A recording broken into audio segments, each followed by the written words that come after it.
Industry. Previously, dawn of the main bus.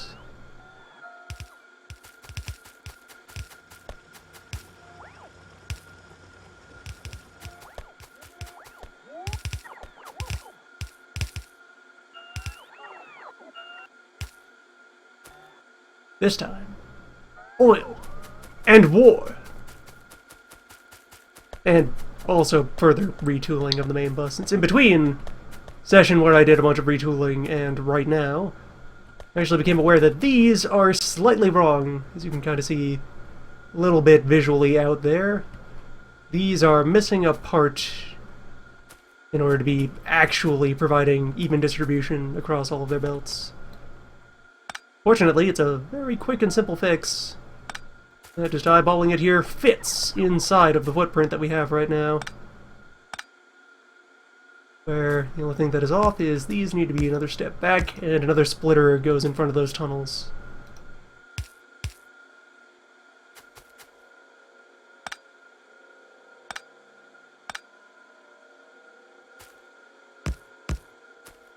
And then we'll just need to update the blueprint.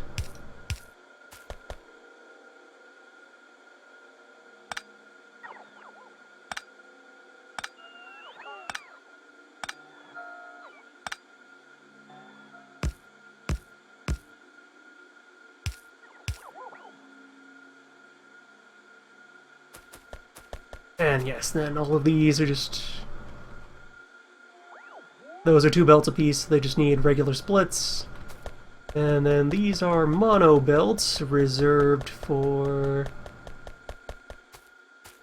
one of these will be for blue, and it might actually be the case that I should go in for 2 belts of red, and then slide the batteries off to the side. And then, of course, naturally, space has been left here for fluid pipelines, which will become a thing once we have re-established oil.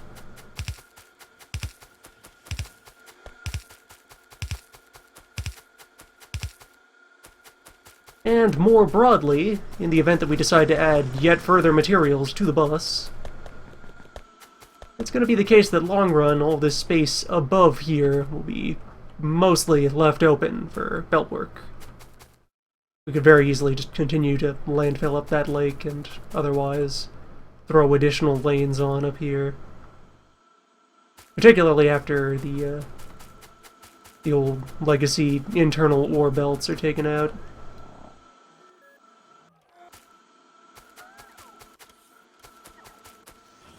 So I'm going to go do a couple of other touch-ups to the current state of the smelters. Then, oil.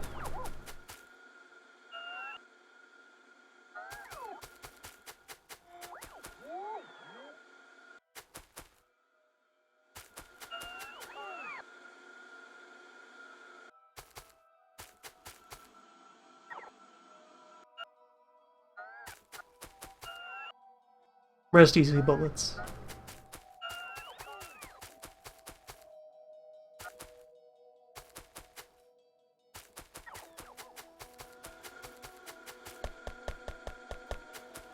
I also brushed up on many other mechanic things that are likely to inspire all manner of spontaneous reorganizing and reconfiguring of things to better suit the state of the factory. But anyway, the small change I would like to do, yeah, we are still very, very copper clogged.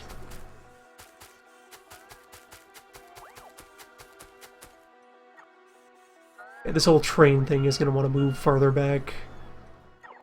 It actually deserves a lot more space for breathing. And it's also a consideration that when we move up to blue belts, we're going to be able to make the refinery rows much deeper at full density, but kind of eyeballing it, I think this is about enough length that's just left over here between current positions in the lake. They might not have to worry about displacing them in the other direction.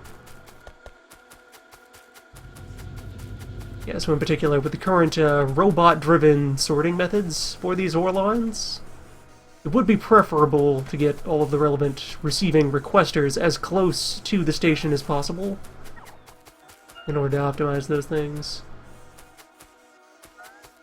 I think this will do for now. We're only kind of bringing in token amounts of ore, and then only after that will we start scaling up. Gives the Roberts something to do. Other consideration is that actually the best thing to shove into oil pumps is just as much speed as possible. Just for general use, so I'm going to double up the speed ones in all of these for now. Even though this is just the cube machine, we deserve more cubes. Oh, it's also the case that light oil is actually the most energy efficient of the cube formulae. I'm okay with leaving that as it is, though.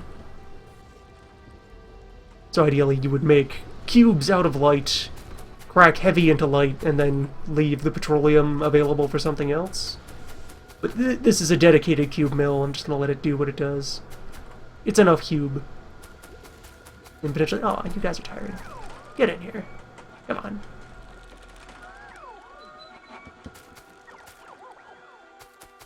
What are you lazing around for?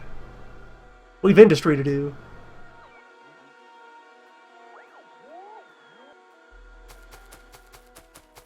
I think that's most of them. Yeah, we were keeping a stack of 50 and did not experience any recent casualties. There's still plenty more ore in this patch. We just have to...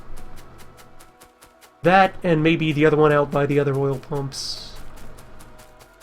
It'd be good for feeding the plant for a while. While we finish all this reconfiguring. So, let's see. Refineries. I had thrown some of those into storage. They're out there, in the cloud. And the refinery complex is going to end up over this wise. Going to, like, push that wall out to be out over there, thus probably also go conquer that bug nest. So kind of, just to flip off the pollution lines for a moment. Annex this block of land here, out around these lakes. And then it will receive oil from... Probably set up a station down there. And then we will barrel and rail oil in from all manner of locations, including this one. Recently secured.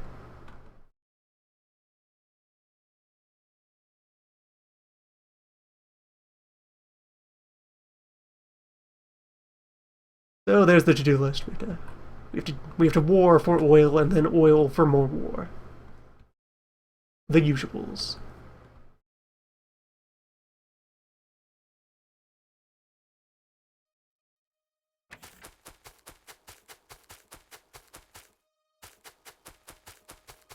Okay, yeah, that's just engagement.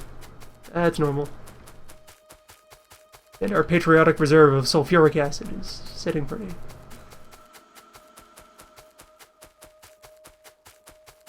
We do have even more reserve mineral patches inside the current curtain wall. So we're not exactly hurting for material.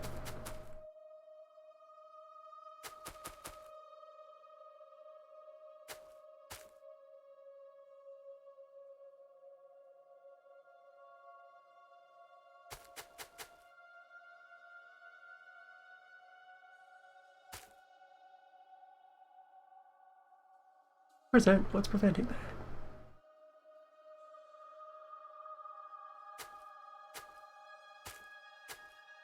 Is there a ghost here? Oh, it just won't let me place one on vacant ground. Alright, I was a little off target.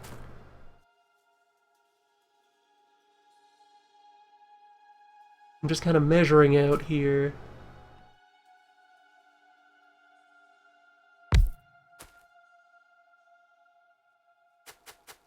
Alright, yeah, that would be in line, so I'm gonna do for convenience, let's see if I placed holes on either side of this. Those then extend far enough to just latch on. Yes, they would. Okay, so that is tileable. What I've just put together here. Take one of these, shove a belt in the middle of it.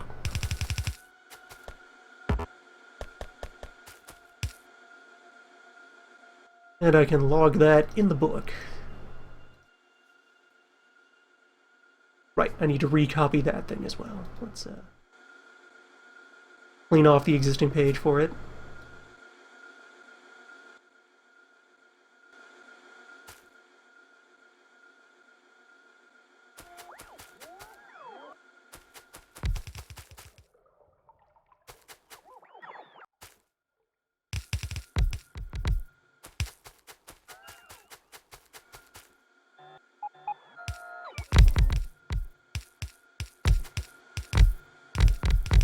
And actually, not being allowed to put drills where there's no ore, that saves me the hassle of needing to care about where the edges of the patch are.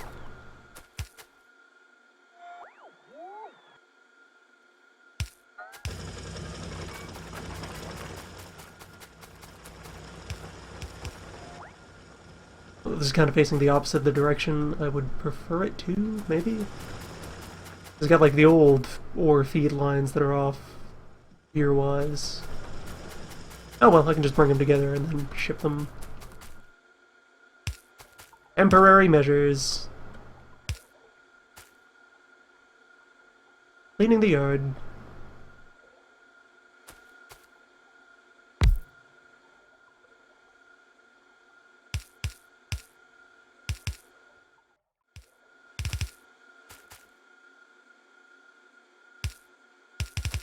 Classic industry stream. Describe agenda, immediately get distracted by a different task entirely. That's how you factory.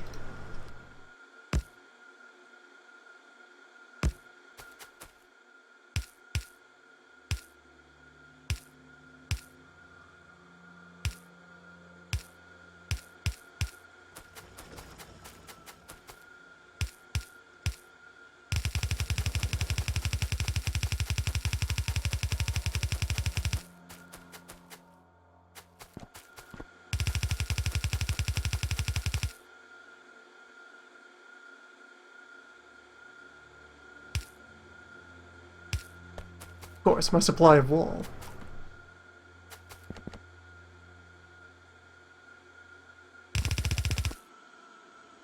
Yes, also I suppose unmentioned in the recap, but expressed thoroughly in the other stream, establishing the main bus also coincided with a pretty comprehensive teardown of the old plant as it existed here. Everything's being built again. Reforged.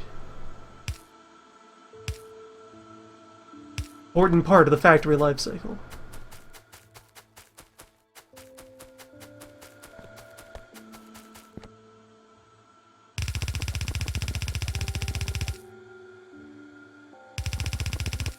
Yeah, there we go. This belt leads off into the refinery right now.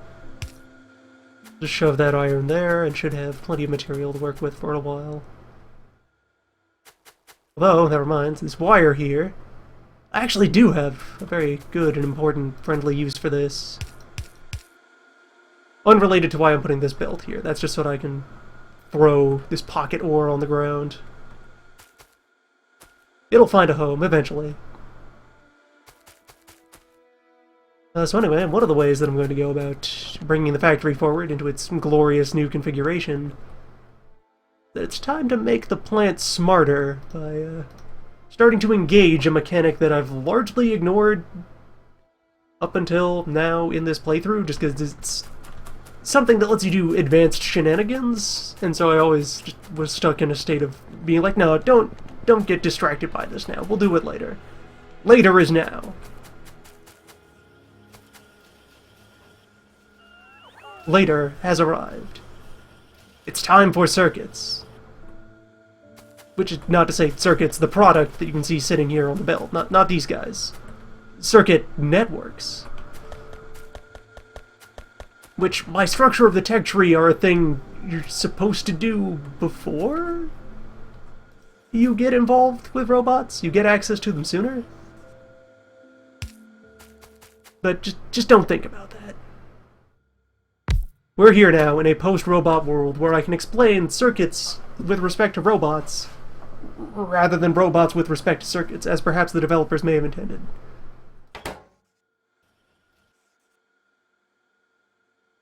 So, let's get set up. Just a nice little temporary improvised assemblage here. Throw down some providing boxes.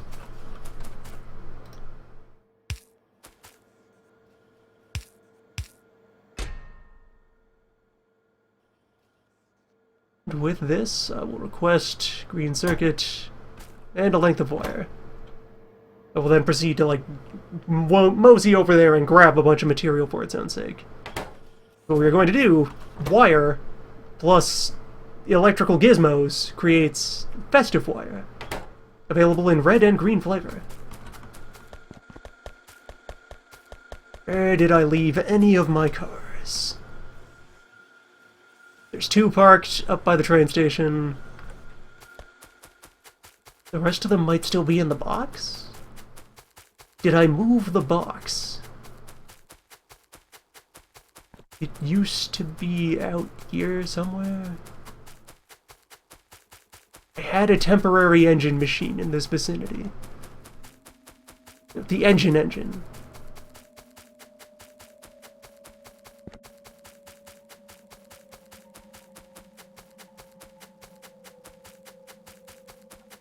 Ah, there it is, yes. Yes, 8 more cars. Just ready to go. Thing I have appreciated is that the car is actually one of your larger possible storage containers. Yeah, just the trunk of one of these vans is the size of 2 rail cars. It's a really powerful storage mechanism.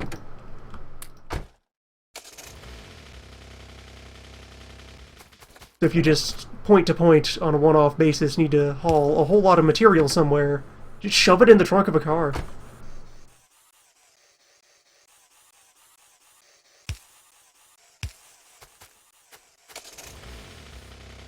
You just try to... yeah, there we go.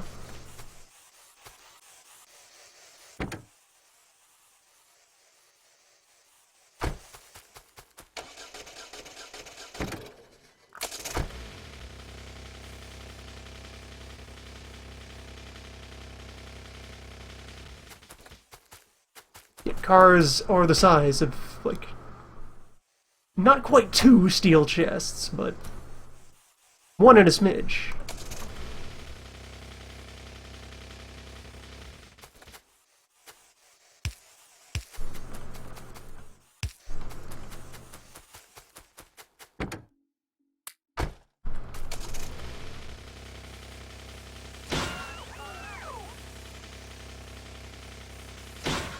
Car management also greatly simplified when you have automated repair kits deploying in the event of a collision.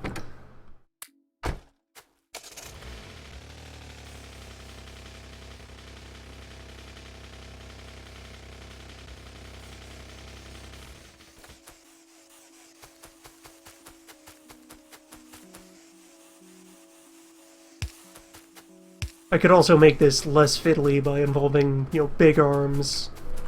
So there's more reach.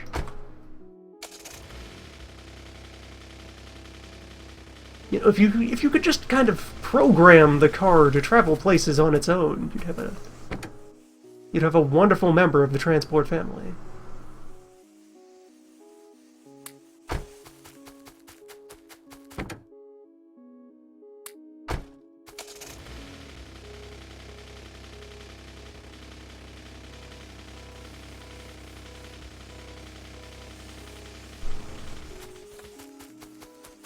There we go. So now that all of these cars are loading in parallel,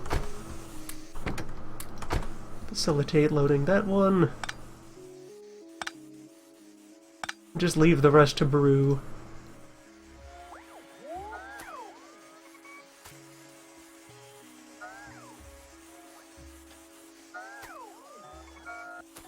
Someday the robot network will expand out here and we'll gain regular access to those old power cables and so forth. Great loop of wire on the ground. Shameful.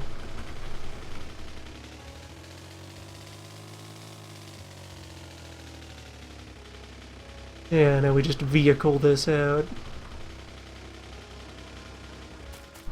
Yeah, more of these drills are done.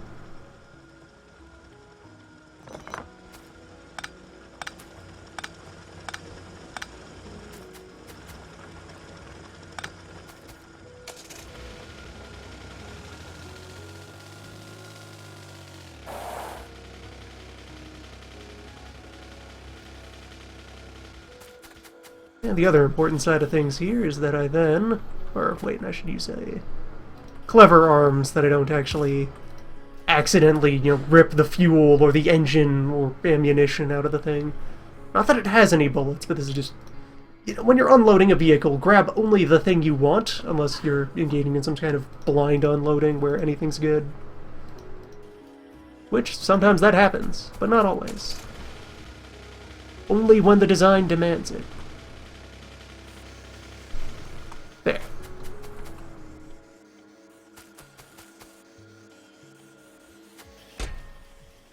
And then I can just shove a bunch of green in there.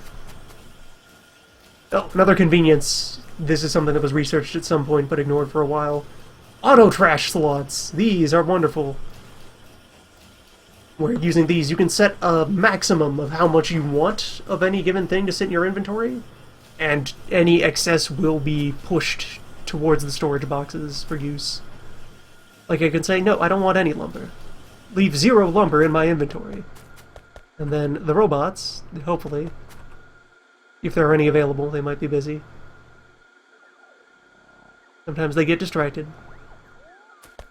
The robots will at some point try to... What's taking damage? That corner. Alright, war soon.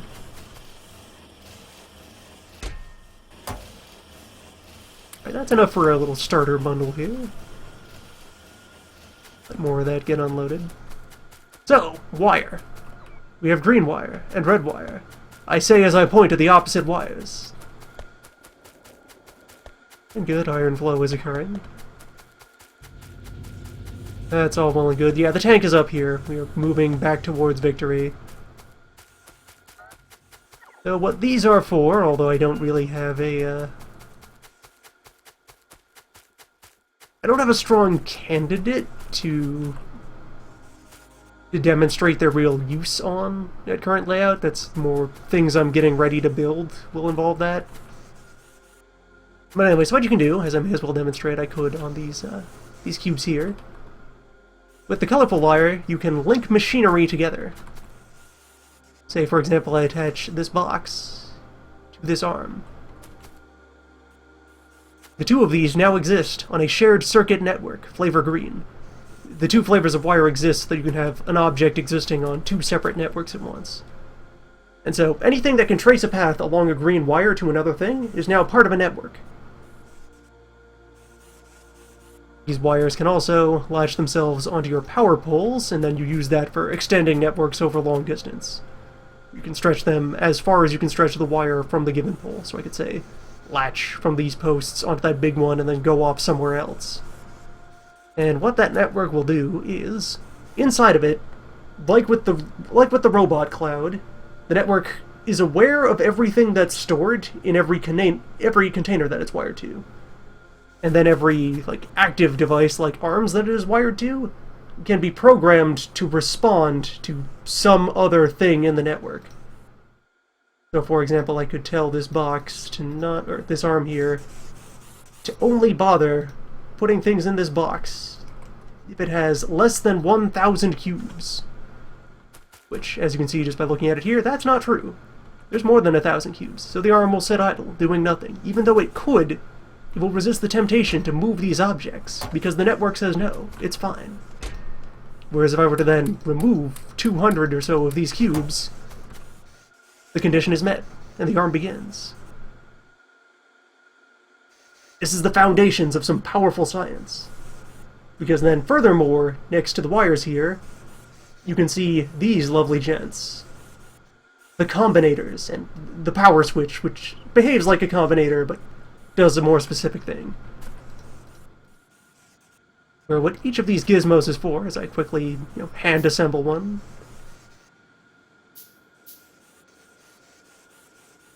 You can also build them out of the same supply chain that goes into making the wire itself convenient. So what each of these gizmos does, is I just flop one on the ground here, is they have input ports for a red and a green wire, and then an output port. And within this device, you can set it to do something to the values that arrive on its inputs. So for example, the arithmetic combinator here can do math. If I say, wired it up to these cubes, but then also wired it up to a different box of cubes, like so.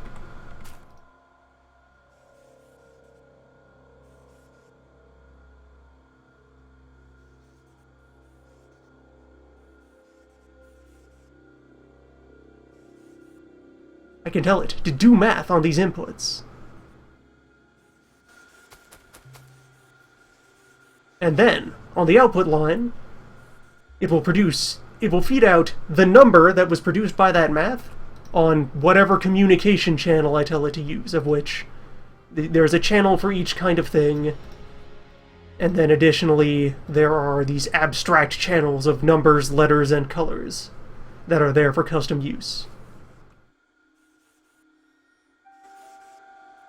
So I'm having this combinator output the product of how much stuff is in, how many cubes are in these two boxes on the red feed.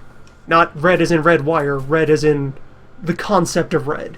It is just screaming 10 million red from this end. Let's make that a sum so that it's a smaller number. Yeah. It is now saying 6,000 red.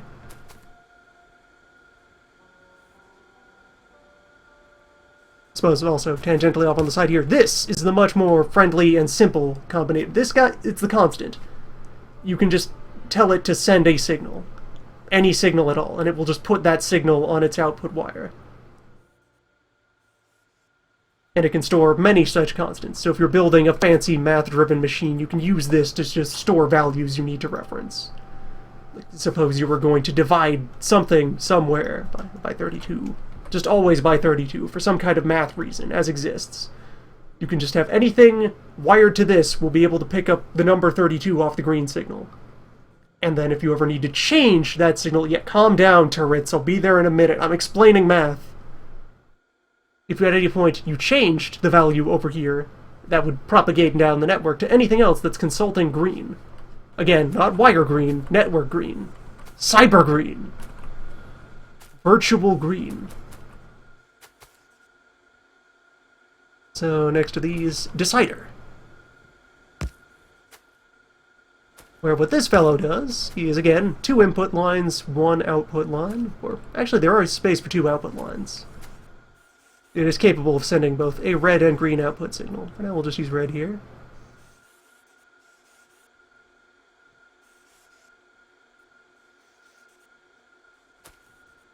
Cross the wires just to make things as irritating as possible. So now, what this fellow does, you feed it values on its 2 inputs, and then it can perform a comparison.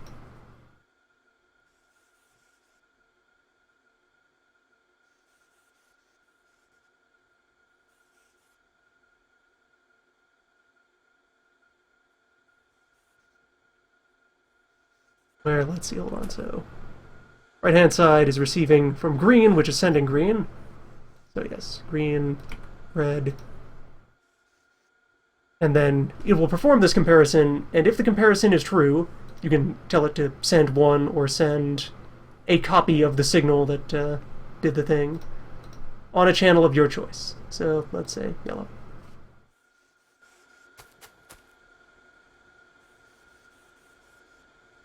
And then a wire feeding out of this thing.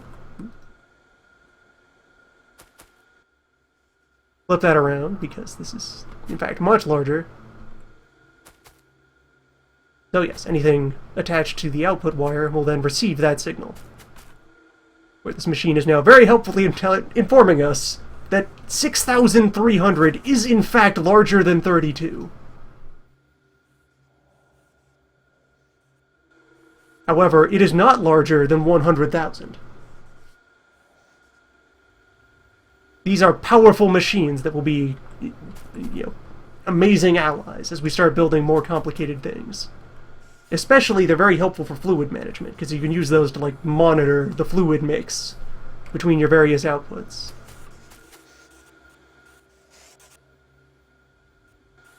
Yeah, I'll just leave you there. Why not? This pole knows about 2 kinds of cubes.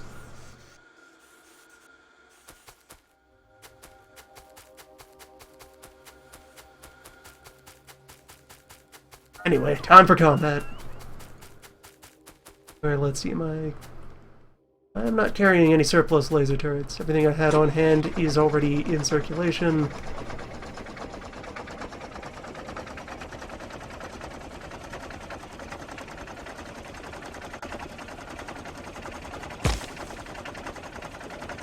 Let's go make a sweep.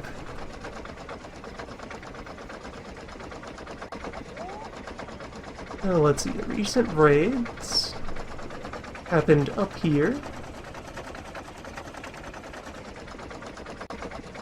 And probably came from that thing right there, yeah. They are recolonizing with some degree of gusto and aplomb.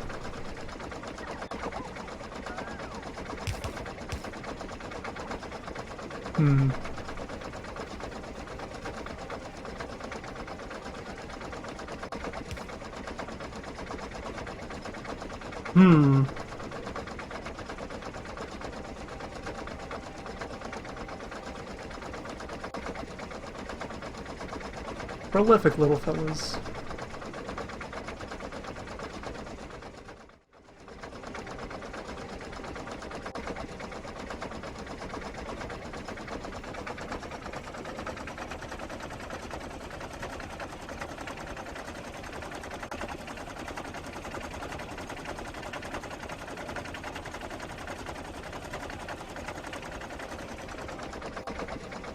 Alright, let's not deal with them for the moment, and instead go secure our refinery zone.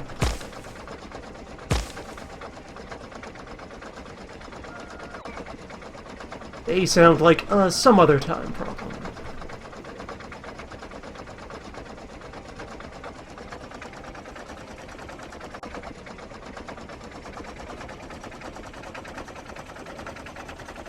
While I'm over here...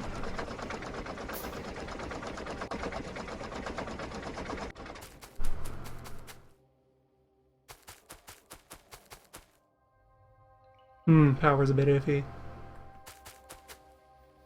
Something I could do for that as well. Oh yes, for now I had this old pipe. These fellows.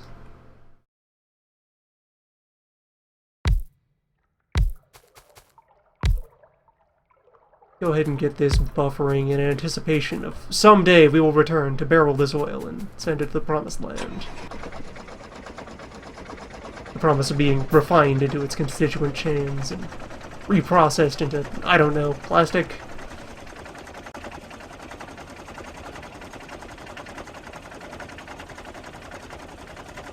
Something of use.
Piercing rounds doing a lot to improve our ability to deal with nests. At least in tank mode here.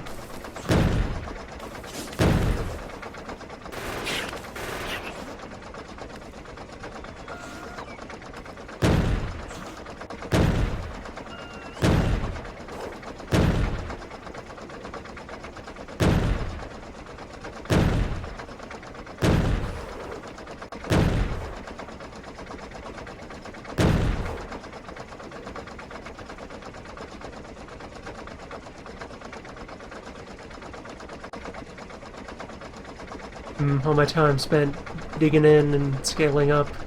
It's made them tenacious.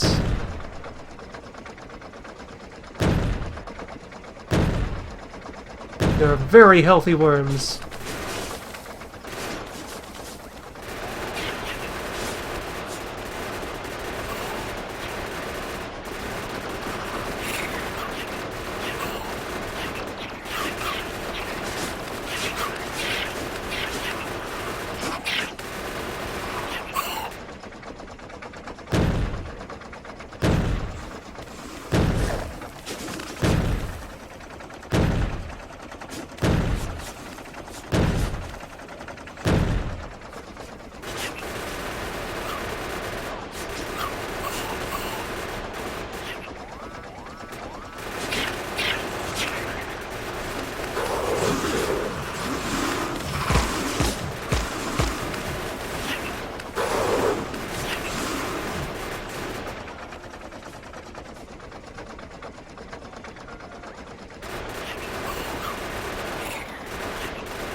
So let's move these lasers out closer to the new frontier.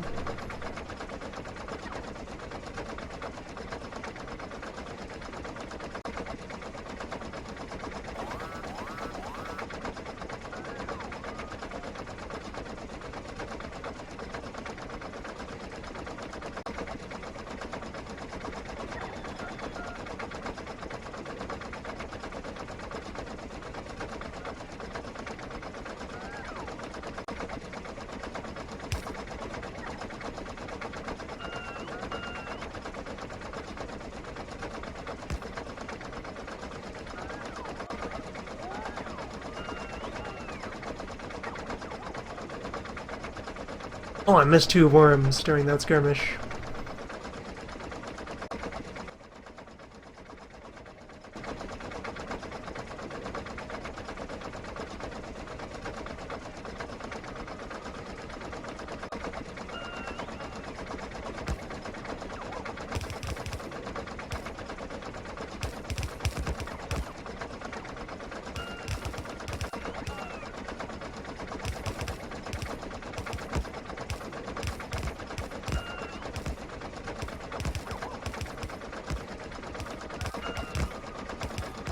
I will want to finish those off.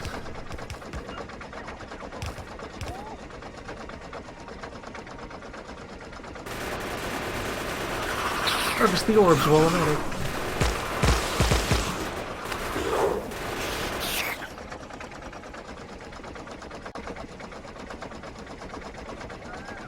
Lots you tire out quickly.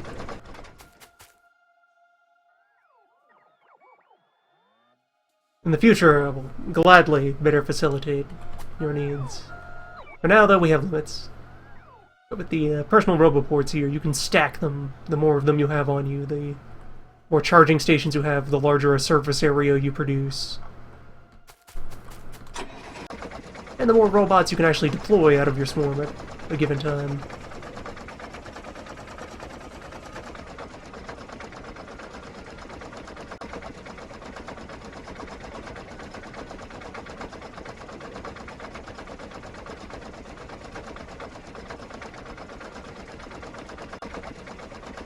Mm-hmm. Well, let's see if I set up maybe 3 more boards like that. Yeah, one over here to continue that wall, and then set a corner piece down there, and that would create enough space for me to feel like calling this the beginnings. And put a little pilot oil refinery in for that.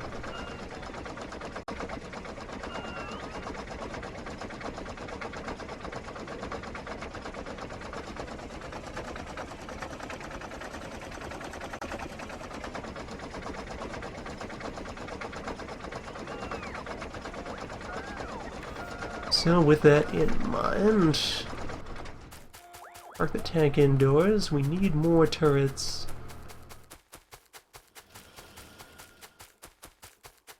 Right, yeah, attacks on the Western Oil there is to be expected since the pumps have been idle for a while.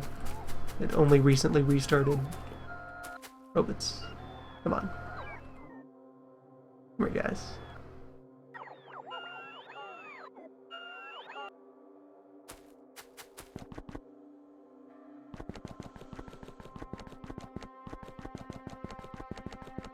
So a first actually helpful thing I can do for the factory is out of these lovely fellows.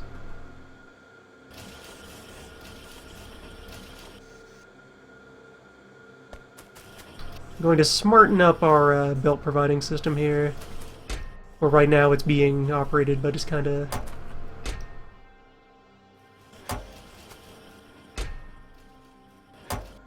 passively using the regular limiter that's built into every box. However, if we instead have that limit be enforced by wire,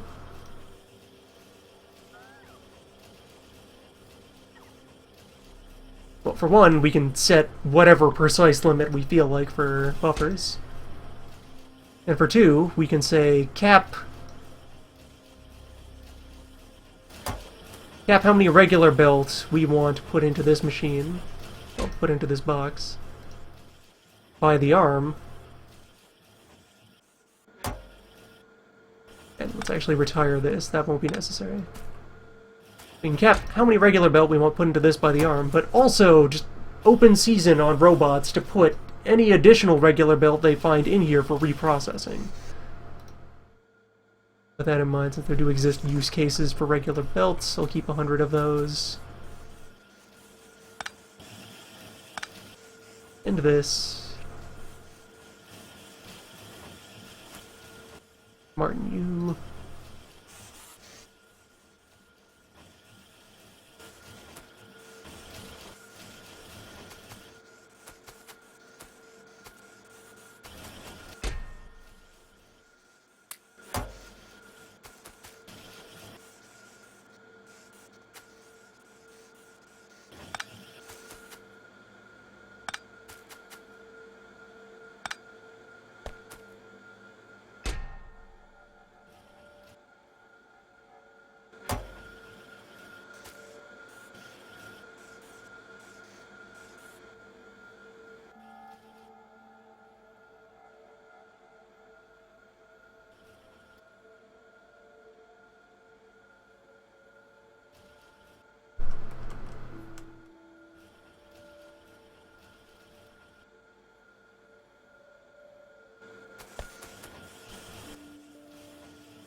Right.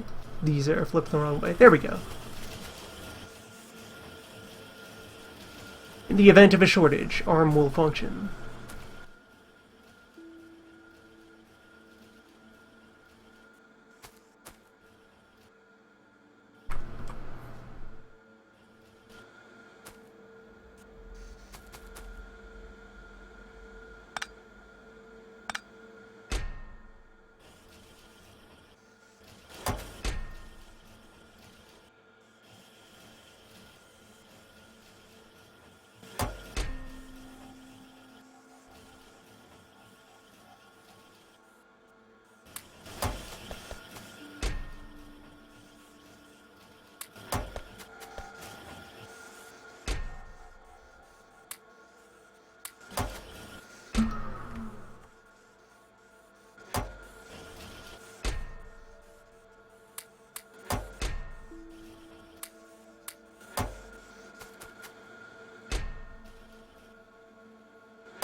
And then for the final output ones, for the eventually to be produced express belts.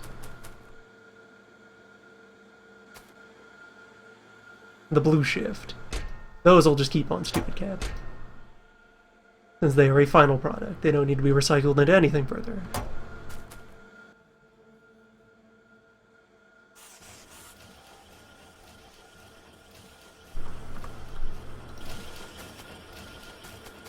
But for that, we need oil. Code network. Pretty sure. At some point I gave you oil refineries. Bring them to me.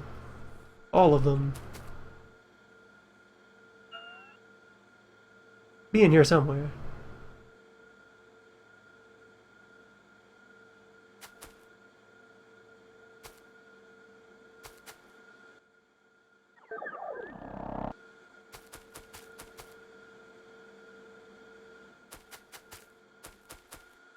Gonna have to manually search through these storage boxes.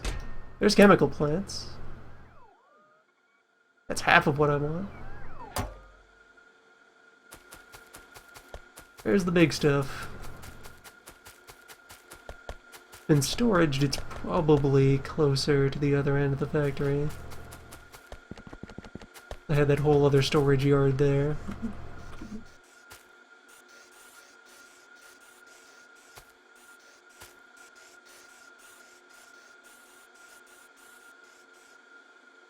Yeah, I'm just gonna not need to make copper for centuries at this point.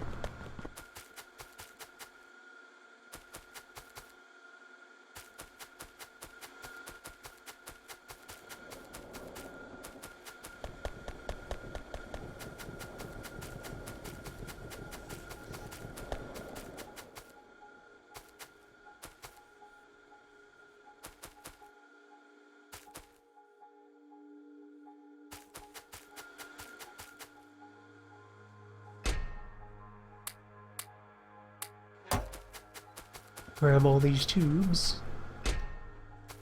Bunch of extra sulfur, that'll want a home someday. Carry that around.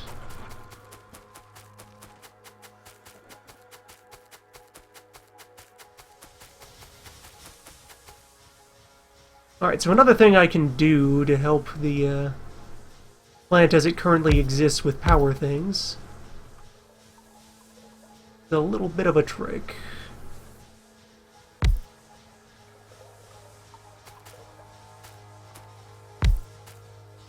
Where this exploits a peculiarity about how exactly steam turbines function in the game.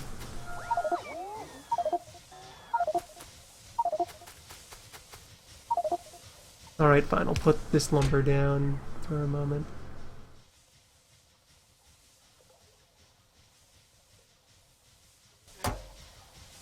Wherever it went. It settled itself. Okay.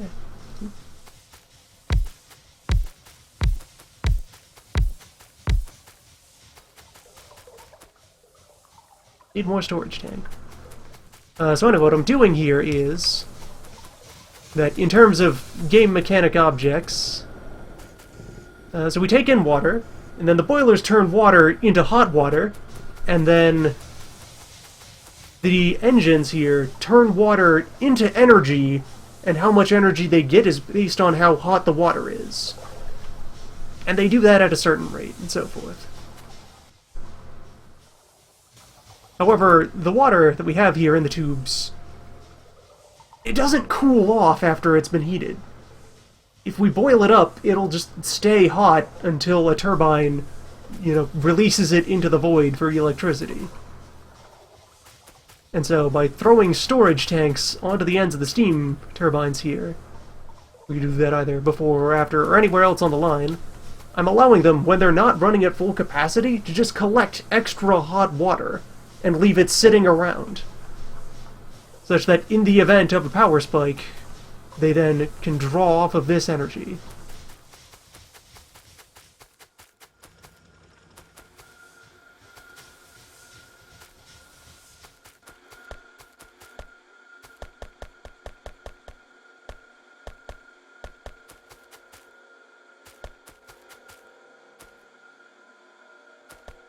These are terrible at load balancing. Let me fix them.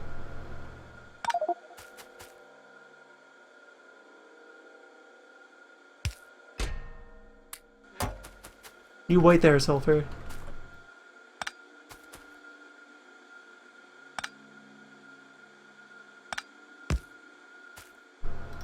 Alright, so the structure I want here.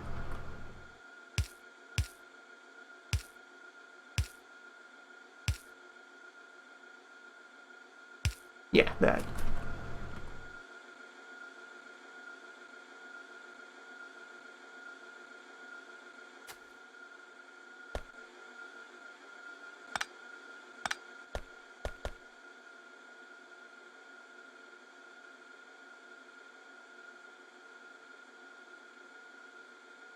Much better.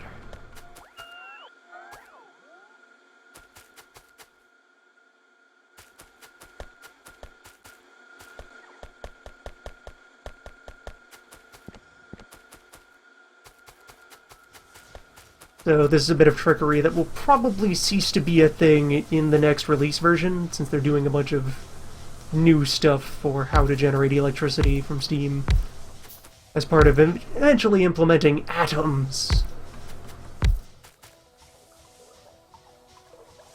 The thing about nuclear power is that it's a more theatrical way to heat water, is what it is. The fundamentals of the machine is still just boil water to spin a wheel. But with atoms!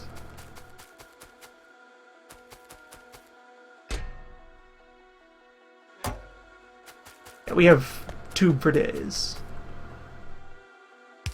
You're a providing box now.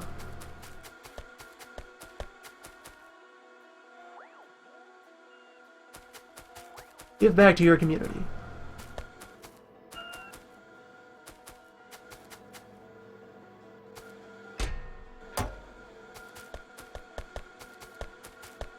Right, that's our current layer of circuit machinery. Have I received... Not been given any oil refineries. Should be out here somewhere. I had several and disassembled them. Did not destroy them, and this car has nearly been emptied. Good. You a persistent source of circuits that you can keep working on that.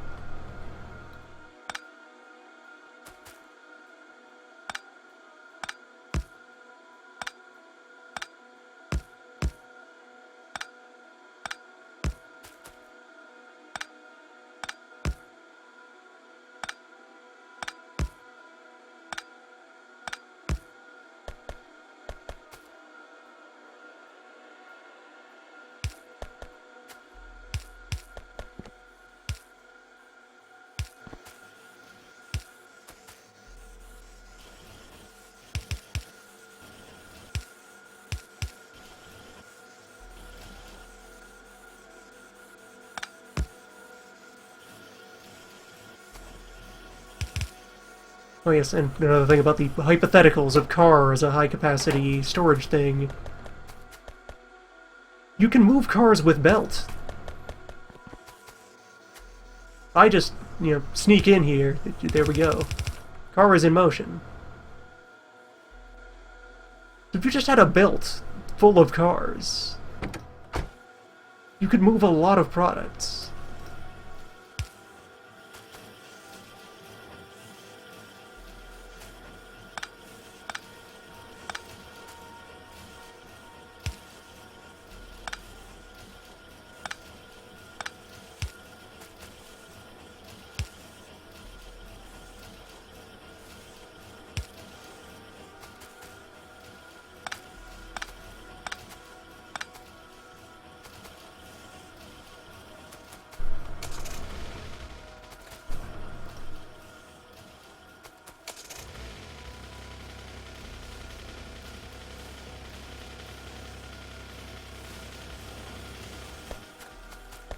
Just letting you finish your business.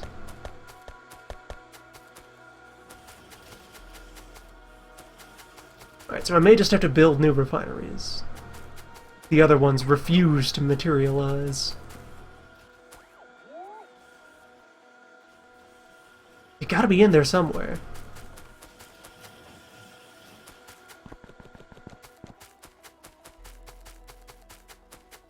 Perils of decentralized storage. I can at least fuel these cargo vans.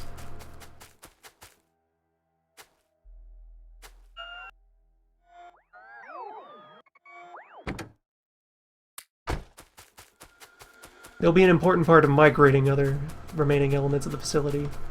The holduts. Did I leave any brick down here as brick?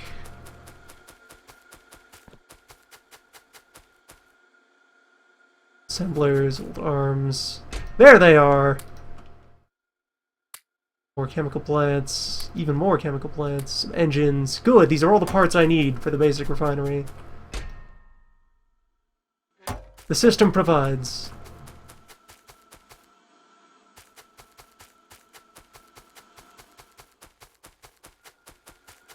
Oh yes, a further thing I wanted in order to get things ready here. We need a couple more lasers. Let me just grind those up on demand. I have a pile of batteries. I have a pile of circuit. I have a pile of steel. Give me a gun.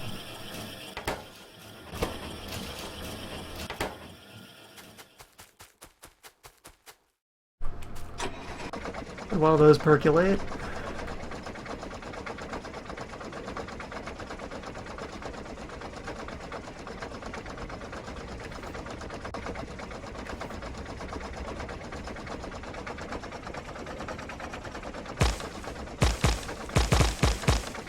we have forest to clear.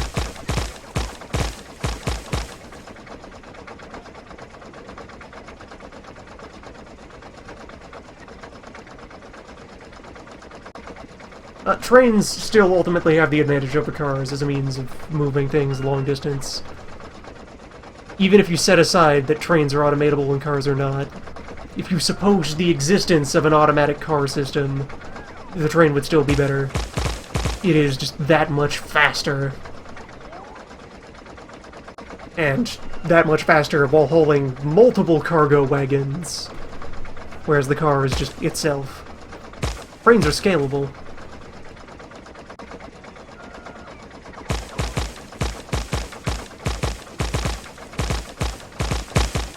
Wow, you guys are really close to the wall, huh?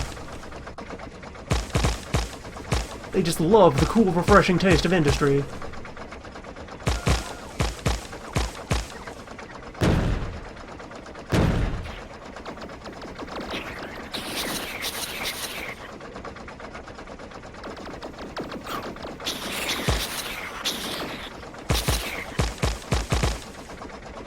Frankly, with a lot of the ways that bugs work, that is a narrative I earnestly prefer, for the nature of your relationship with the wildlife here. I am out of tank shells. For those, we need more oil. For this, we need only courage.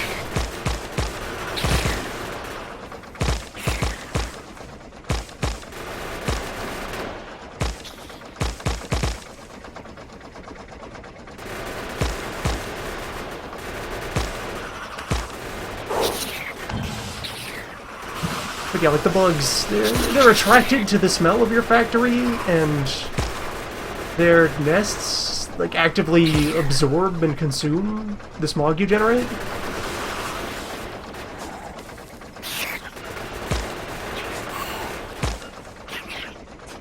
They get larger and feistier the more of it that you're putting out.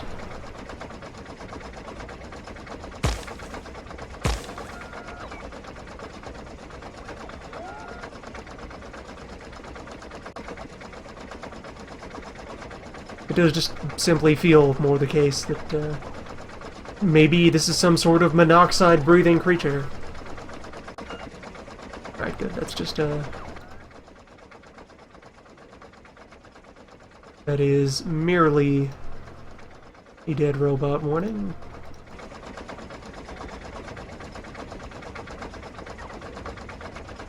They put a fourth laser array there.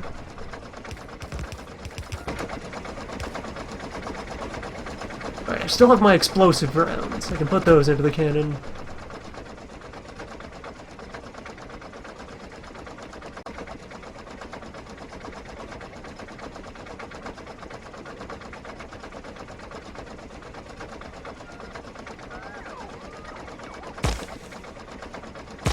And the thought that's occurring to me is I should grab, you know, remarkable quantities of brick wall and load them into the tank.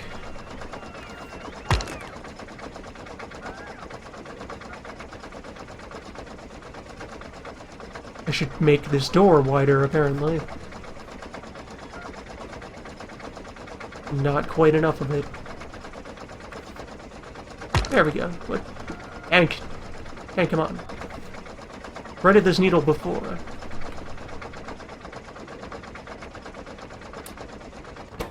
That managed to build 4 and is short on circuits.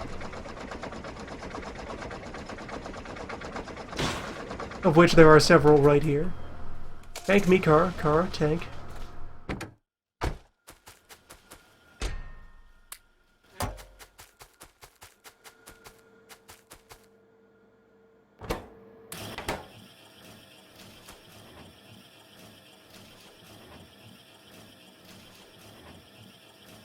The disadvantages of carrying only smart... I suppose requester, when you don't have it... When you don't tell it to find things, a requester is analogous to a dumb box.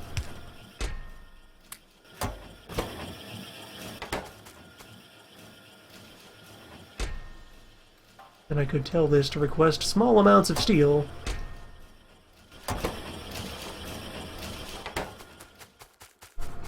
It is in network range. Just barely.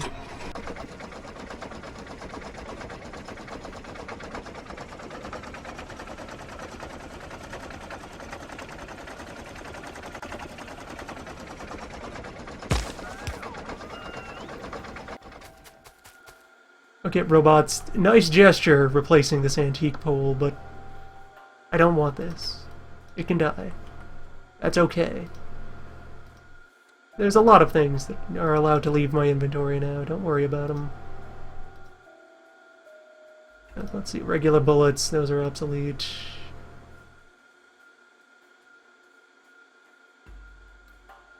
I recover any bullet turrets from elsewhere, those want to go away. Yellow belt, wooden box. Most of the rest of this could have use and would only be discarded on a case-by-case basis. Anyway.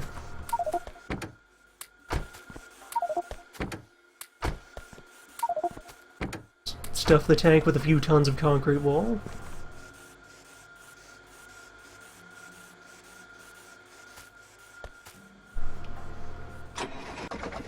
Necessary ingredient for security.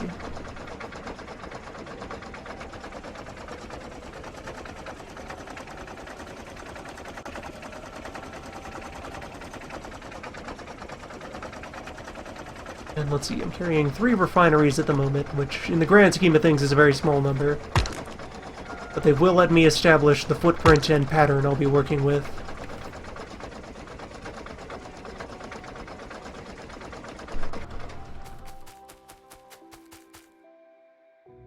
I'm missing some steel for gate construction.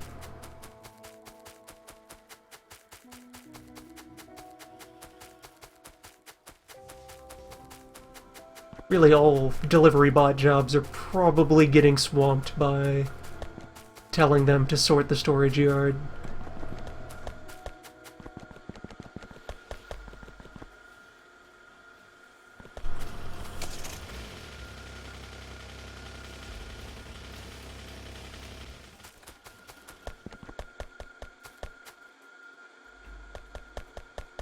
Oh, I never put a receiving tunnel. Right there.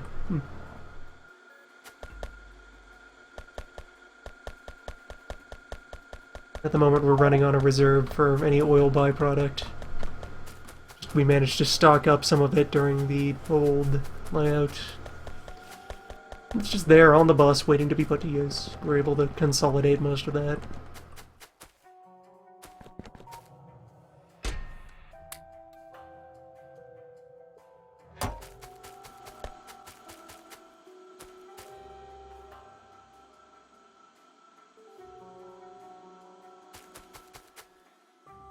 There is an abandoned storage box sitting on the ground.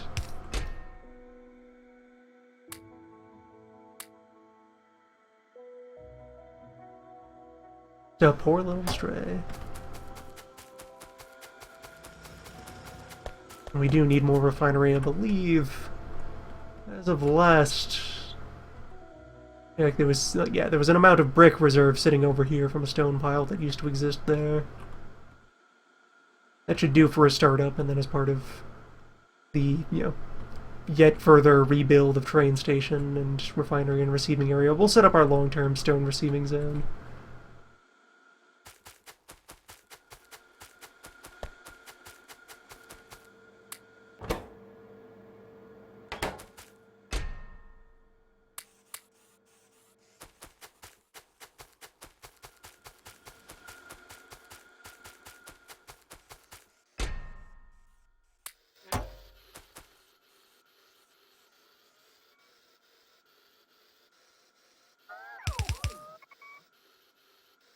Good.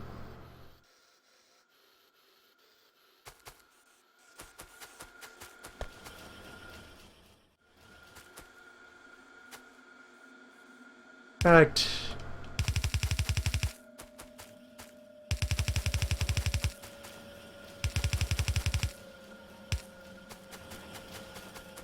better.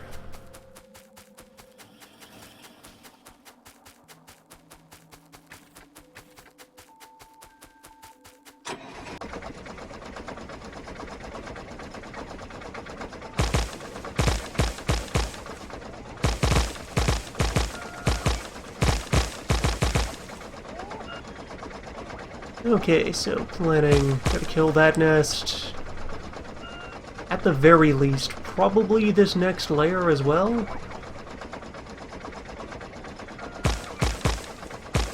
And then having done that, fortify between these lakes.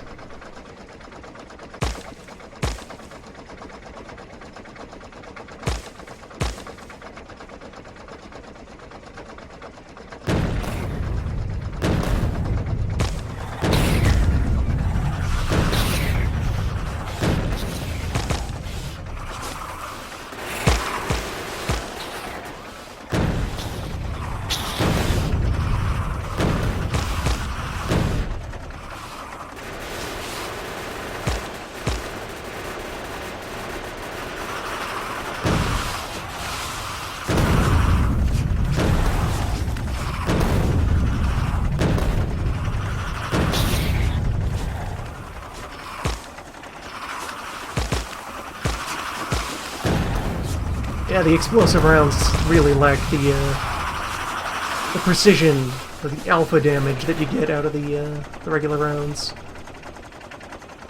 Probably just turret creep into these guys.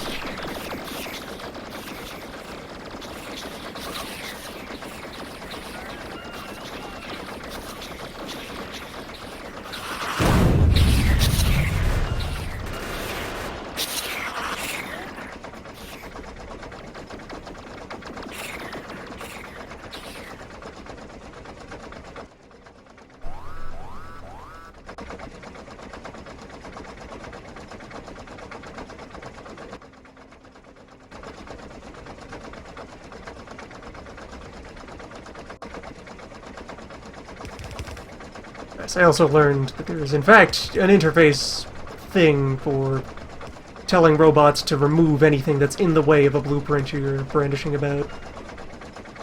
A simple shift-click.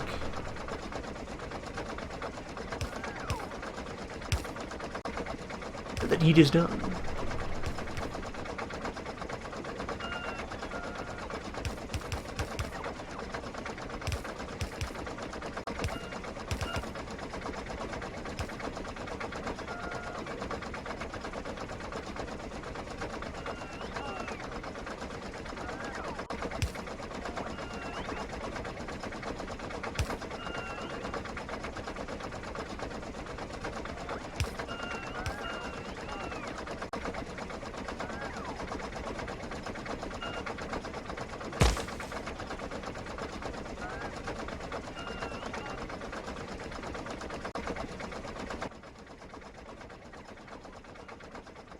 Could start sorting these as well within the book. Auto gun, multi-gun, full segment,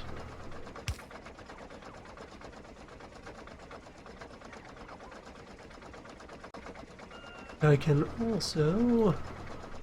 If I pop this open, there are further modifiers you can throw onto the glyph, including just letters and numbers. To better differentiate between your similar plans. You can also edit the blueprint as it's in here. I could remove elements of it.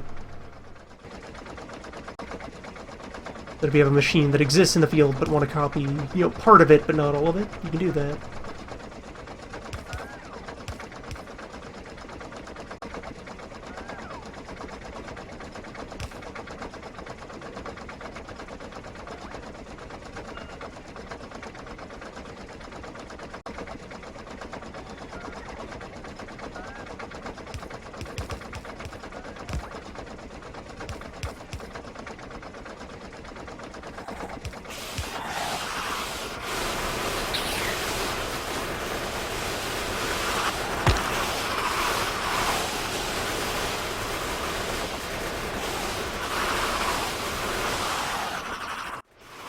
It's getting increasingly unpleasant to deal with.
Explosive shell is a nice tree clearing tool.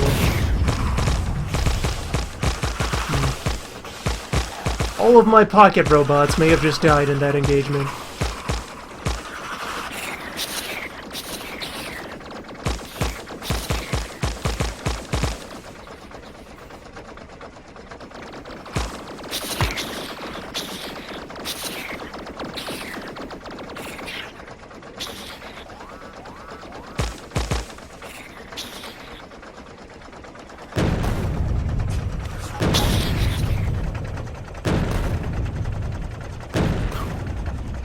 Yep, no repairs being conducted.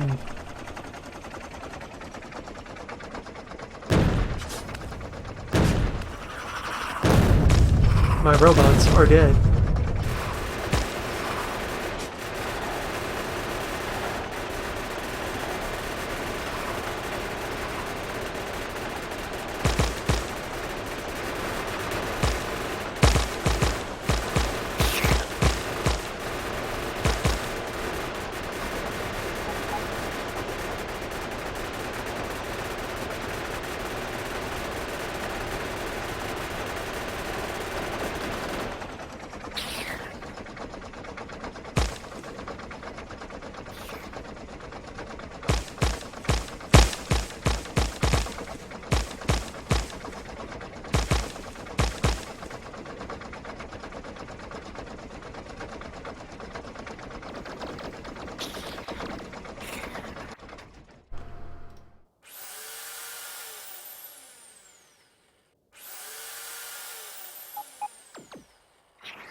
Yeah, they're just damaging leftover brick. Get over here. Come here and die.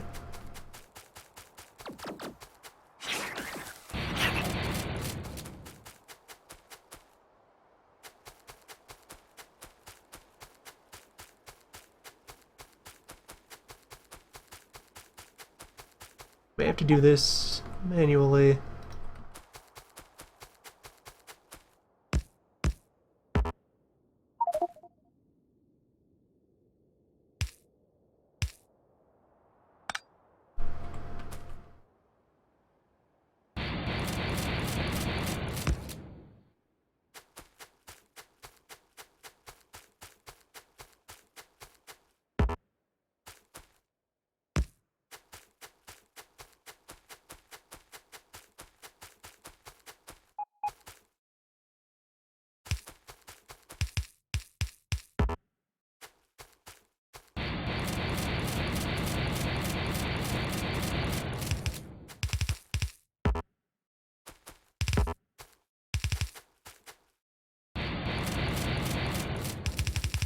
return to the old ways.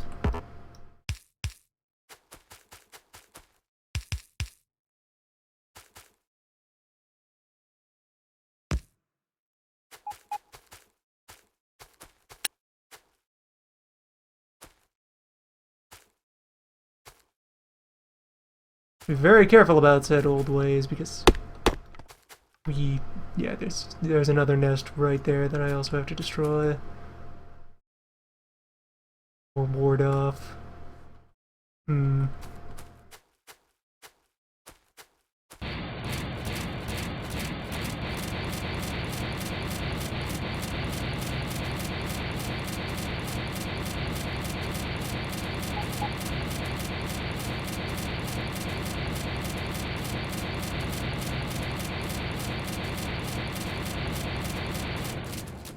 Factory needs more heroes.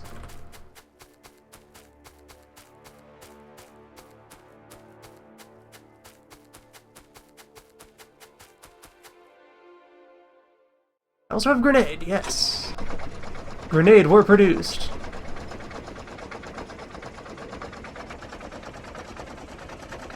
That might at least cover the violence quotient for raiding this nest.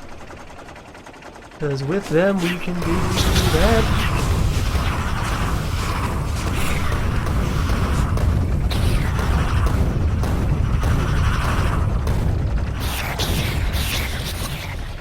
The large bug remained as resilient as ever.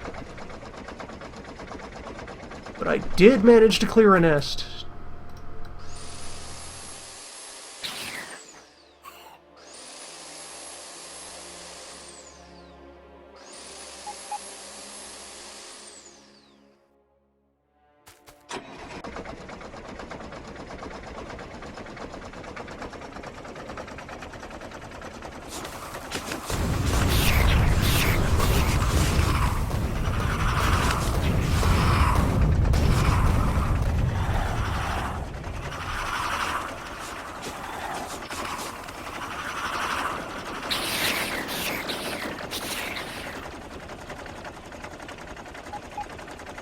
Alright, this is getting perilous. I should just walk the turrets closer.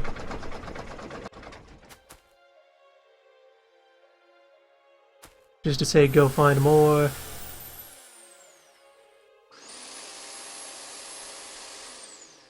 Tank itself may be nearing the end of its usefulness. Eventually, a properly fitted out suit of power armor will outperform it.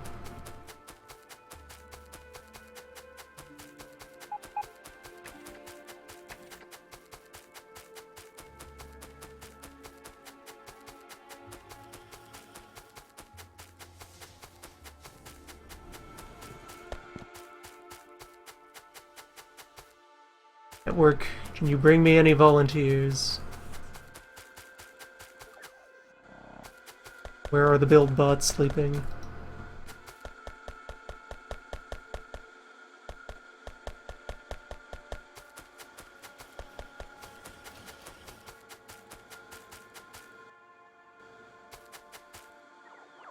They should have some in there. Also, there's various other machines that contain information that's network accessible.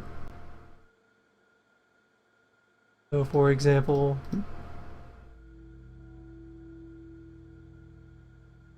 if you wire a roboport to other things, you can have it either output the things that are on the network to a circuit, or you can have it output just information about the robot swarm as it currently exists as a whole.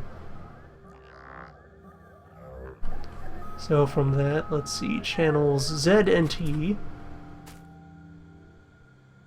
I have 18 idle construction bots somewhere, and 110 very, very busy logistic bots.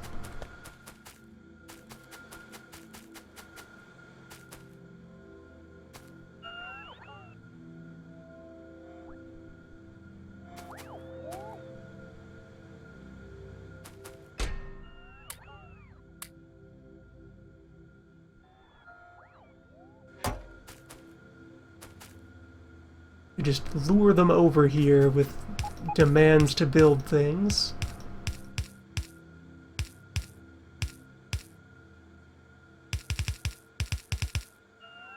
There they are.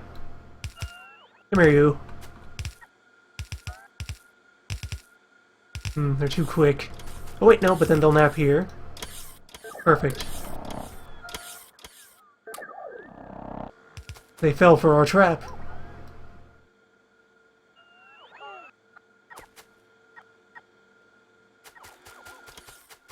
Re-establishing bot production will be very important to the health of the factory.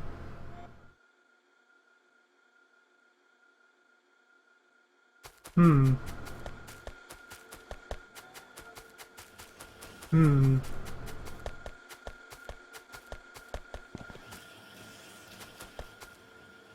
Hmm.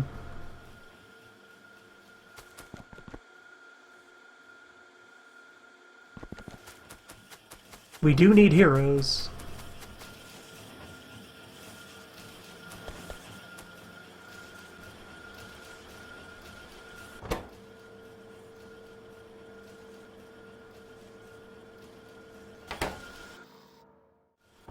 And this is coincidentally the same resource mix.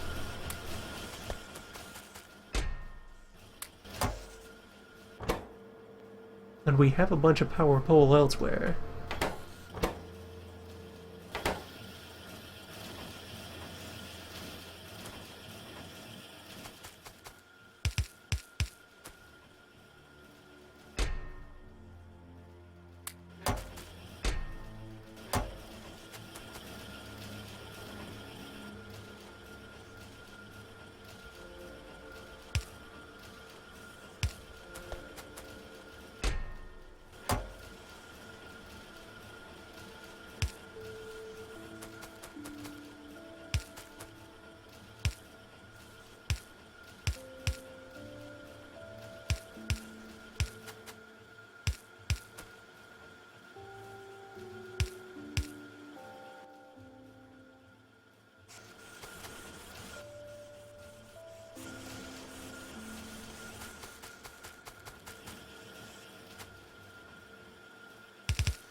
Well, wait, no, because I don't need the plates themselves, I need gear.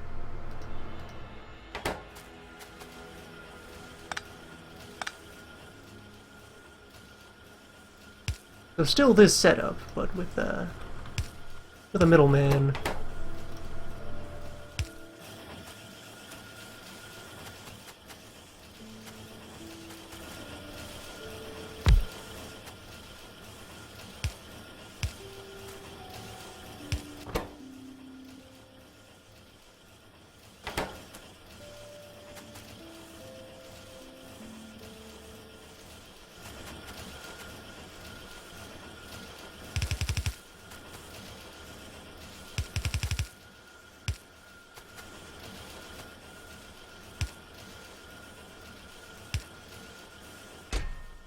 In case anyone was worried that the age of nonsensical improvised spaghetti builds was over. Rest assured, all is well.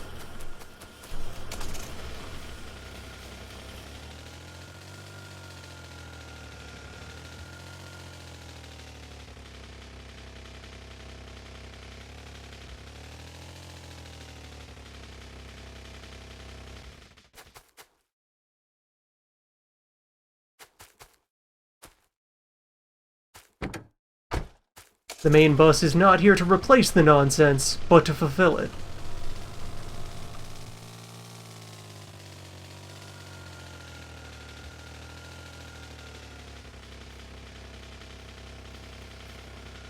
As I just try to very gently ease another van full of copper wire.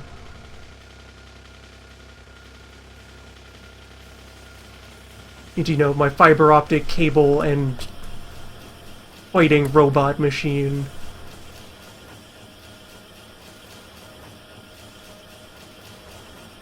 It's a good machine.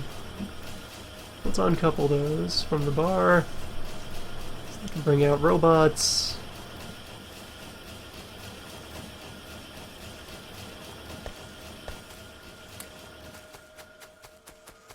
Remember, tonight's objective is to re-establish the oil refinery. This is all somehow relating to oil, and a power pole is being attacked directly by that rudeness would... Huh.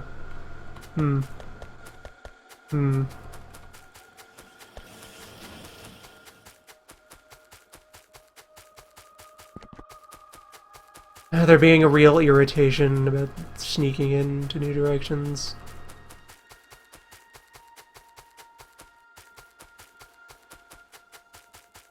It's possible to get away with less fortification than I have been doing, but it's very difficult. Because they're just very insidious about squirming their way back into anything you leave unguarded.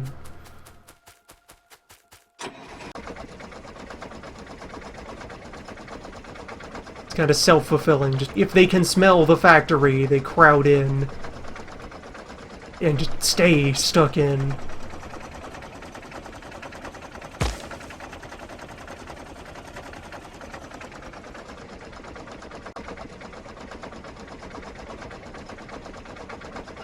Okay, that was damage that was at least in...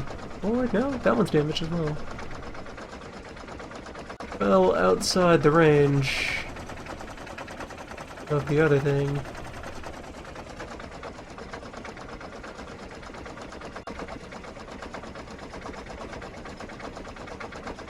I will need a bigger gun. Let's just disassemble this segment entirely. Write it off so that we can more properly redirect the materials we have.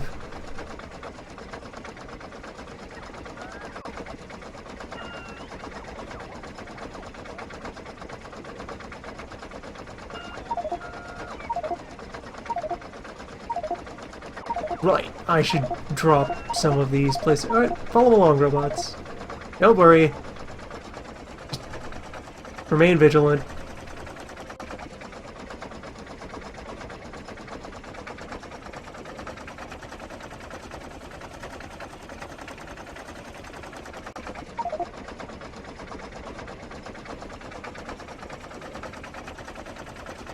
Look at this.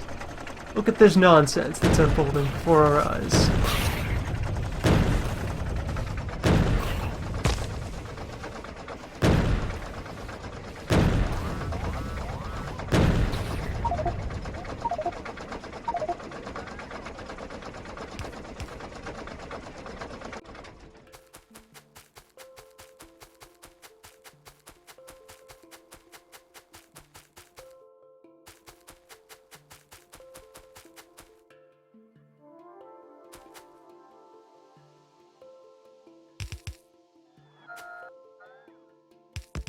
Even carrying any further laser?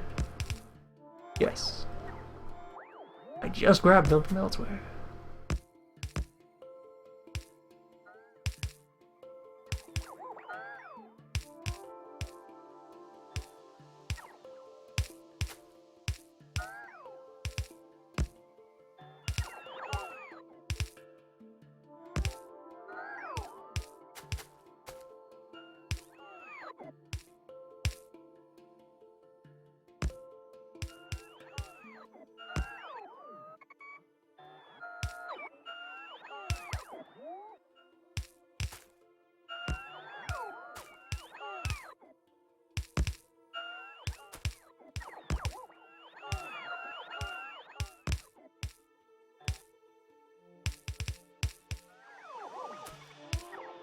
This mound of circuits was waiting to be thrown into said turret assembler that exists somewhere over here.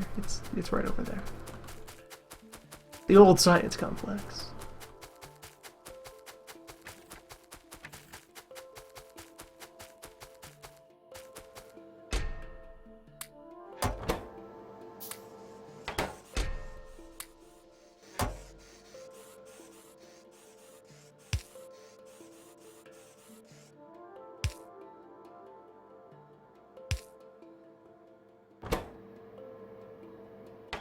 Though now I've run down the battery supply, such as it was.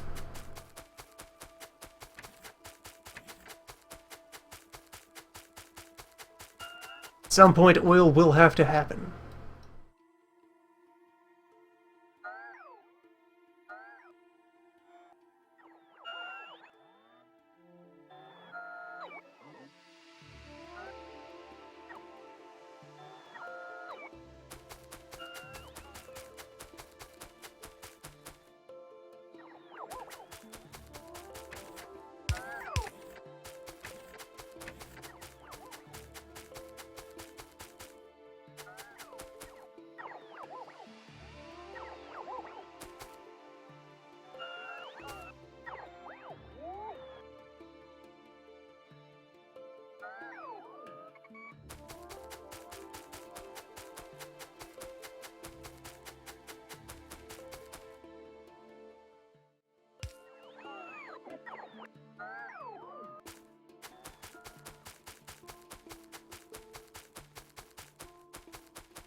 There, every one of you is called to serve.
Better.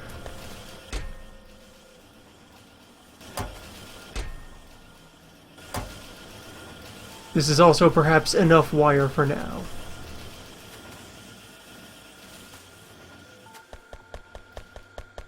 Perhaps. For now.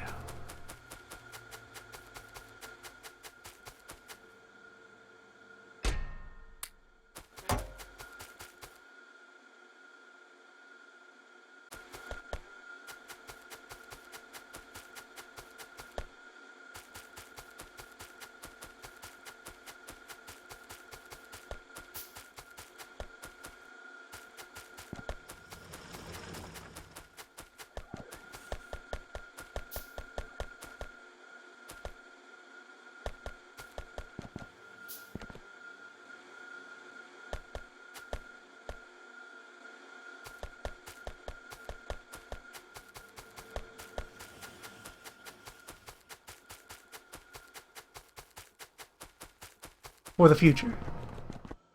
Today. Tank is parked over there.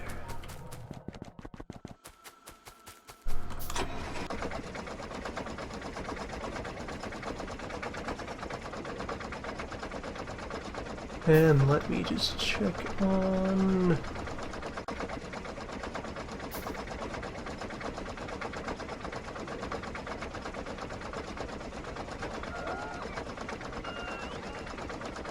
Current follower count is 3.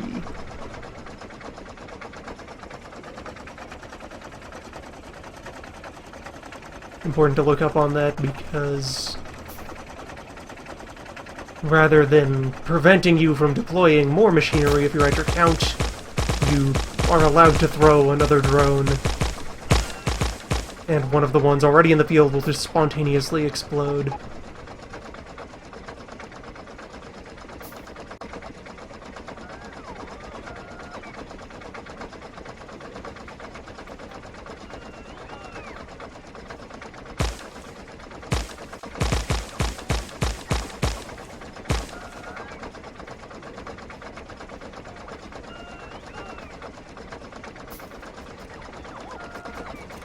Here they go.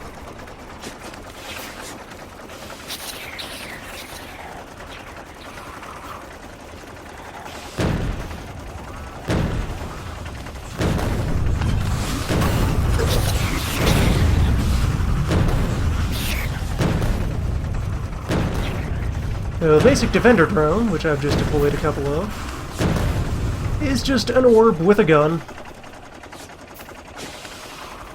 It will meander around, firing bullets at things it sees until it runs out of fuel and dies.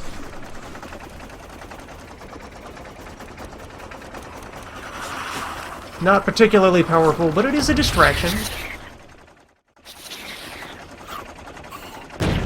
I have likely just killed all my construction drones again by doing that. Yeah, seems like.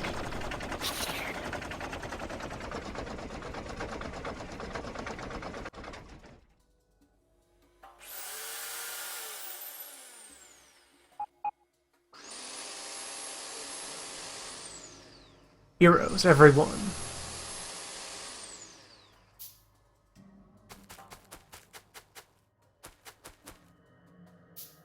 One spawner and a couple of worms left.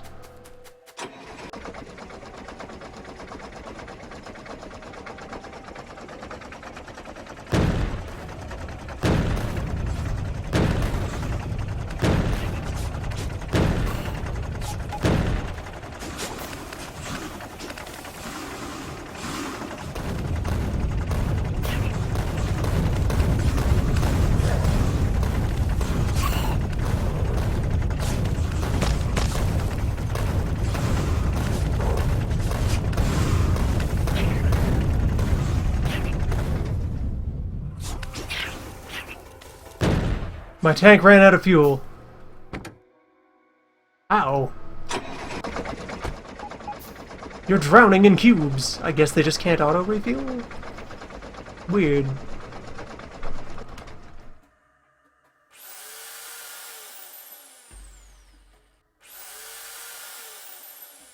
Yeah, they're there. They will just hover until out of fuel or dead.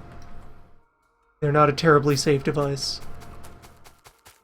Although a trick one can perform with them, you can see they kind of chase me around like that.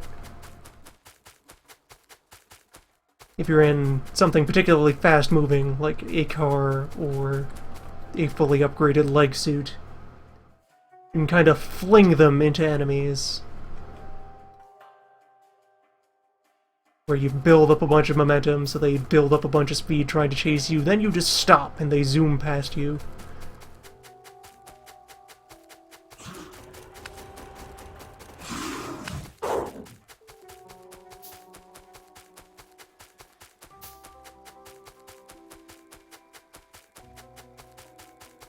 Let's get some noticeable reach.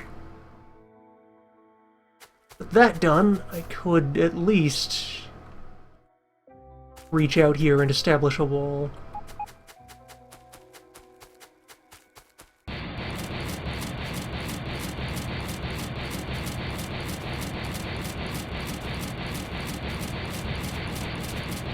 Yep, just 100% out of robots again.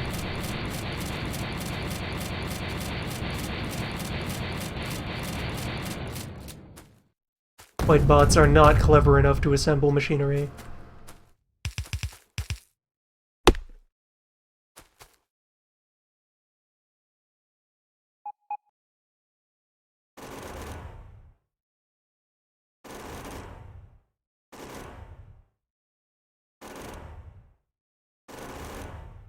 These piercing rounds are faster about tree removal.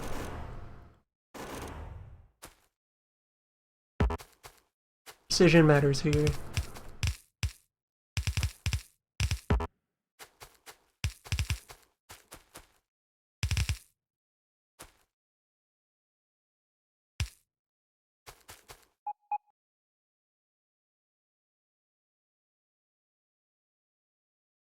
Alright, there. Yeah, that is damage that's acceptable. That is damage to things that know how to deal with it.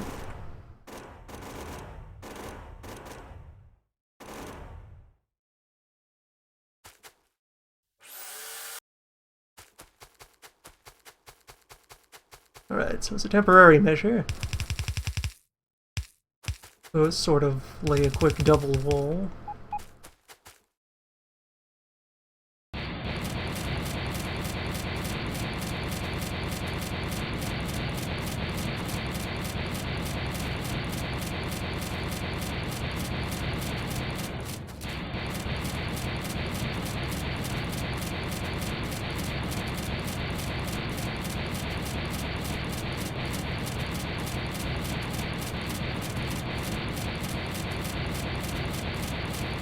Want a path out this way and a path down, since I may as well connect with this lake here.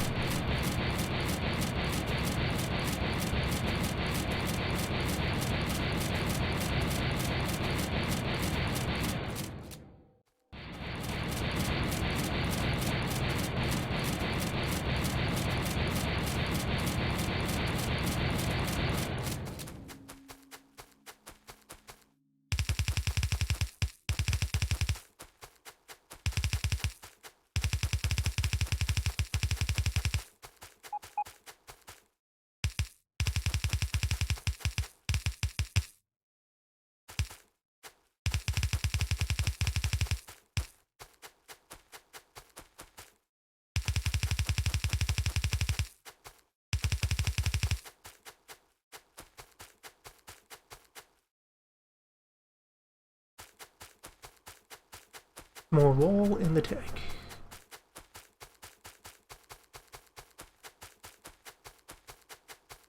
Bug respawning is actually quite reasonable as far as how its rules go. Existing bug nests will, when they are healthy and numerous, send out little colonizing expeditions that if they are able to move into a space and are unopposed, they will form a new nest.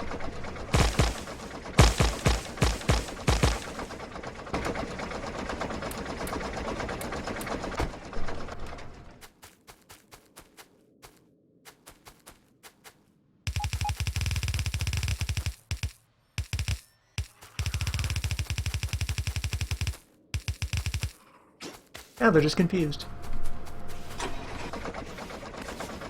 Well, confused and angry.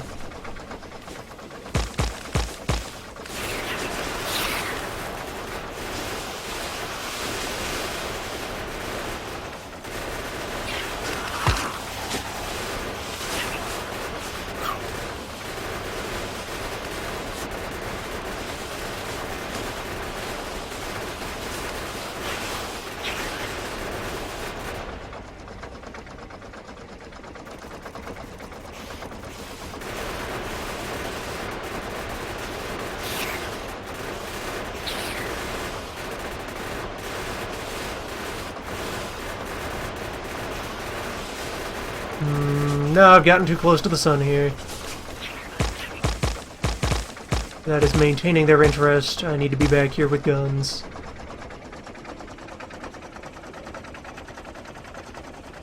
Perhaps those guns.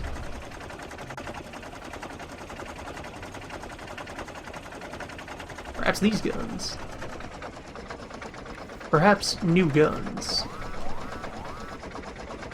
Right, battery.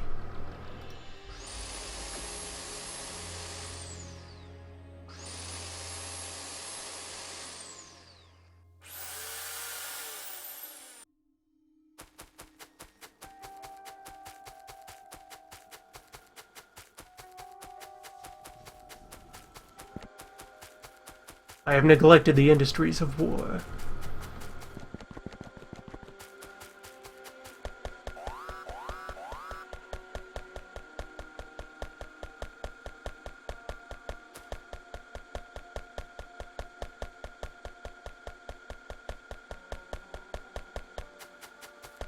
Okay, these are all the batteries I have left anywhere in the factory.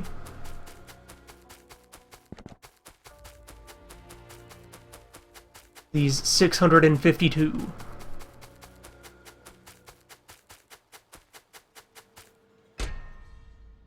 They fight for freedom.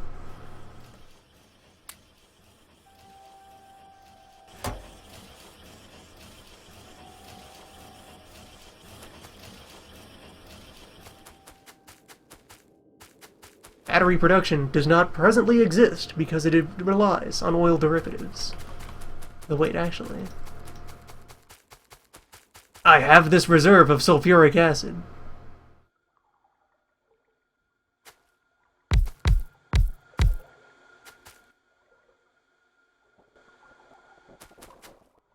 It fights for freedom.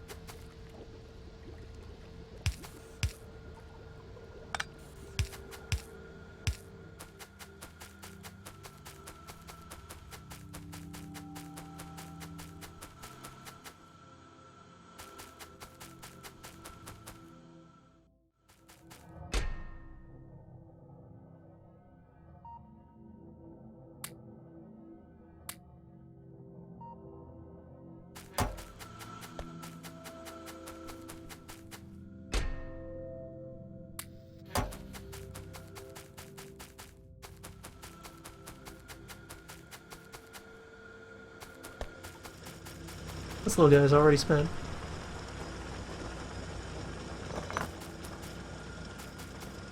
A couple of them are... We'll get back to them. They don't cost anything when they're idle.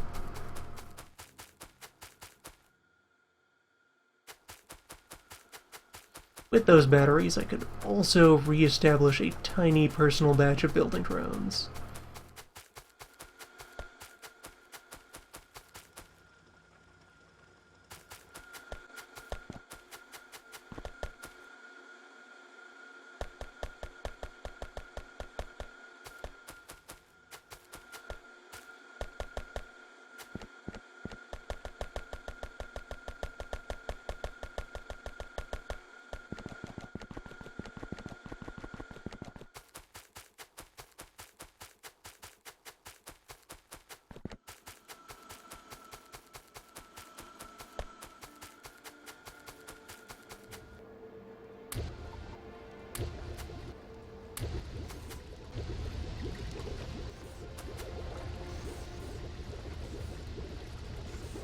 There's about 1,600 acid stored in these.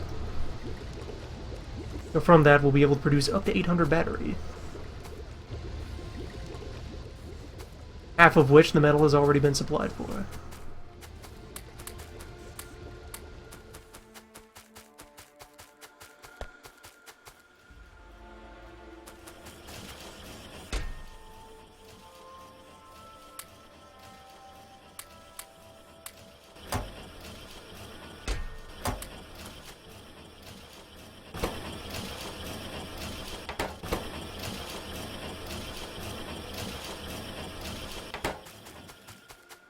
More if I inject the productivity modules.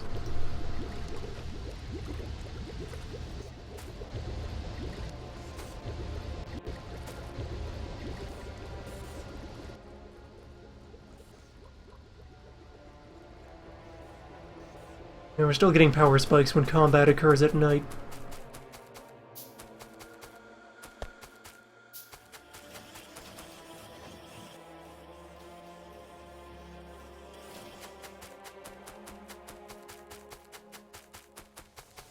Go shove more of these greens into the furnaces.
Have the parts on hand for many more.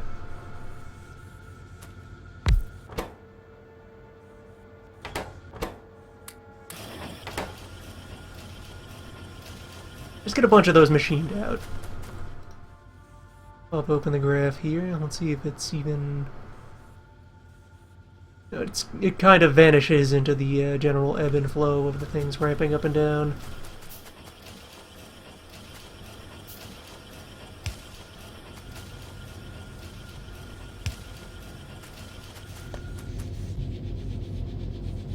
Trust me though, these will save us a lot of energy. Even just a single of the basic ones. That's a 30% cut in power consumption. That does a lot.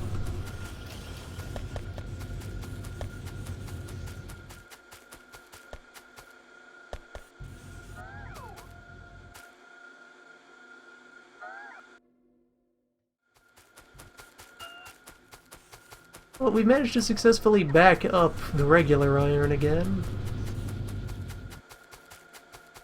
A bunch of consumption that's not going to resume until we actually have the oil opened up and running and active.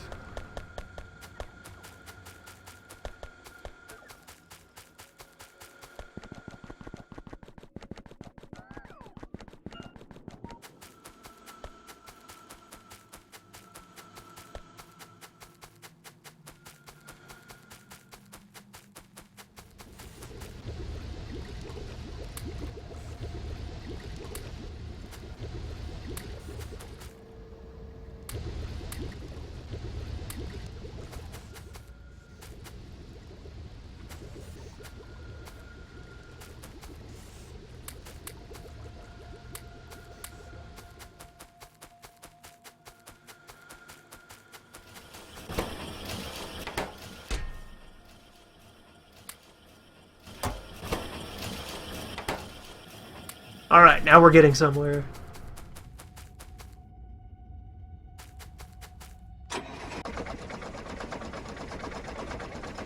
Now we fight back.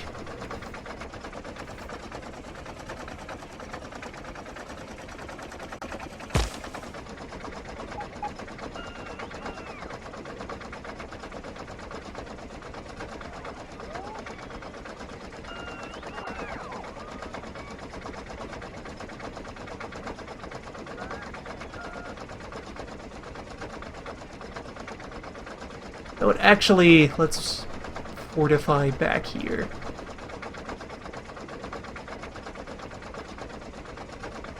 That seems like a better idea. Recognize that part of the difficulty that I've brought upon myself is we don't really have the equipment and materials right now to go on an offensive footing.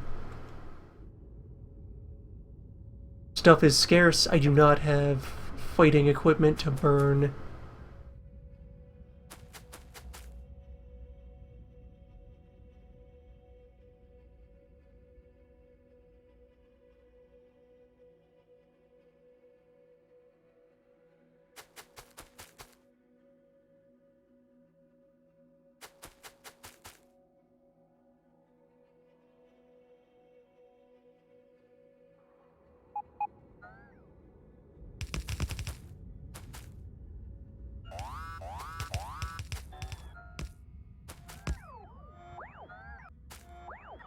Shut up, alarm. That's just brick.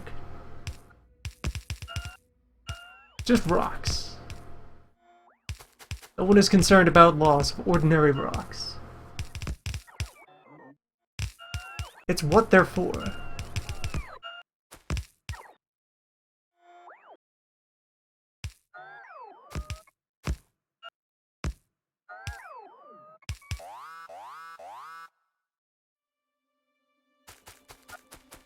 Yeah, the Sea of Red can be turned off at any time. It's just...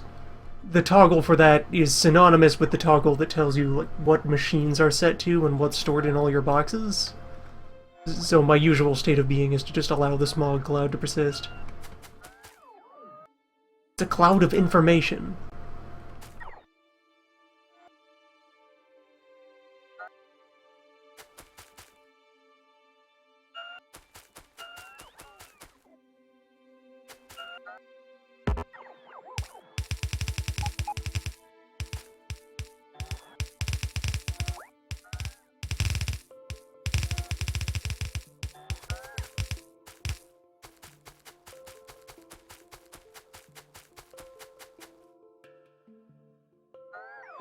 Now let's see here.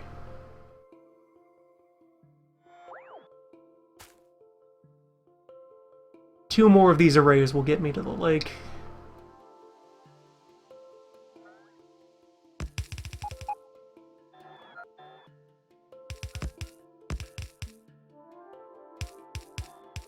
And then that will be a perimeter around the space where I want to build the base of the refinery.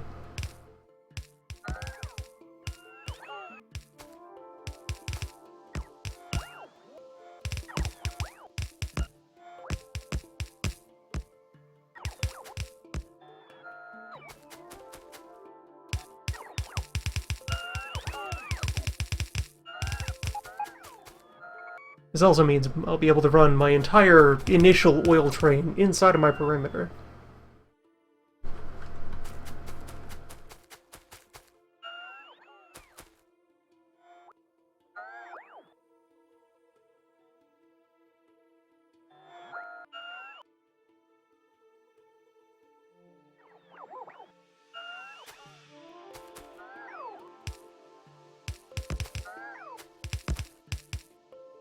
I will be one laser short for finishing off this array.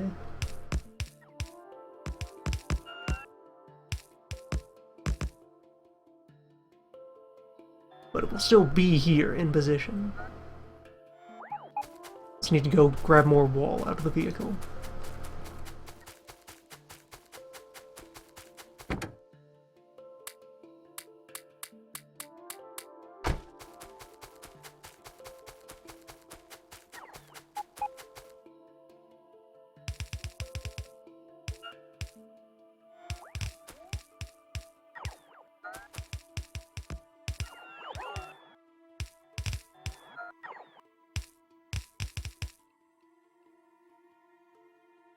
The next step of things, once all of these walls are properly thrown into play,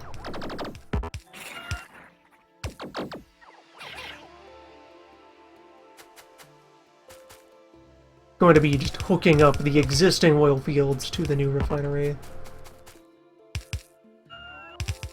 Naturally, that happens after building said refinery at all. Fill in the vacant space on this wall. This one may have to hold out for a while.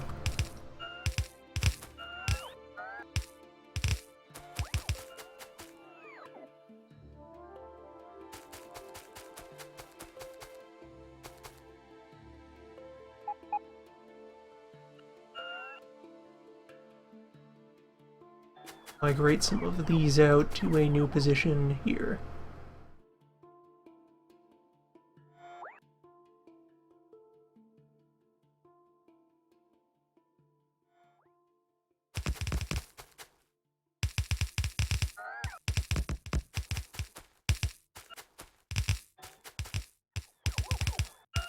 Enemy density is one of the things you can adjust when you're setting up your map generation settings.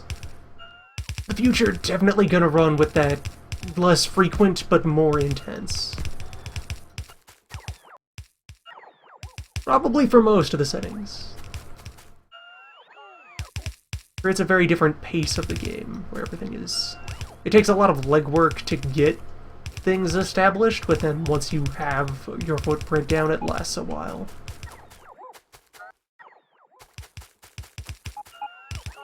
Makes each of your operations feel more substantial.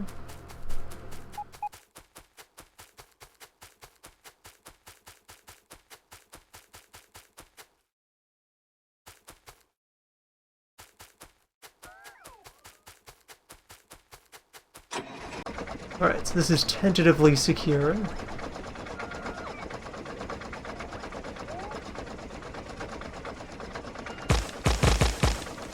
Properly stock up that array. Maybe install a second one there.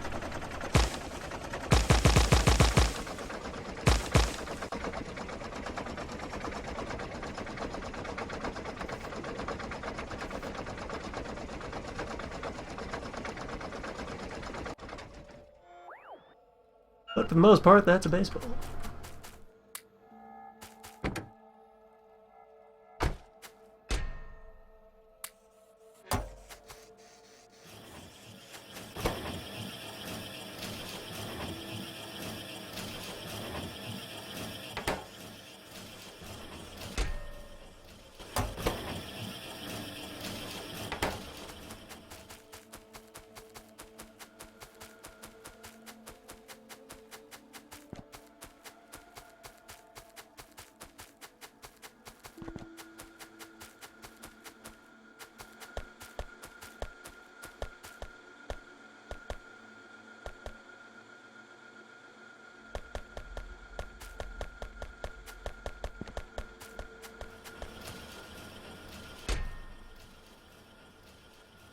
me the rest of the stack of defense robots. And since these weren't as powerful as I was thinking they might be, I'm just going to trim down the overall size of the pile. And grab some fistfuls of festive wire.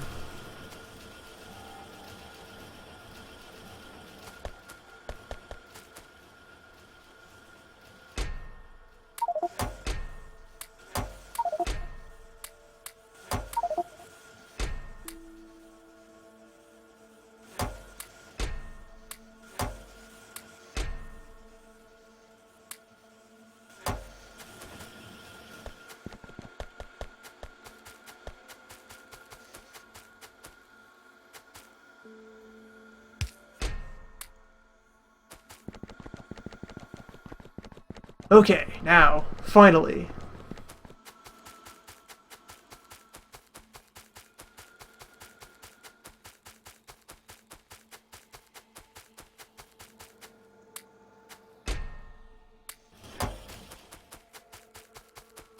Let's refine.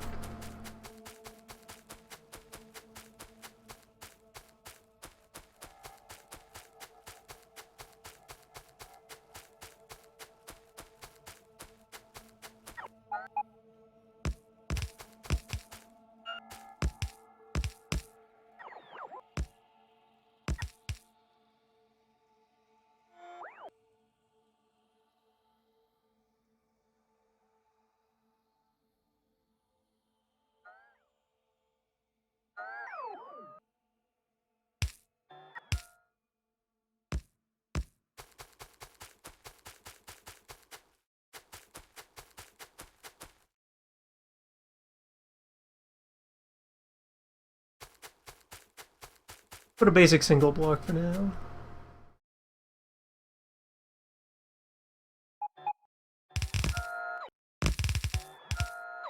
That covers the gap.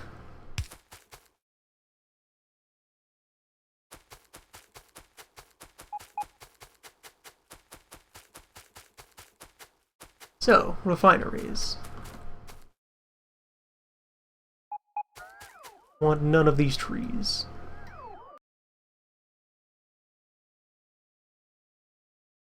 Their time is over.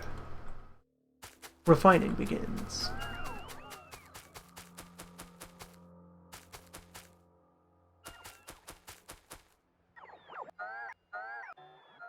So, in terms of external geographic features that are important for a refinery, the only thing that you need is reliant on the map is you do need a water supply in order to do advanced refining and cracking and mixing of various other subordinate compounds, which I need to go and get a pump, or materials from which to assemble a pump.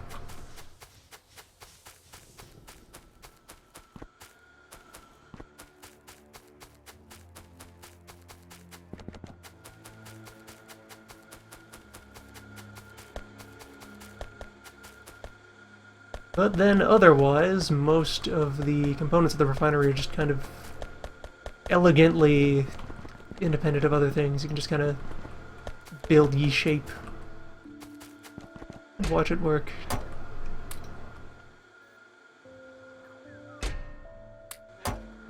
The auto trash slots are not quite serving their purpose, since the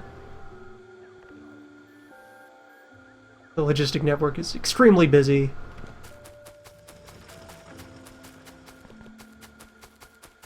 Since I've reconnected a belt of iron, I might even just switch off the train station. Everything's getting nice and densely packed here now.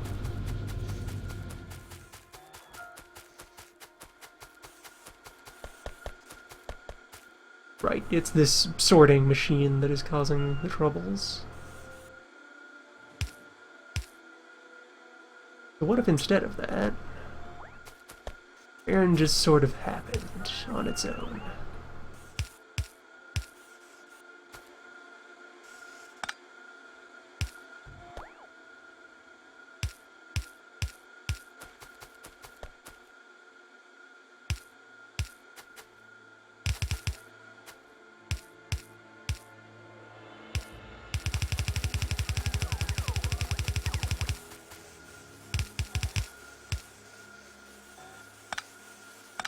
And then also switch off the train station. Just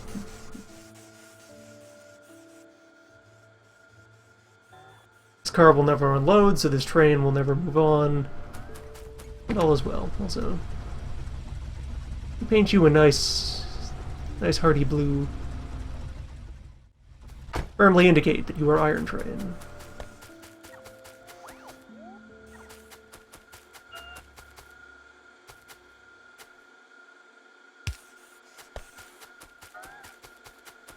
The robots will remain very busy, but now, at least someday, their toil will hypothetically end.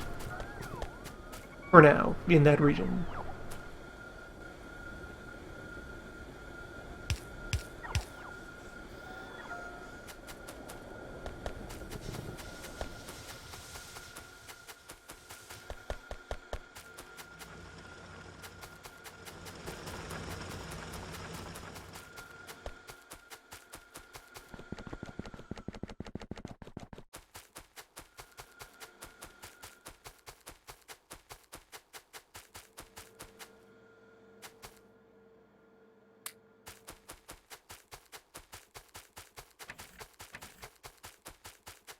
So, Refinery.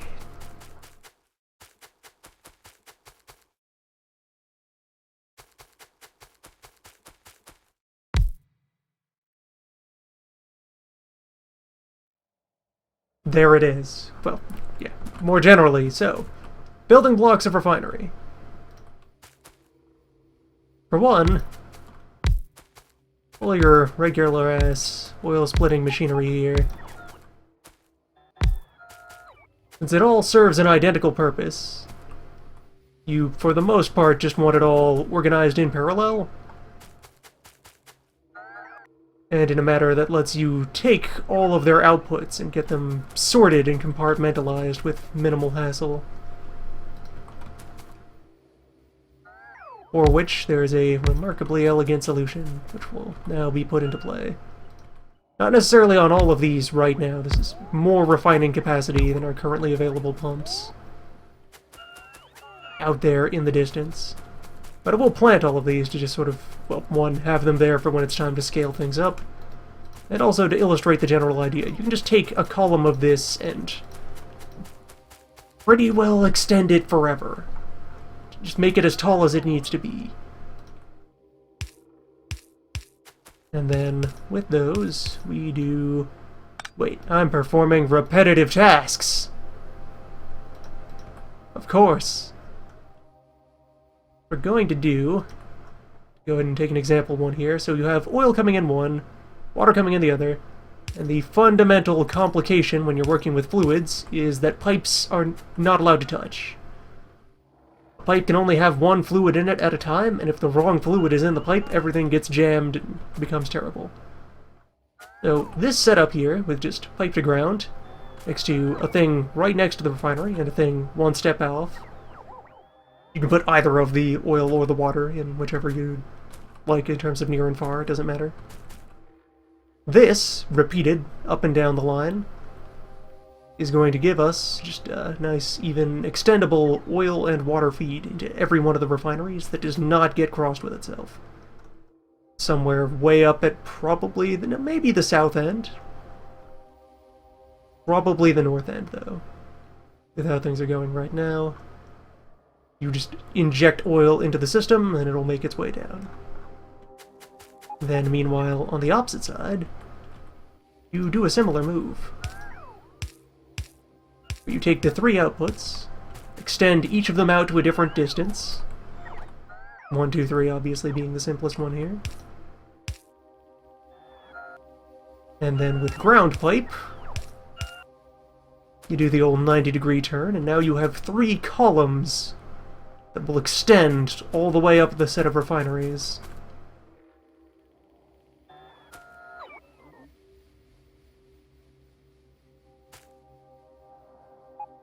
Like so. And then on one of the ends of that column, again, probably the top, for our purposes, you then take those off in their own directions and handle them however you so please.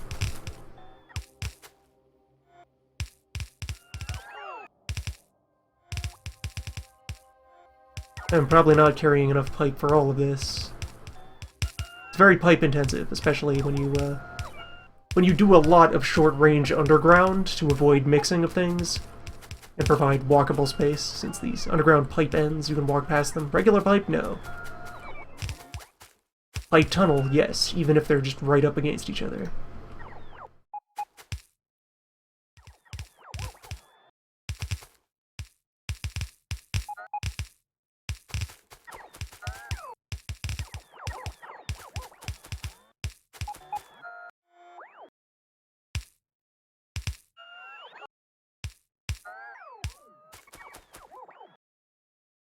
Yep, short on pipe. Fortunately, I happen to be aware of an outlandish quantity of pipe. We'll go fetch that in a handy cargo van. Congratulations, you are now a cargo van.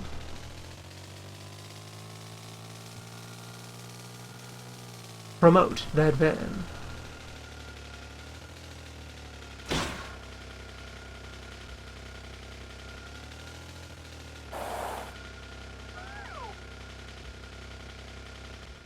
We're here.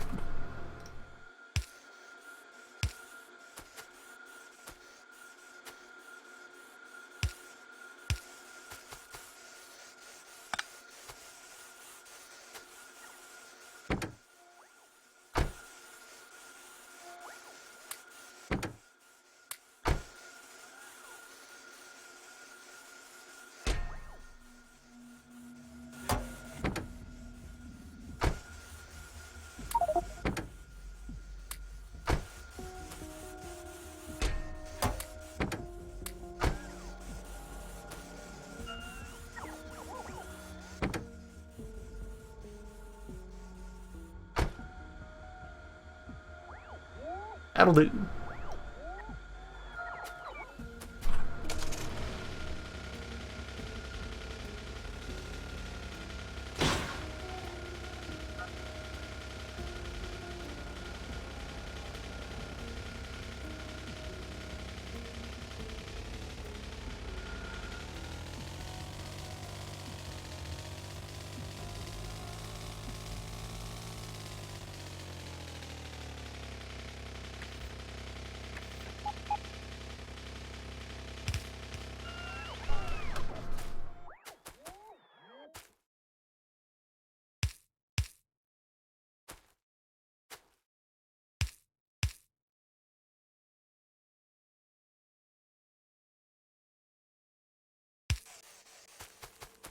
Alright, give that a chance to unload.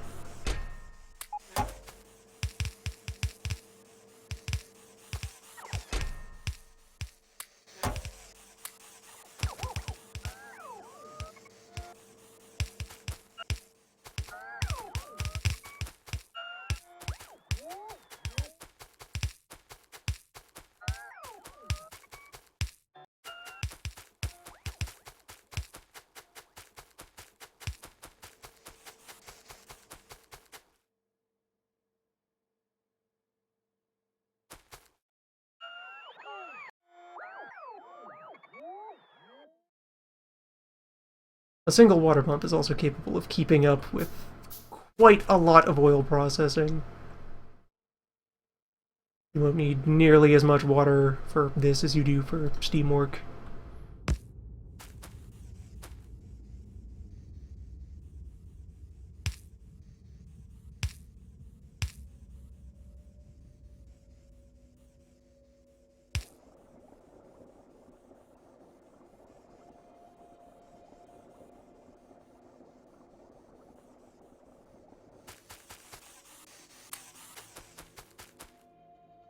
Alright, so there's our water in.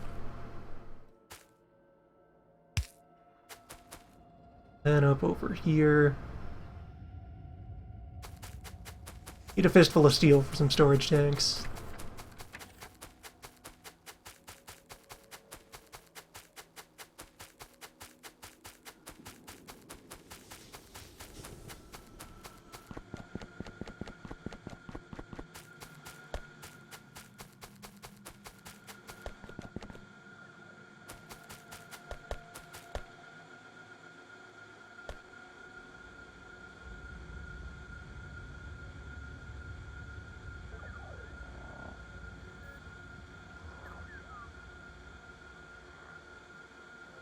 storage tanks, and I'm also going to incorporate some pumps into the layout here. I did not interact with these previously, but they are very clever and useful little gizmos. Particular when used in conjunction with our colored wire.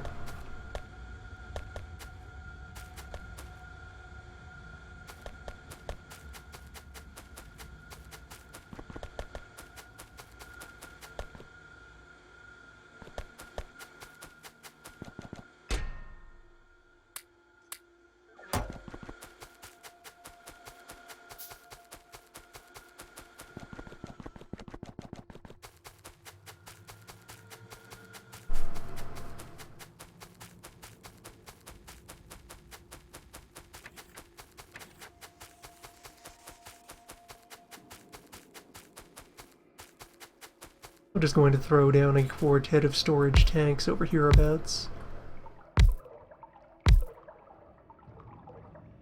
Where sound general design philosophy.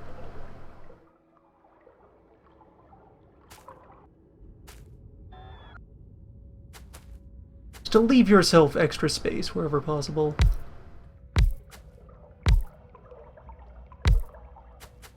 It is easier to fill gaps than to create new ones. Actually, yes, I want to leave that open. This is one of the ways I'm going to use pumps.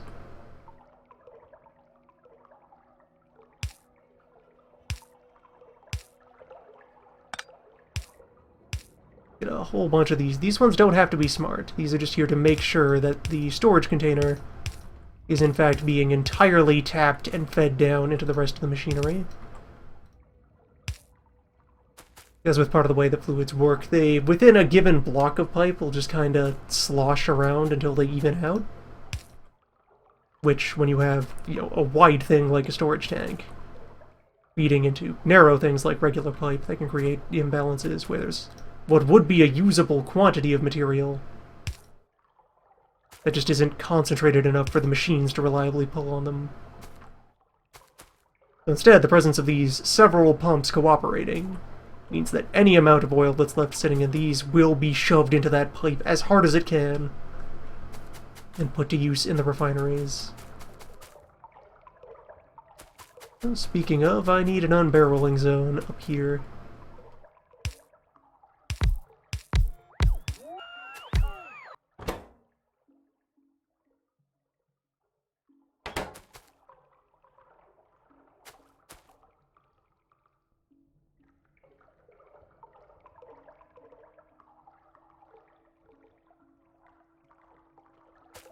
From each barrel we open, 25 oil.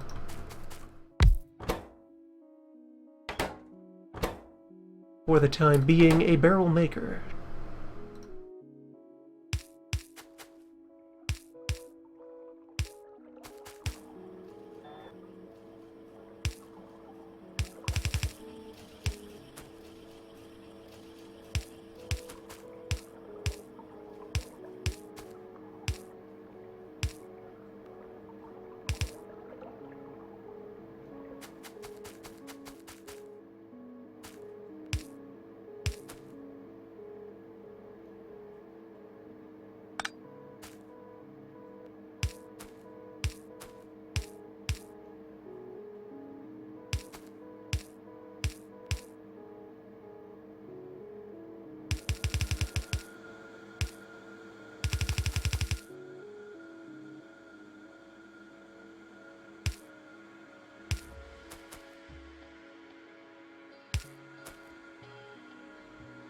Where then, from this, belt of full barrels in, belt of empty barrels out, belt of freshly made barrels fusing in.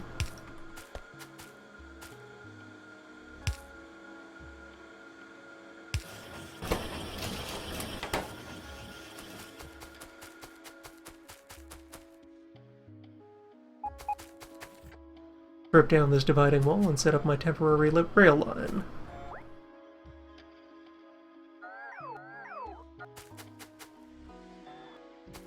To hopefully one day be promoted to, more permanent, big rail line. We'll see.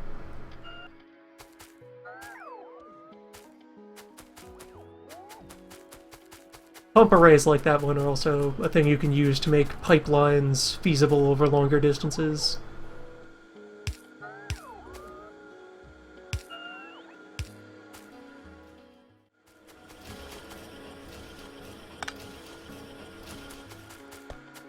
Hello, making barrels.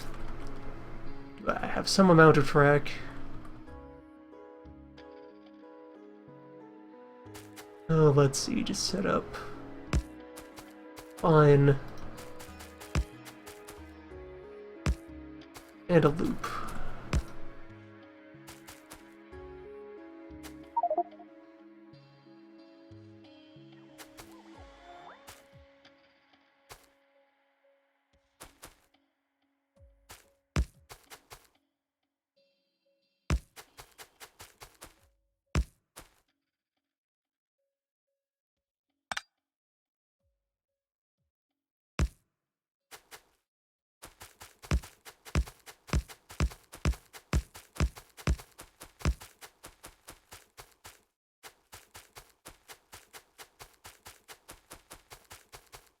And it will want to slink its way out here.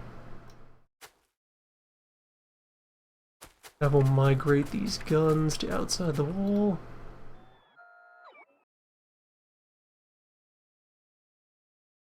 Form a new wall.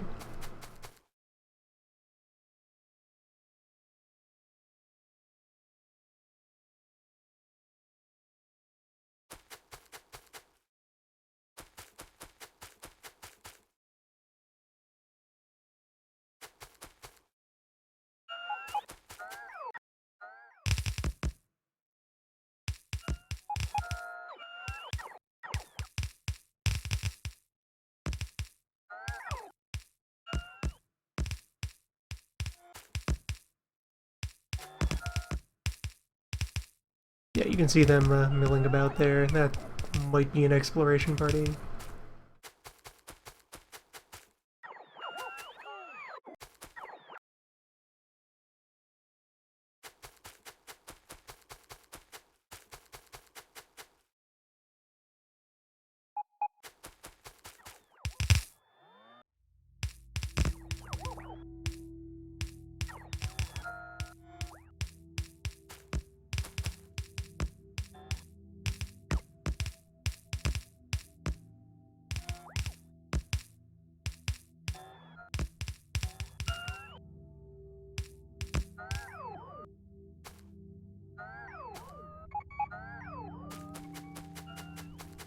Okay, short on lasers again. That's more security established for this general area.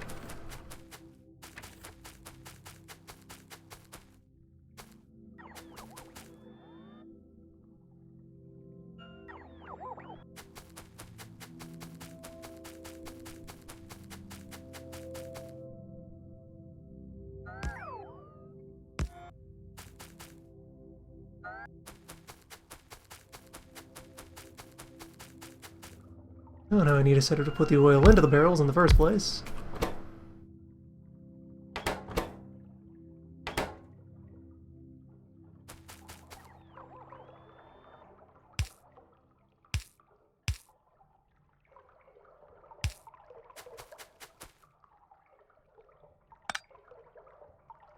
And again, a little convenience that I'll throw in here is a couple of pump. Keep things pressurized.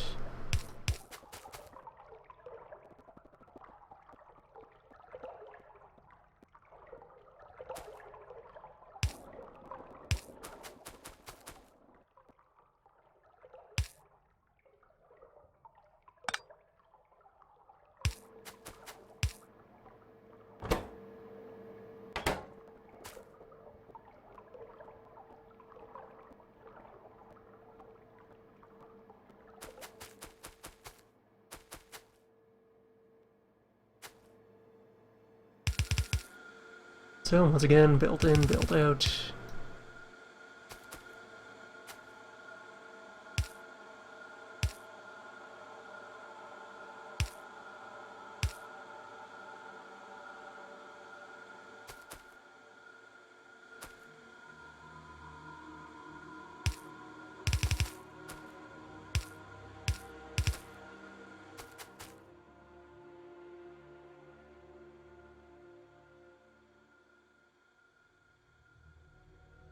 to want regular boxes again. They still have a place. Just means I'll keep a reserve of them.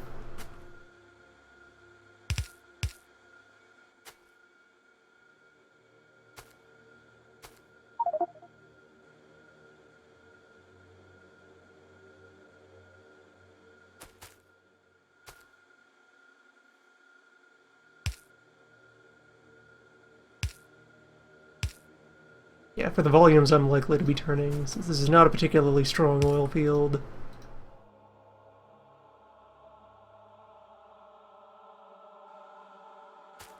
Probably just go ahead and use 2 boxes.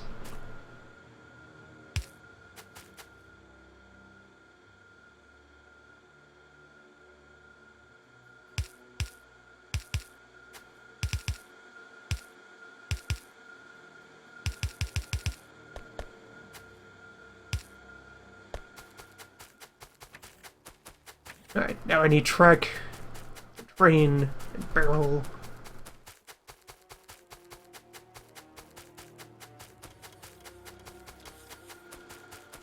Not carrying train parts.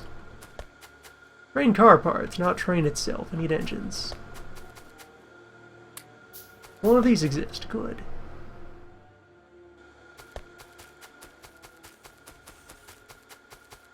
One of these iron belts was, in fact, not done connecting.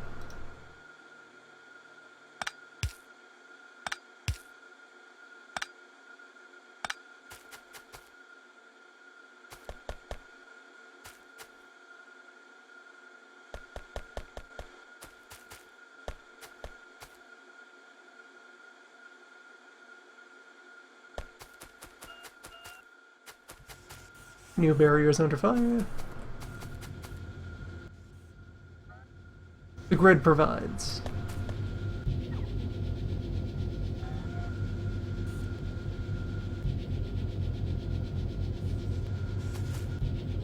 And yeah, let me just augment all of this.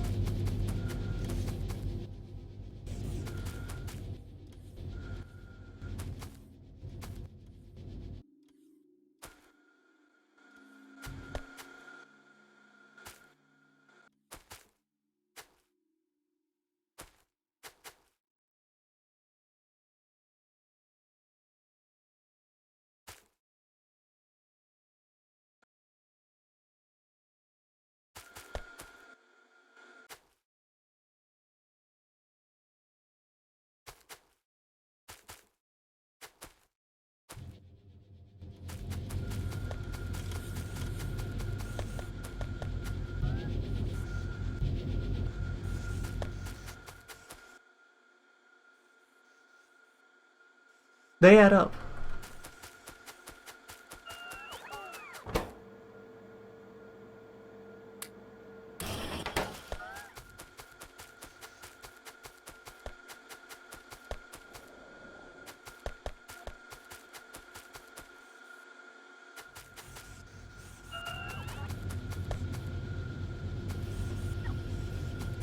Railway track was stored out here somewhere, wasn't it?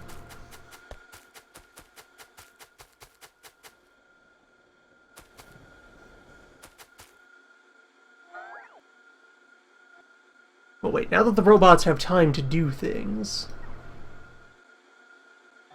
Bring me my railways, wherever they are. I could also temporarily, or probably, to be real, permanently cannibalize these other stops.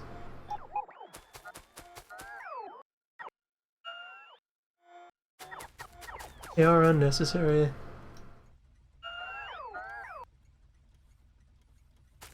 Build a much nicer train station here. Later did. Here, or more likely, like, up over there.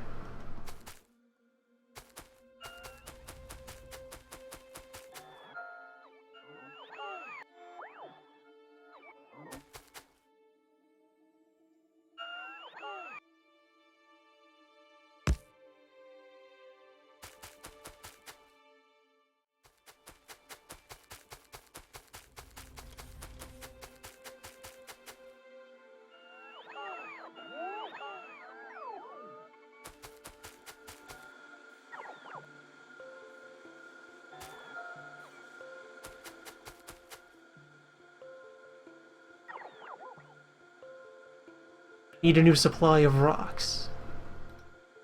Been tapped on rocks for a while. All the things to miss. Gravel.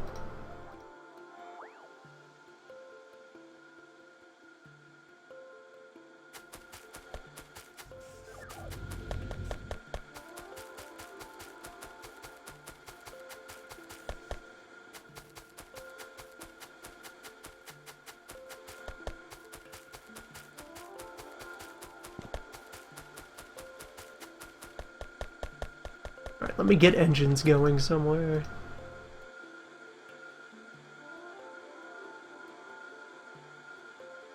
These cannot be made by hand. Like gear steel.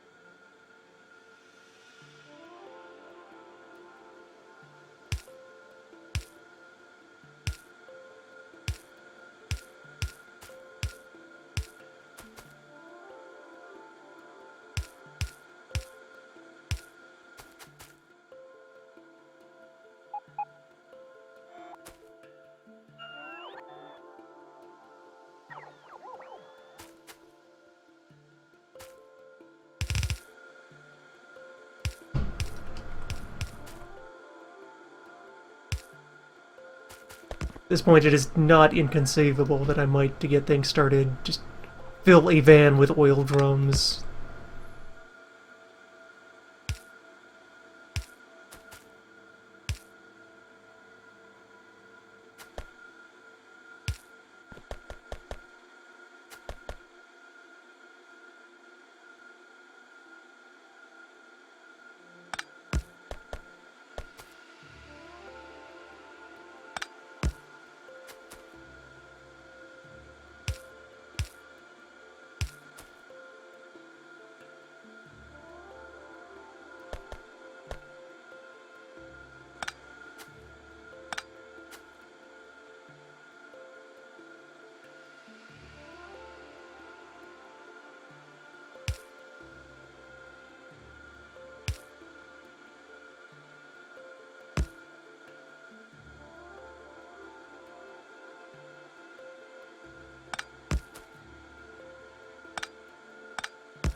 Alright, there we are. Engine parts.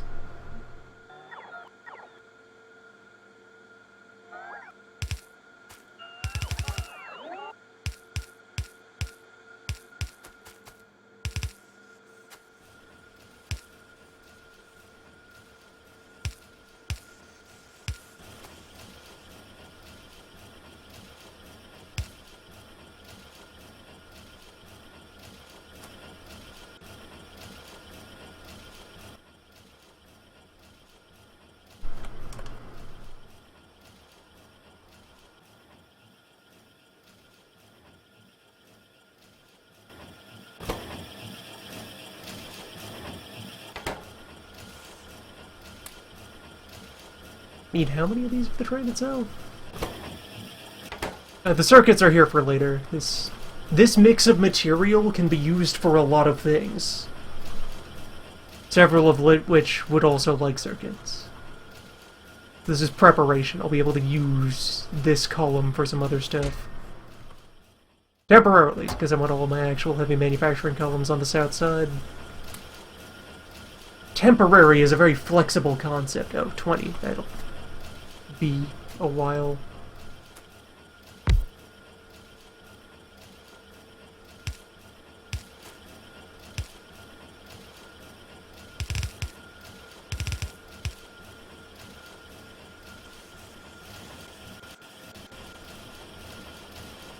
when you're doing stuff with wire, you can also... Whoop, wrong button. Copy and paste the settings of your gizmos.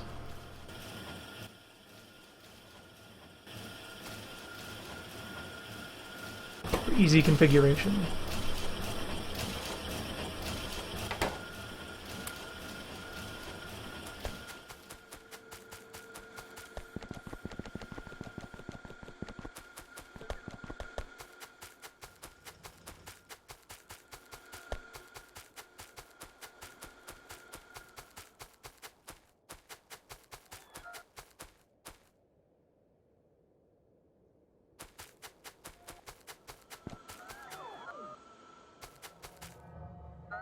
Was there any other train track stored anywhere in this damn network? Also, now that I'm introducing circuitry, there's another thing that can be... that I've neglected that I can finally bring out into use here. So, lamps! These are a thing. Many people enjoy... that's a hell of a power problem we're having.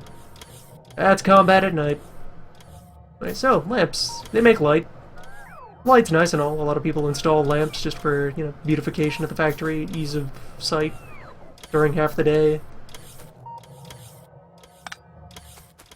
For the most part, I ignore them. I get along well enough with the factory when it's dark. However, now that we're using circuits for things, lamps have a purpose. Over the old constant machine down here. You can attach lamps to the circuit network. Have them conditionally activate and deactivate. And furthermore, you can tell them what color to be.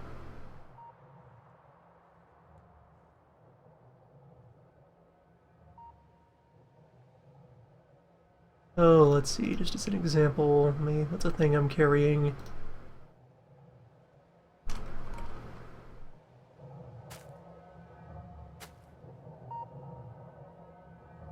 Wire in one of these boxes.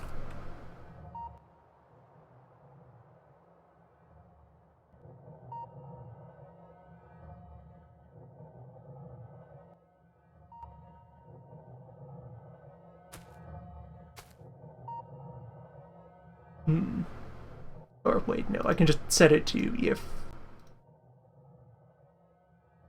if red is.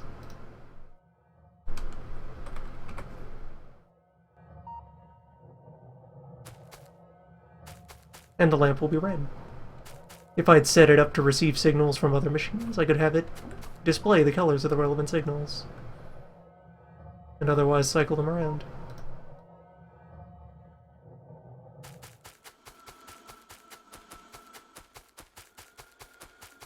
So I can use that to create, like, handy visual indicators of things. For now, I don't need that functionality on anything, so I'm just going to toss those into a box and let them exist on the cloud.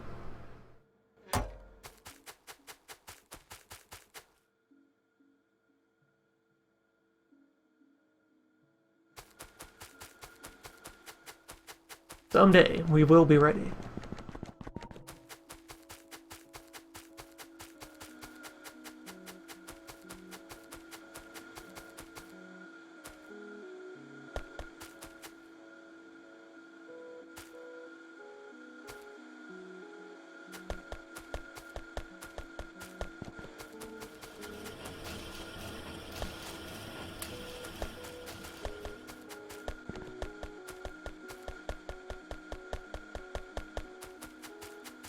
Furthermore, planning-wise is another thing to set up.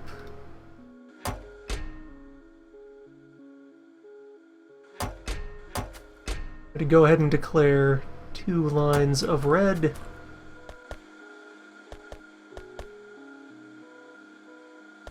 Or wait, hold on.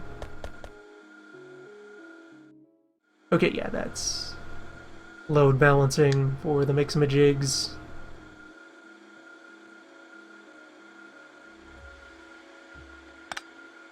The upper 2 rows of this block will be red, then battery, then blue once we start making blue again.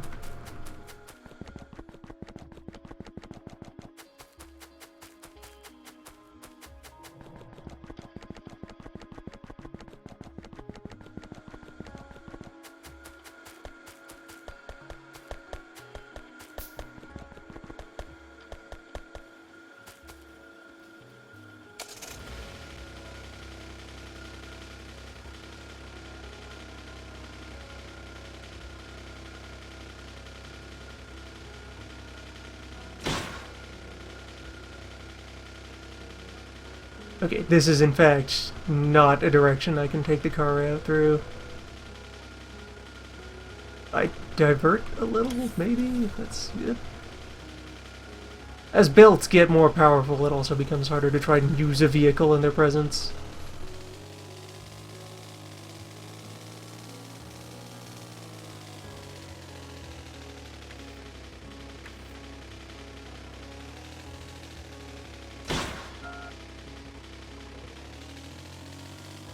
Right, so I have left this machine.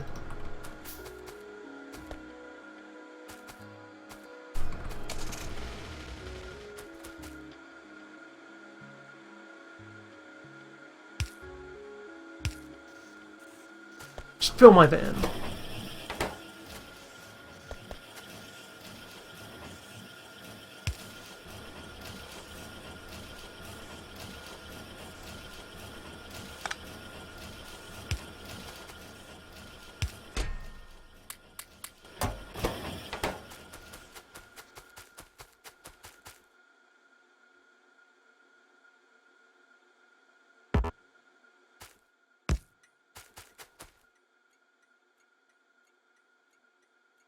Okay, temporary oil barreling station. Well, oil unbarreling station.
Some of these lines are backwards.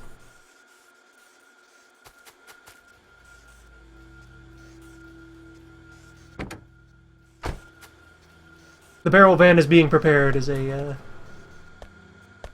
fallback in case I don't have enough rail to actually get this train, out to the oil field.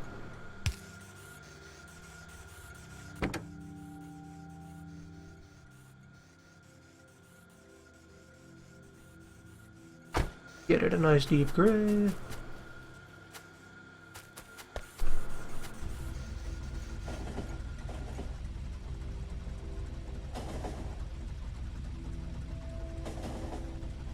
Alright, let's see how close I can get you.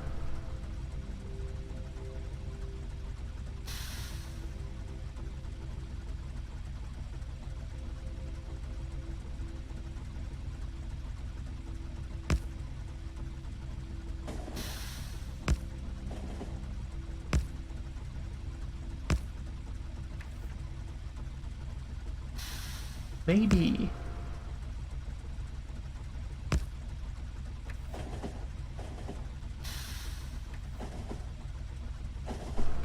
I should do this from the other end.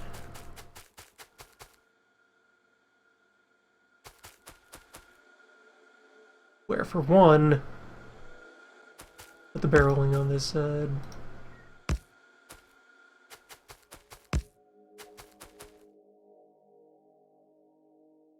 By the way, gates are compatible with railway.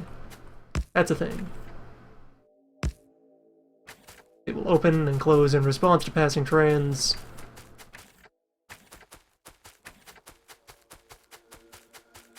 They're good for that.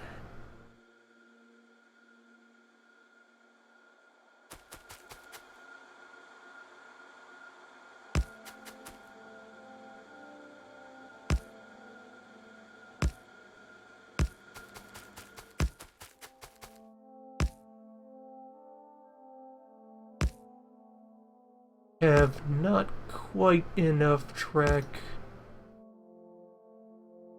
finish this loop. We do have a basic connection to the thing.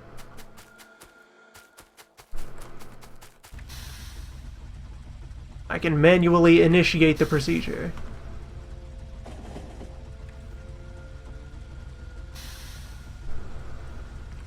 A map. Do I have more rocks anywhere inside the perimeter? Rocks out there.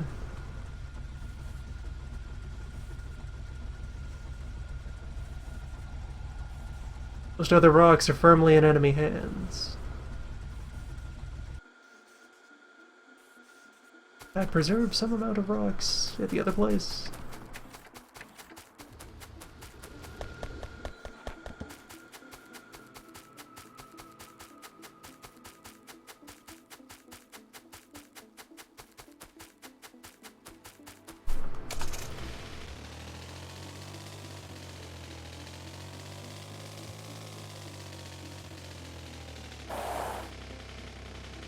That's all been bricked.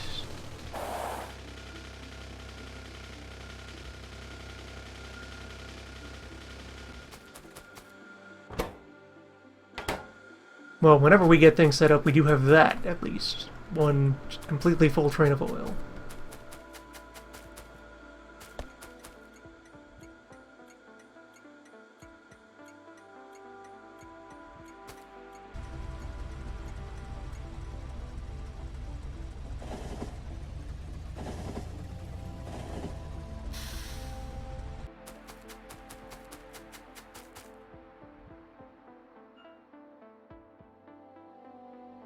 Even if it just barely doesn't line up with where we actually are.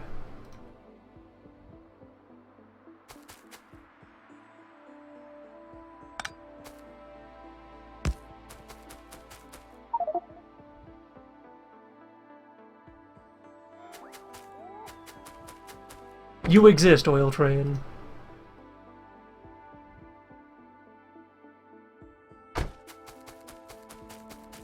Let me dump you into a van.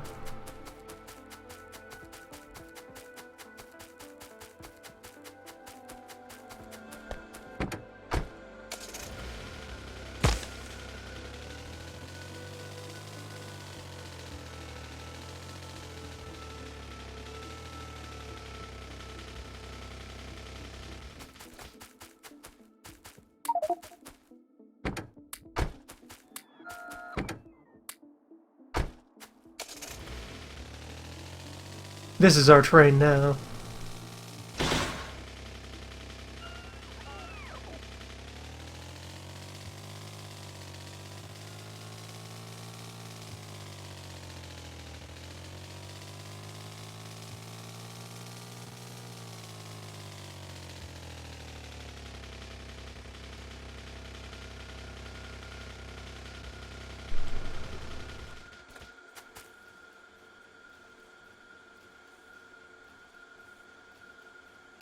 Vans are nature's trains.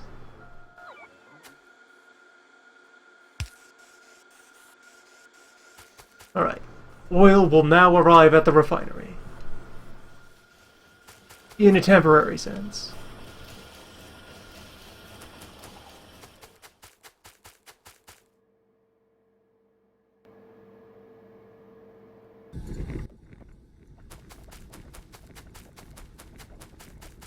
Let it resume.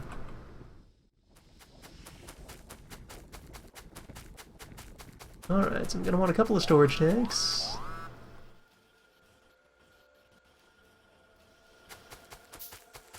I'm gonna want to respond to that crisis.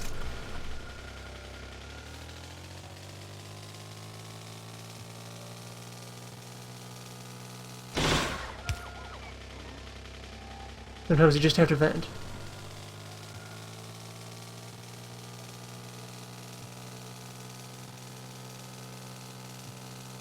Come on, what's your problem?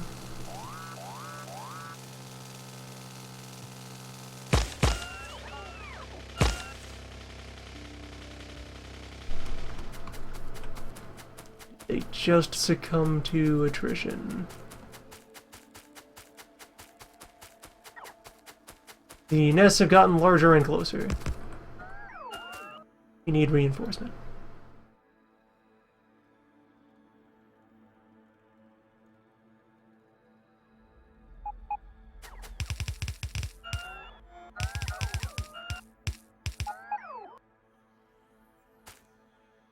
Not carrying any additional gun.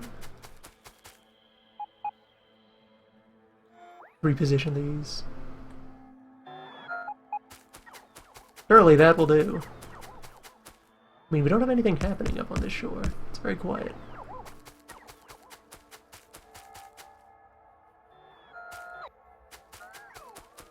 Pumps are firmly offline for now.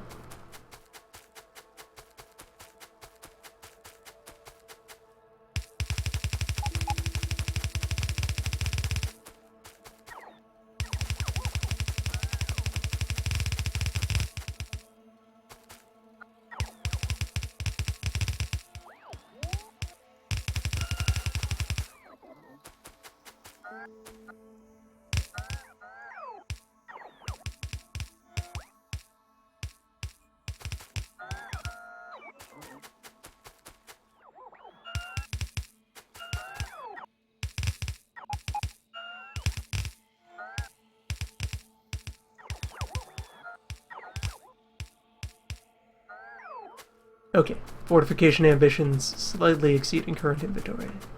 Oh wait, no, there's another 30 just on my belt. Use those.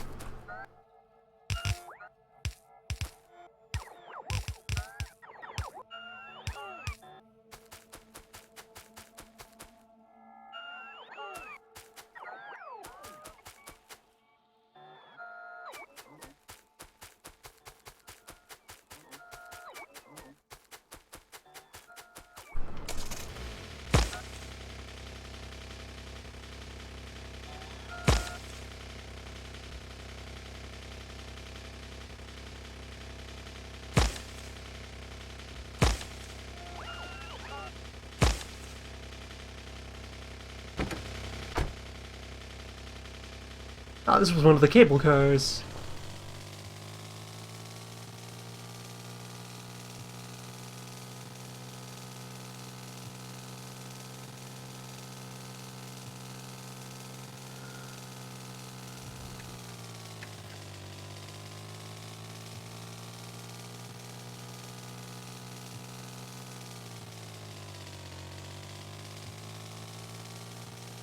I may as well put those barrels at the bottling station here.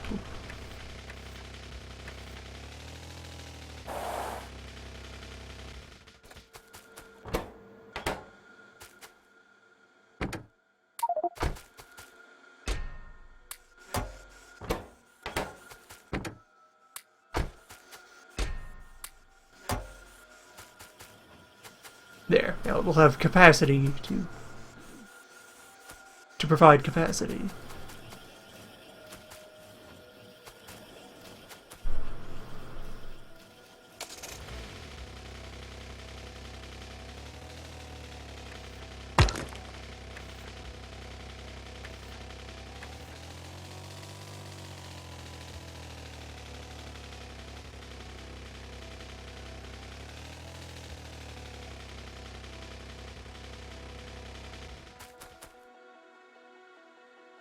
Scalability is why I'm bothering to switch to train at this distance rather than belting the barrels over directly.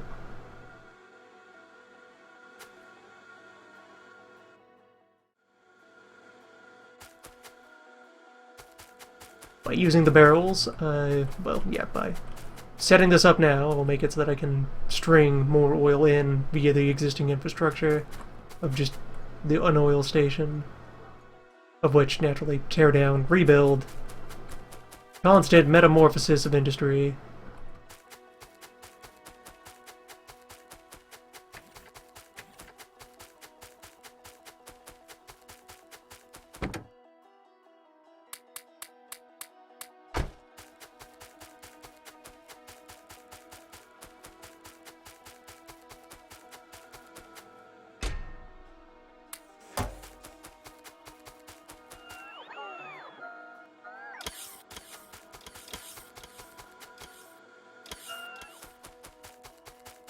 Such good bots.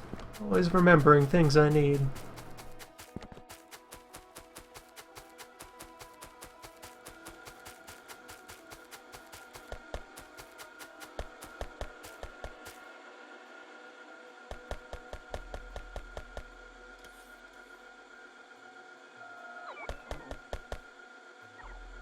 Alright, so I wanted some storage tanks for use as buffers throughout the facility.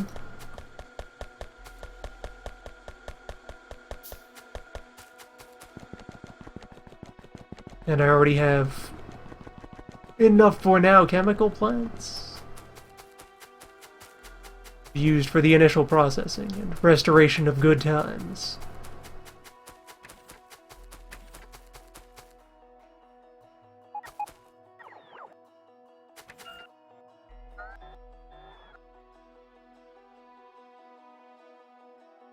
All of you are needed at the front.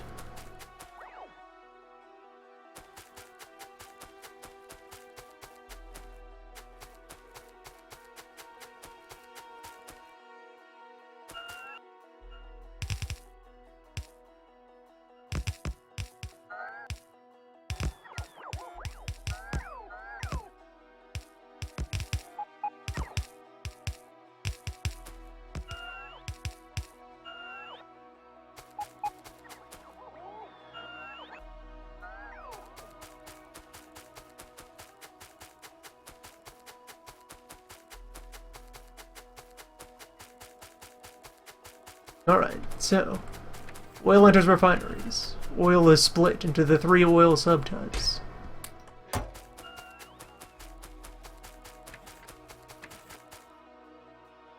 Time to do work. And I still have several pumps available.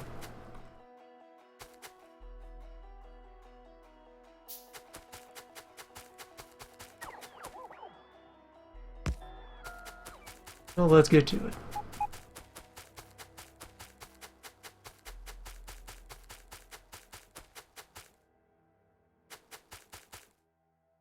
I guess if I set myself up hereabouts, I can receive the various flavors of goo and then begin to handle them as needed.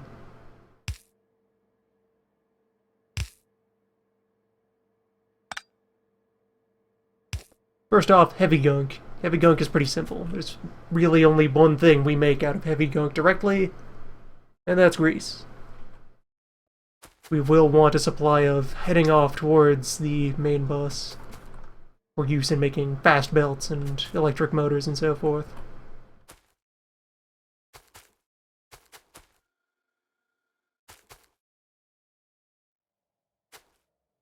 So, with that in mind, bring the high-density gunk over here.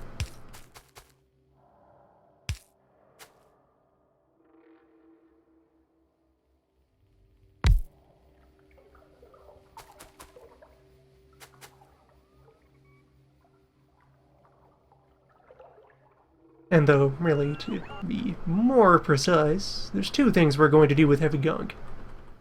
Make lubricant, and crack the excess heavy gunk down into light gunk. And also, to be further pedantic, there's a 3rd thing that we are going to do with our light and heavy oil, which I've never bothered to research, actually. Okay, so we'll sort that out later. For now, 2 things.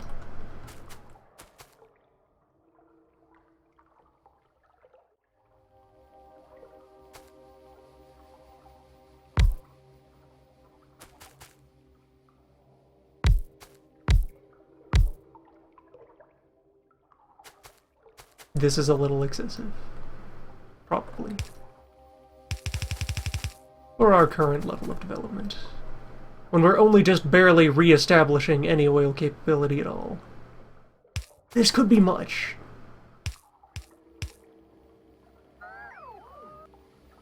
Anyway, they are going to feed off this fellow.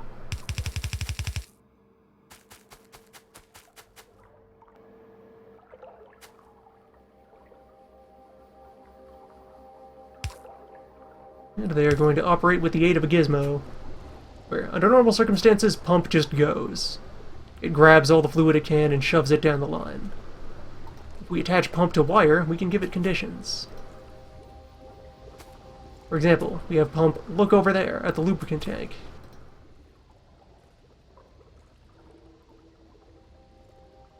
Say, only feed the lubricant tank if it has less than, say, 1,000 units of goo. It will do just that. Or try to. This is going to get stopped until we start doing things with the other oil types to unclog the line. But for now, though, that's goo. And then to be sure to give it a nice healthy send-off towards the bus, there will be a pump array on the pipeline taking it out.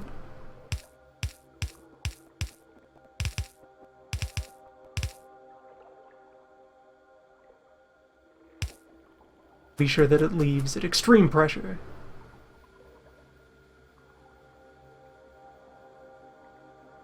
Guess I could route it over the causeway?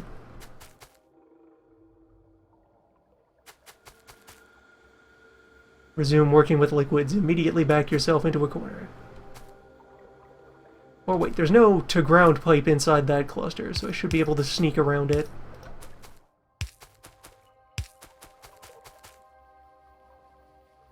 Then, yeah, just a little landfill here, and that'll smooth out nicely.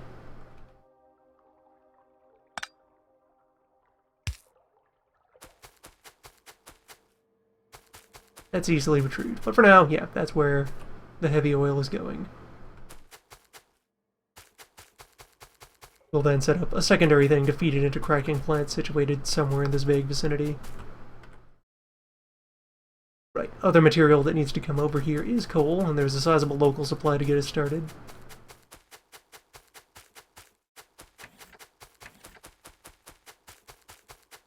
Patriotic war coal here.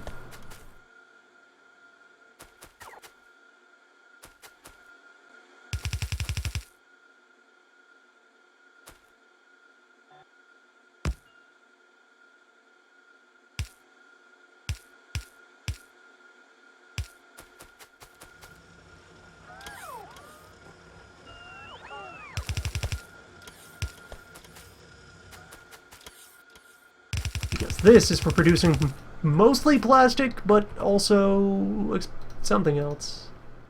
There's other materials. Yeah, explosives. Coal goes into explosives. We'll have new ammo for tank.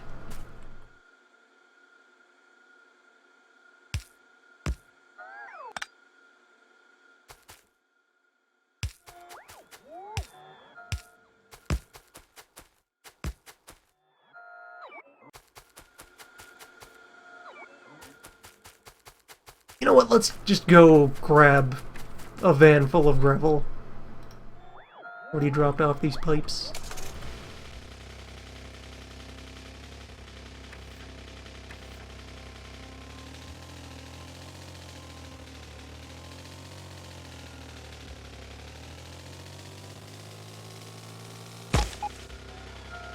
Finally dead.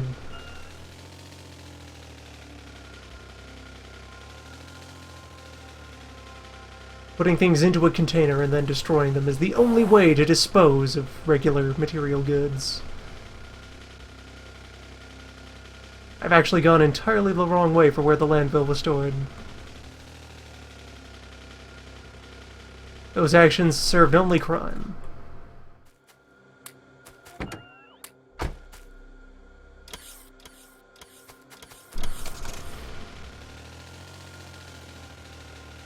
That sulfur is about to find a good home.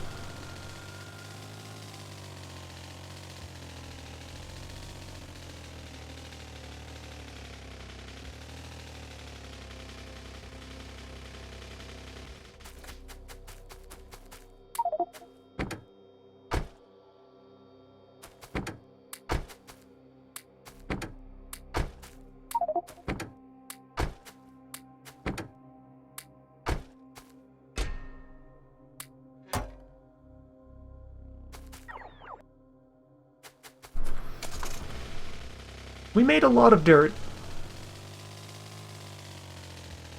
I don't have gravel to make railroad tracks, but I can just delete a lake if I need to. I am equipped to remove the ocean.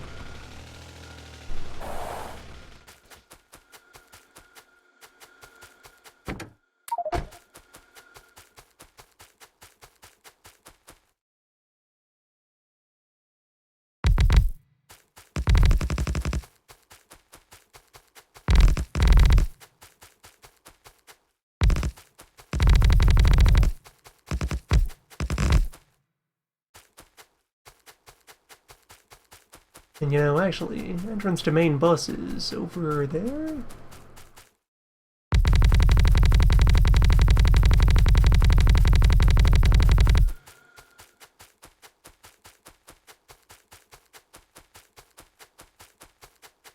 Let's bridge.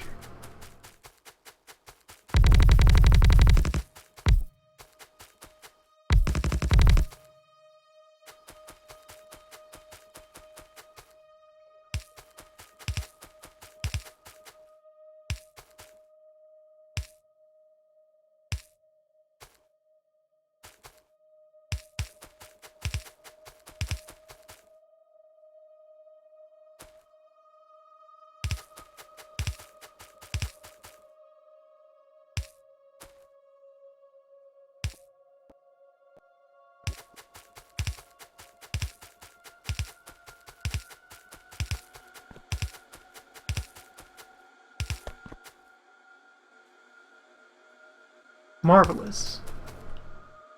Upper pipe, congratulations, you are hereby declared lube tube.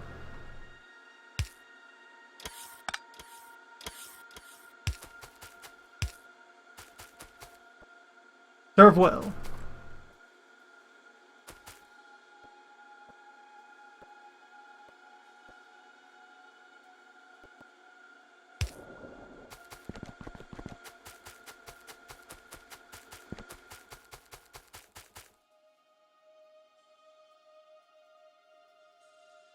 And that leaves plenty of room for the acid pipe.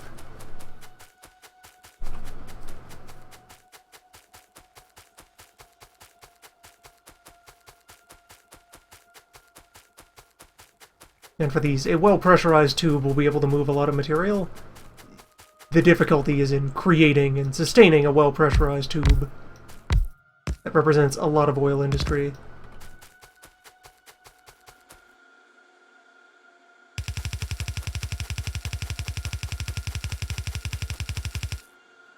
Alright, so here's a coal hookup.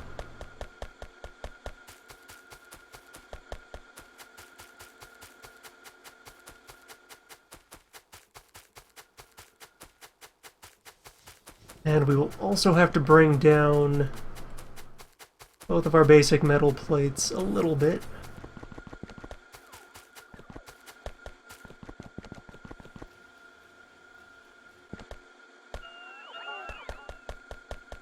But for starts, I'll just inhale a bunch of them off the belt.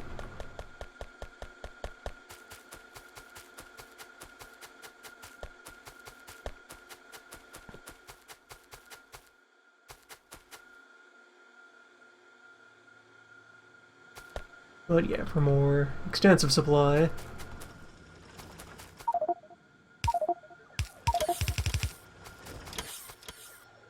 I will want to split something off of our material inputs here.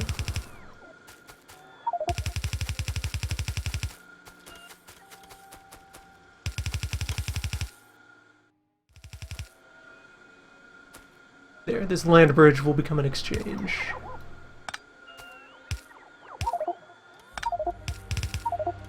Metal goes in, acid comes out.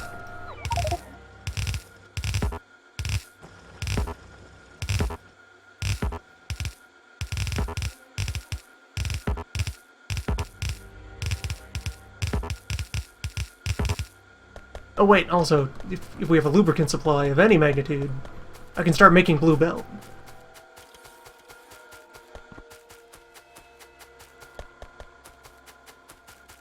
That's the first thing we need the gunk for.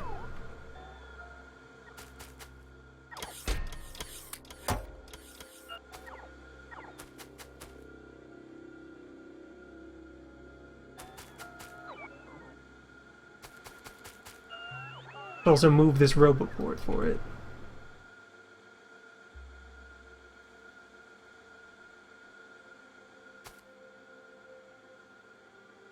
Alright, yeah, good. That's all the coverage you needed.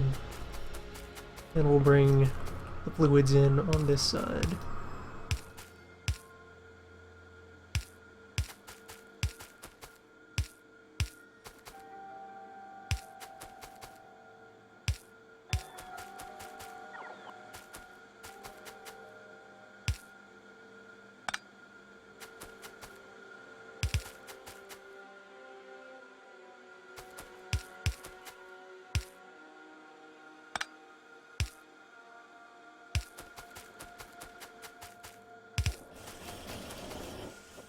Grease belt begins.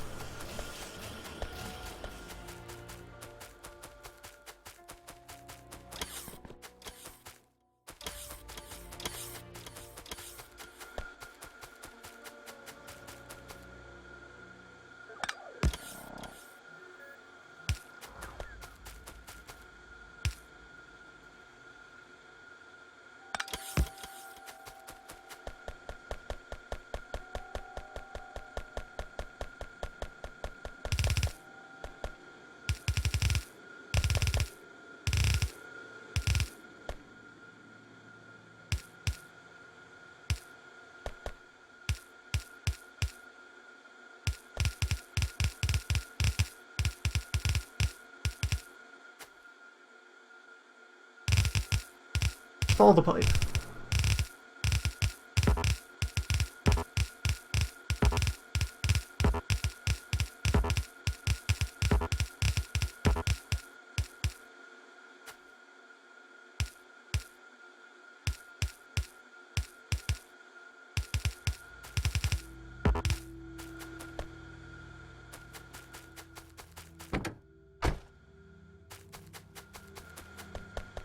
It's a start.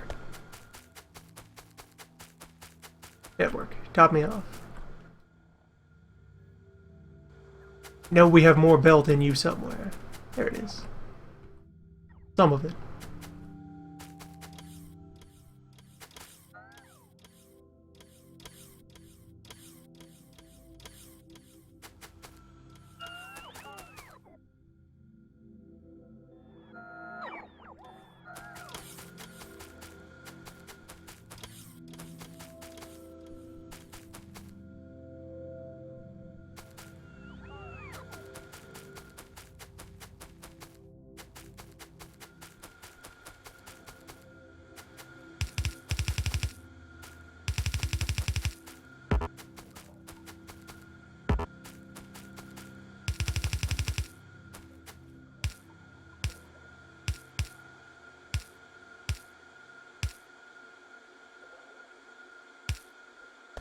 Right, I have endless landfill.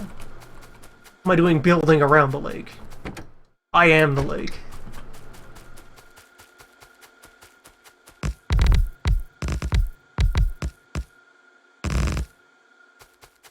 Even a single tile can provide an infinite amount of water.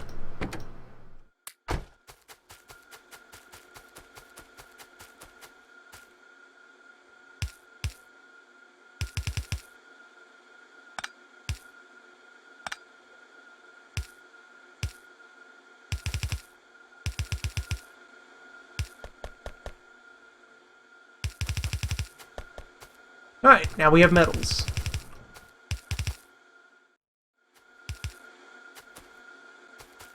All the ingredients are here.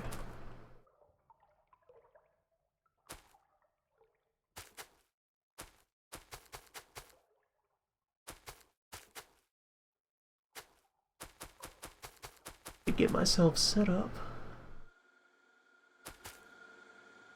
I'll actually tap the petroleum straight out of there.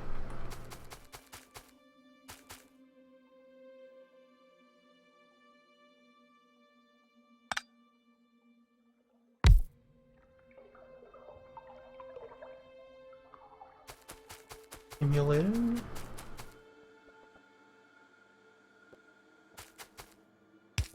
Then tap the light oil just a little farther down. But I have room to spread it out.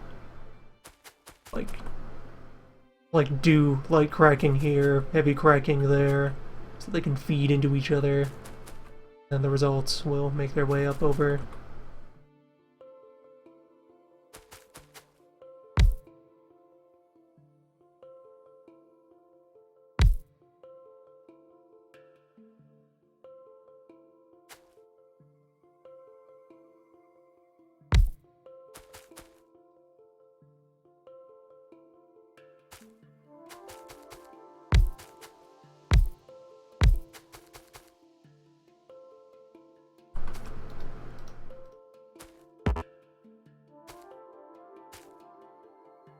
See the trick that's been done here with the inputs. Or, wait, actually, no. There's not enough space to do it that way on the interior. Right. The opposite of that. Still the same idea, where I have water and oil kind of aligning with each other in their own ways. Get these folks densely packed, I have to do this little maneuver again.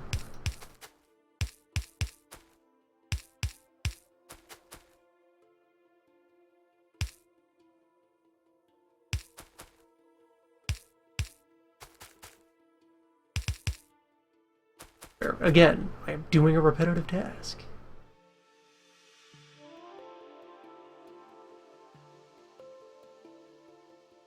Let me write this in my book.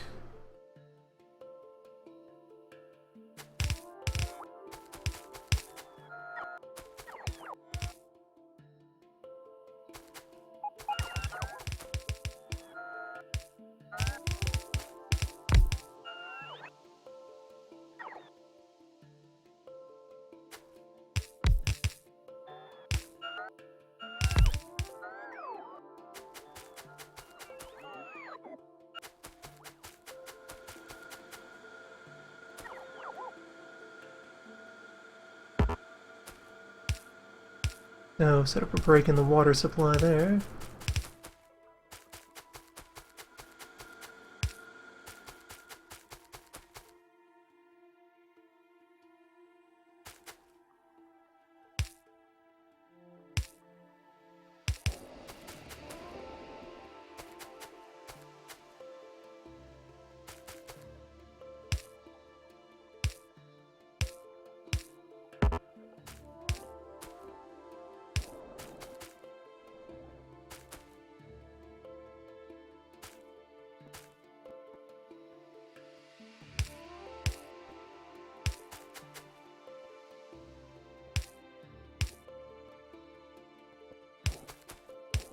Oil there.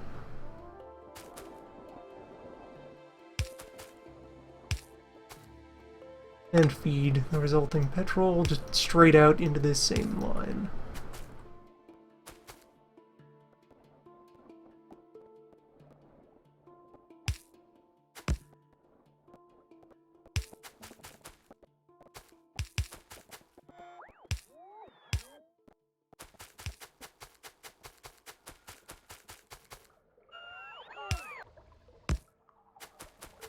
It's also good practice to leave a tall power pole next to each of your storage vats that you use in your oil layout. Because then you can wire up the storage tanks and design circuits that understand how much stuff you have.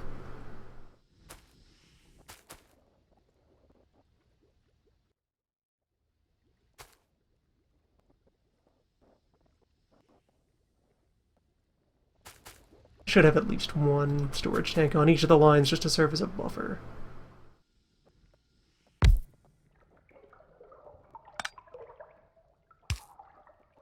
They eventually do things to make it smarter, but for now it just needs to be there.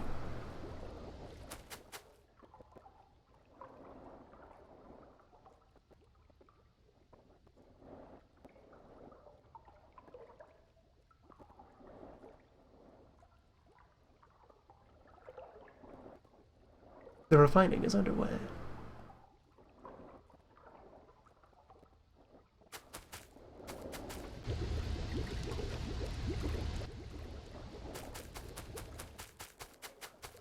Alright, so now, this stuff. The most valuable gunk.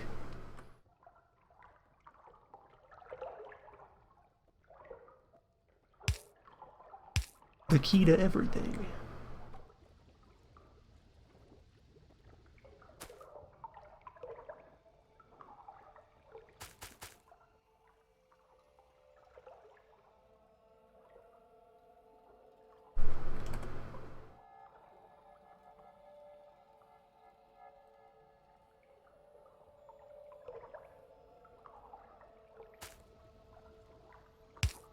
There's two equally important jobs that I want to split it between. So, as a matter of course, I'd like to have the two directions that I'm going to feed it out into just sort of agree to only draw when there's enough in the tank for just both of them to be satisfied. Some minimum quantity that they will then split because they don't have any sense of priority between the two of them.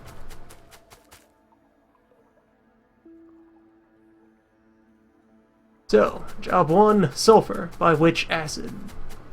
Job 2, plastic, by which everything else. By which victory.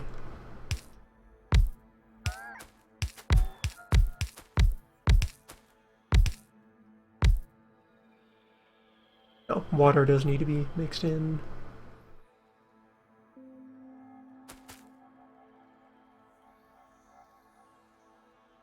I guess I need to give them a bit of space to work with.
Draw out a pair of them.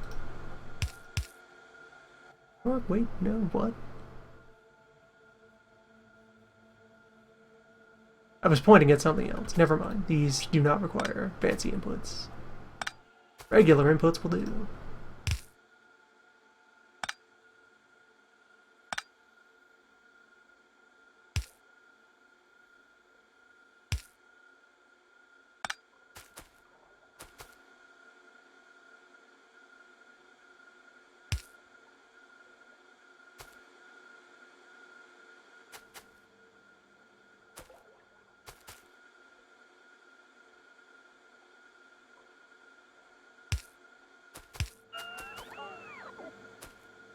Bring coal in there.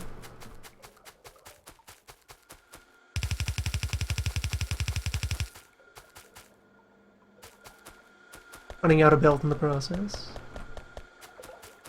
Or exists, I just need to find it. And then I'll get plastic out.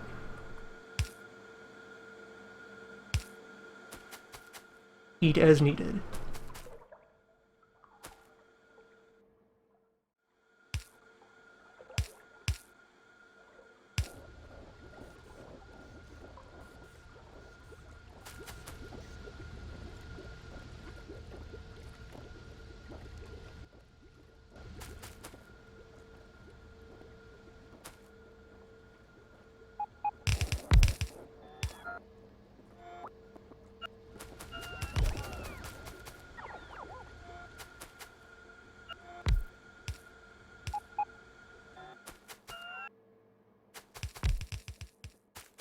And for these ones on the far side, swap the roles of the arms.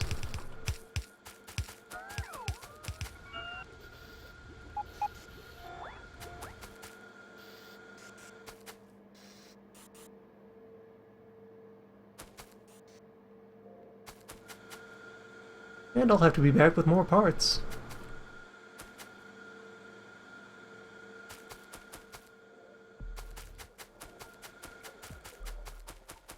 Get a van full of conveyor belts.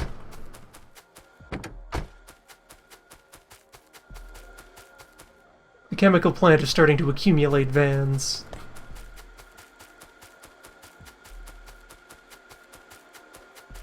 I need a van outlet.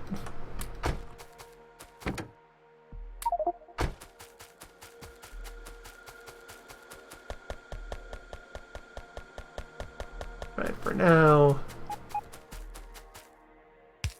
Please place this, this acid to be over here.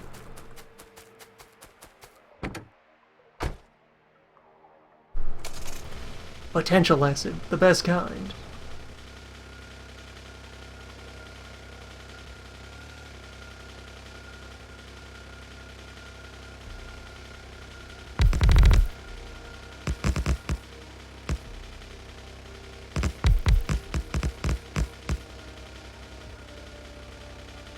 I will need more of this, because I need space for the output of the plastic itself. And just in general to toy around with. A good access point I've created here.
Since I'm clearly not done with chemical things, may as well prepare more chemical plants. And there's gaps in these lasers. Cannot allow phantom lasers. Everyone has their job to do.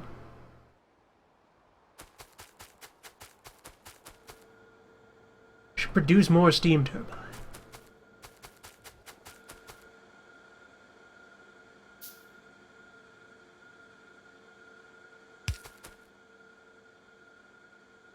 Is dangerously close to cross-contaminating the pipes, and that's exactly where you should be in life.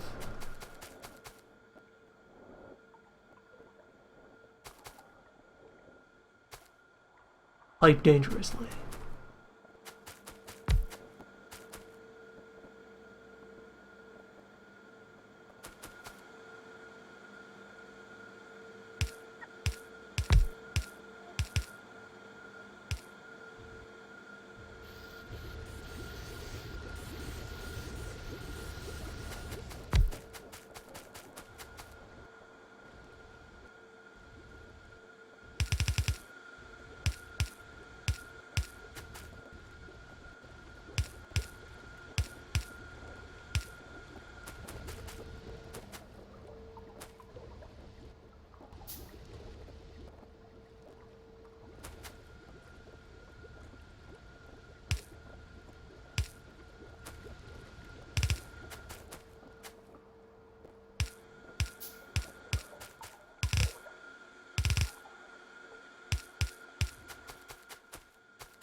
acceptable. There is a second plastic belt waiting to be done.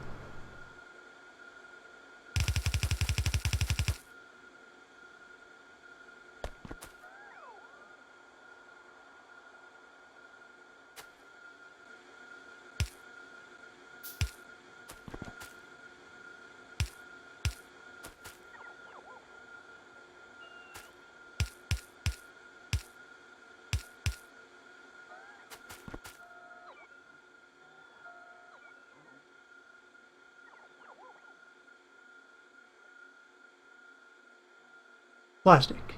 On belt.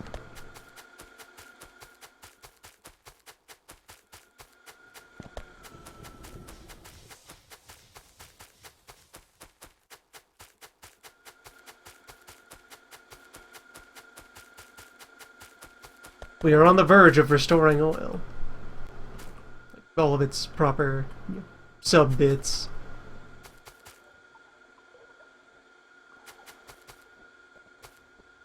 All oil derivatives.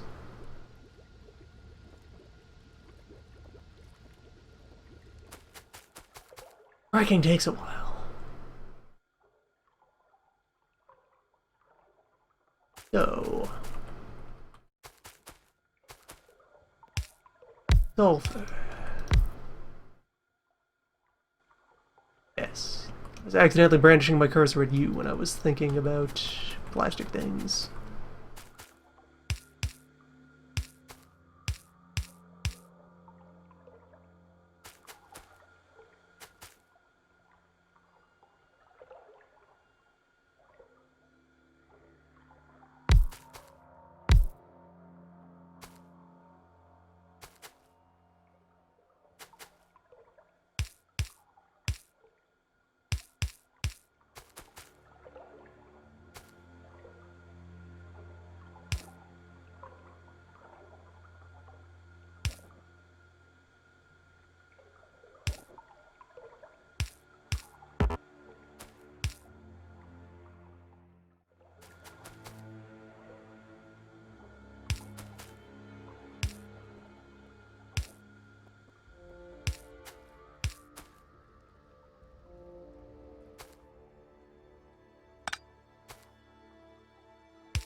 I did not leave the right amount of space between these.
Where do I sneak the water into the other side of this thing? Then naturally, with all the fluid bits going in, then the sulfur just offloads physically onto a belt.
Okay, sulfur.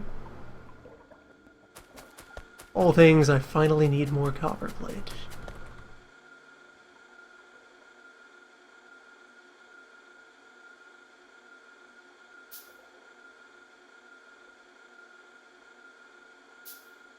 Five sulfur becomes one acid every second.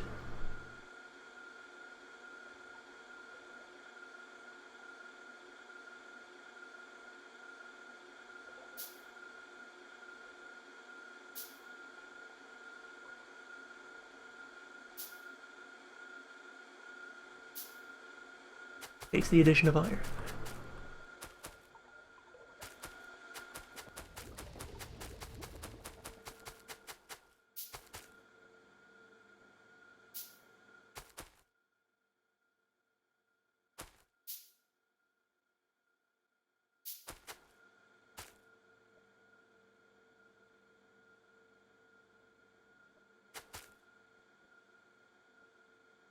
The only side of these that needs fluid of any sort. The side that needs fluid in is the only side that matters for directionality. Everything else can just occur via ordinary laws of industry.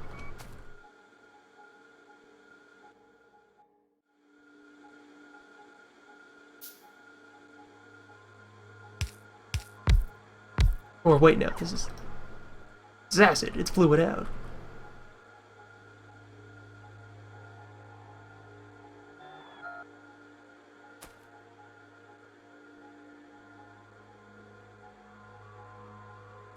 I don't want them all oriented together.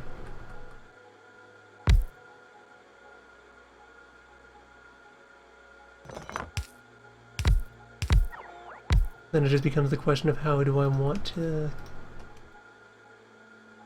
How do I want to make them intermingle?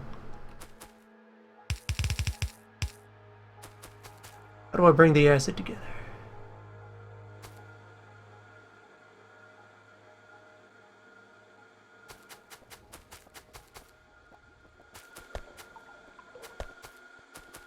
For one, I need an iron belt down there.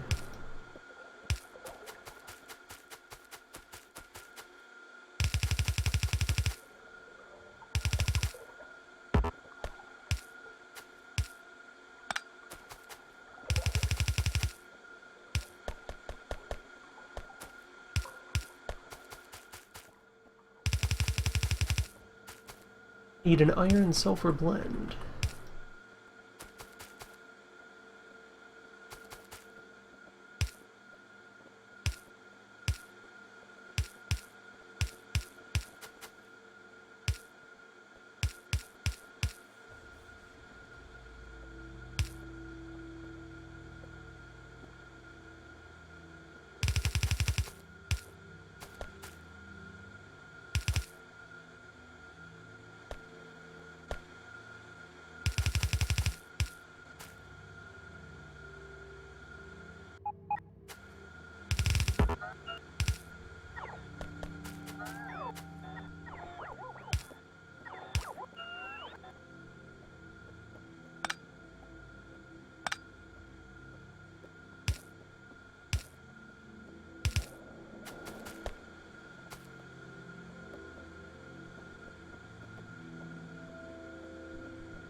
We have acid.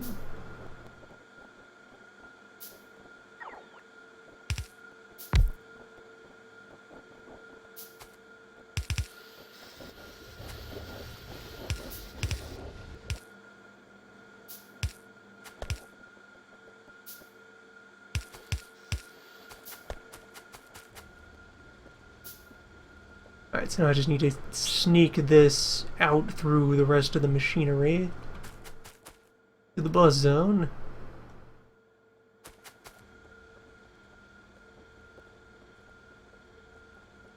See some gaps I can work with.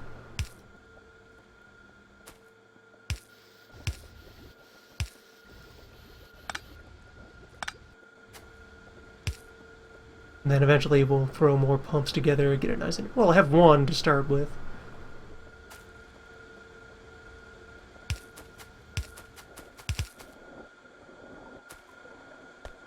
Eventually, we'll make sure to install all the necessary infrastructure for a proper, healthy, high-pressure acid line.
Ancestral fuel belt.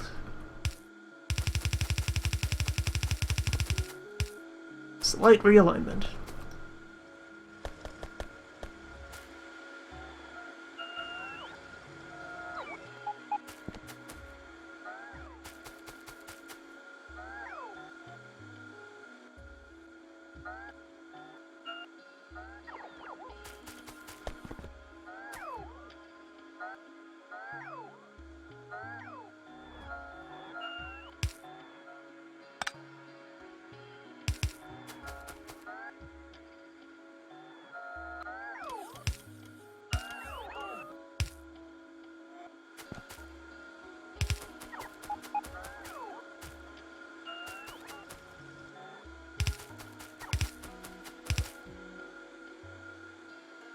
We have acid.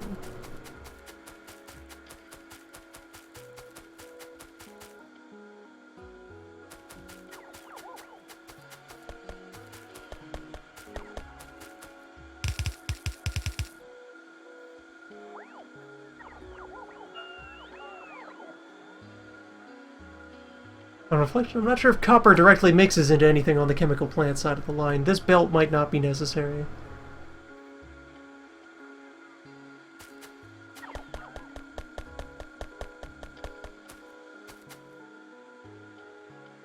But what is necessary is taking advantage of our newly restored productive capacity.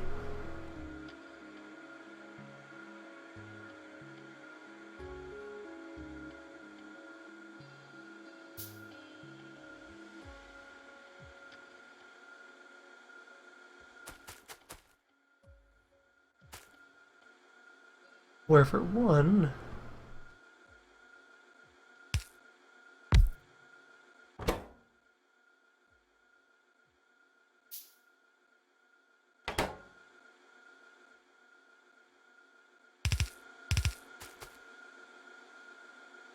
Move you a bit farther back. A bit over.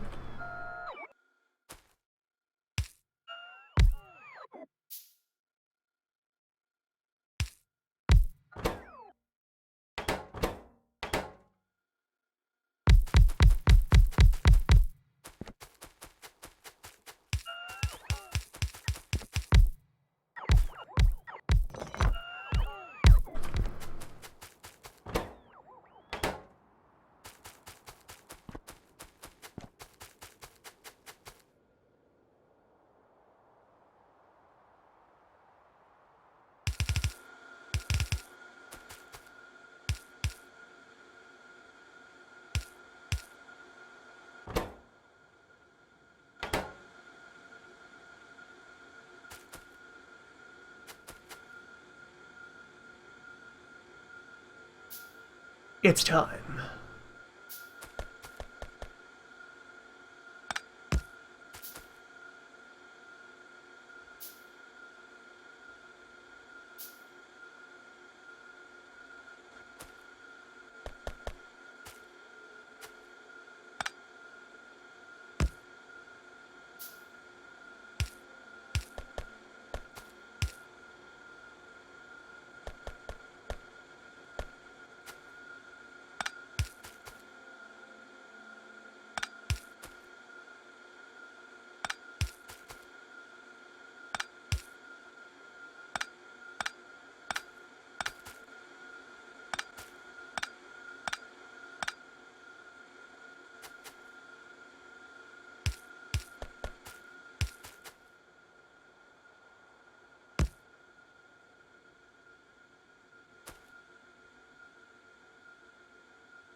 No, I probably won't need a splitter for this.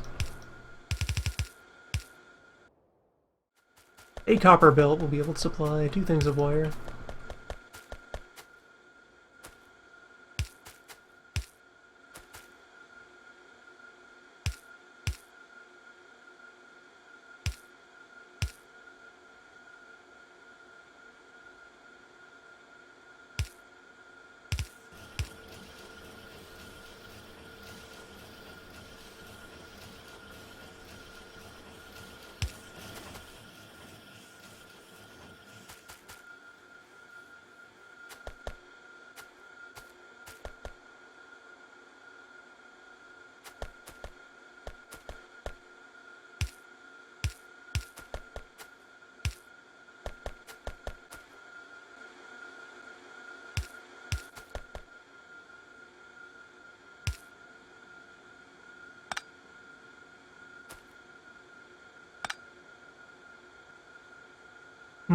Oh wait, no, if I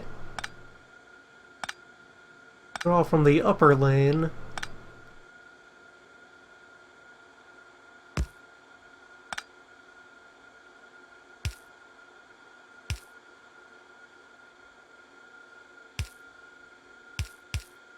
There we go.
And what I'm setting up here...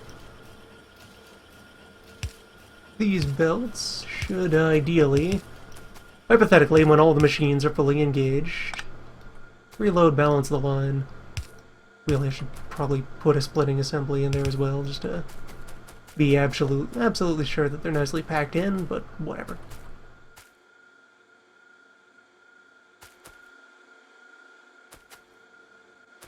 And now, something that you can do, actually, with the bus, everything has been flowing to the right at this point, because it's all been material that's sourced from either the refineries or now... well, the smelters or now the refinery. But there's nothing stopping you, if you have a good that's manufactured somewhere deeper into the line, just doing this.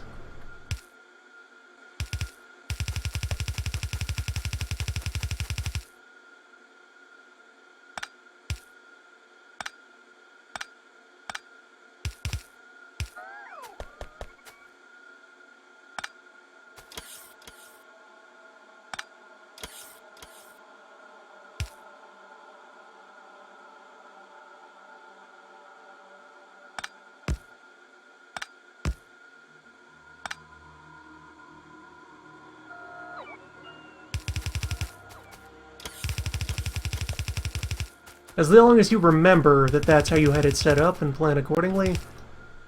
For example, now by changing that around, I've made those requesters over there no longer useful.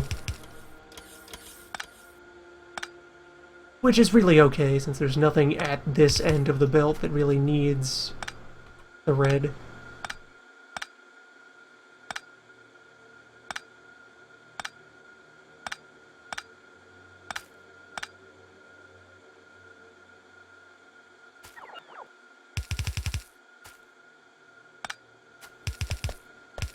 Just sort of dragging it all the way out for completeness sake.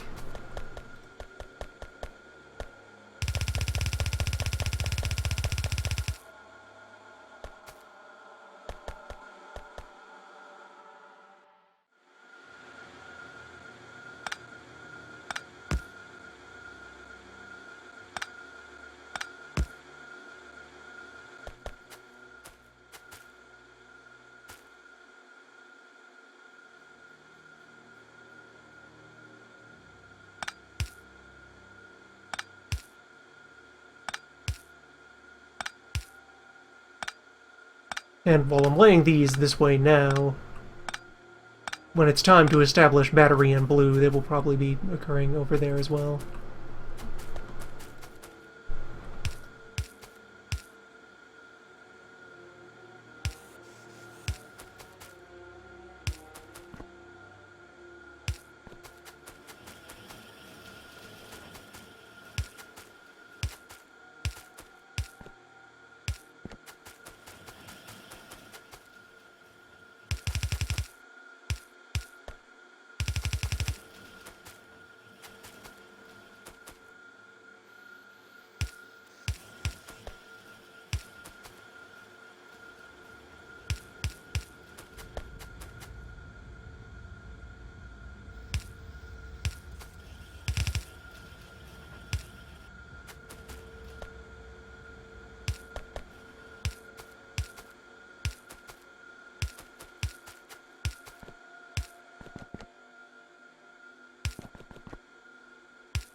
Missed a spot.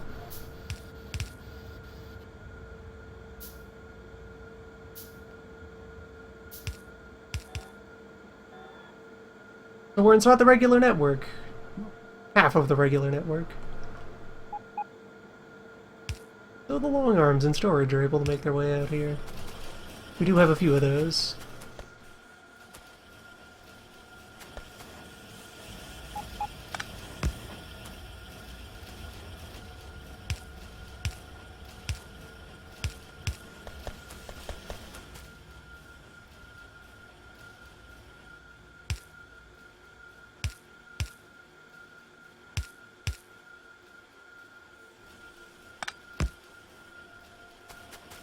Alright, the beginnings of the red machine.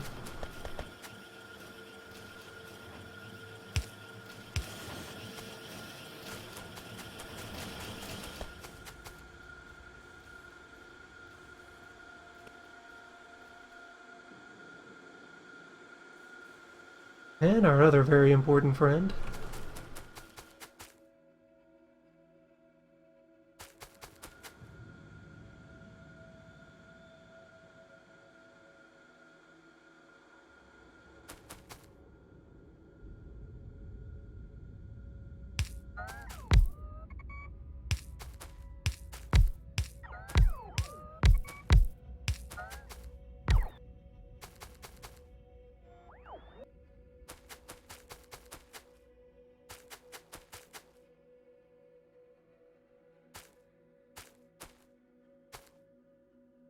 Or no, it's really easy to split a fluid feed.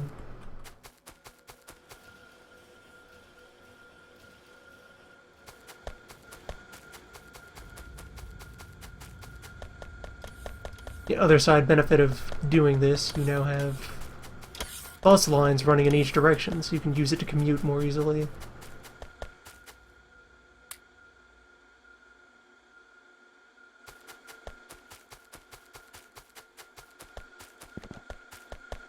Every one of these devices was built for a purpose.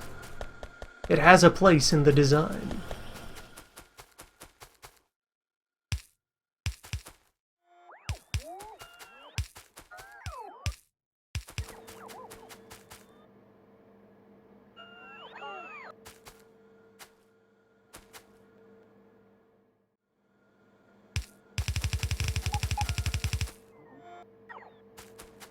Or, wait, no.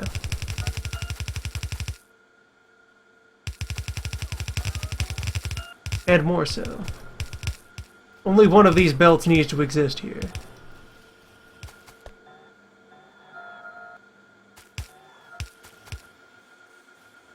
Right, I don't have a general purpose arm machine built right now.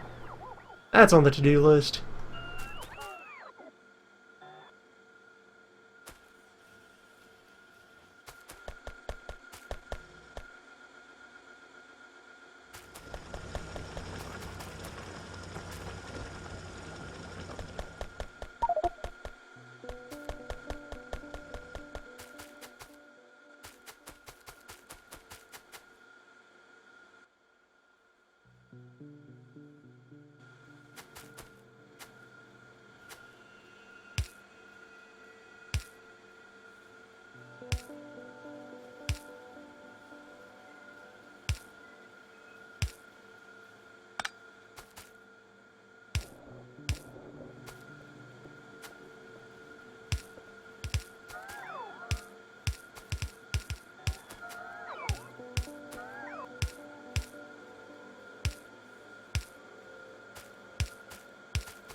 Oh wait, with this partial thing I could also just feed the belt in close. Yeah, alright.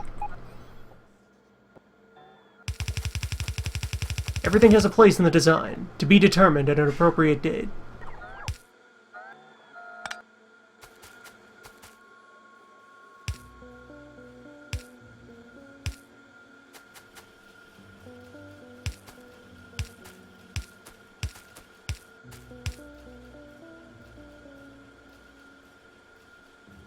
They're getting a little rough with that north wall.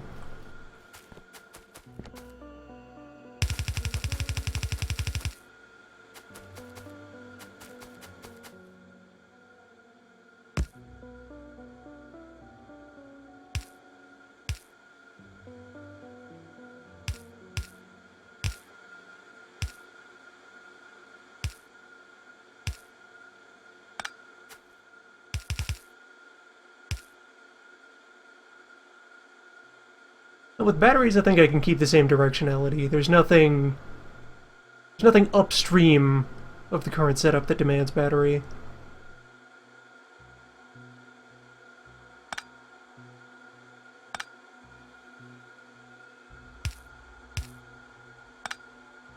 This can just be where battery starts.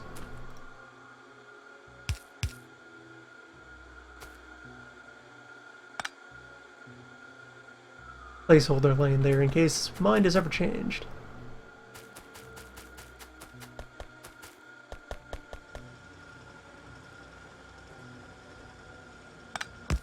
Oh, now things get terribly interesting.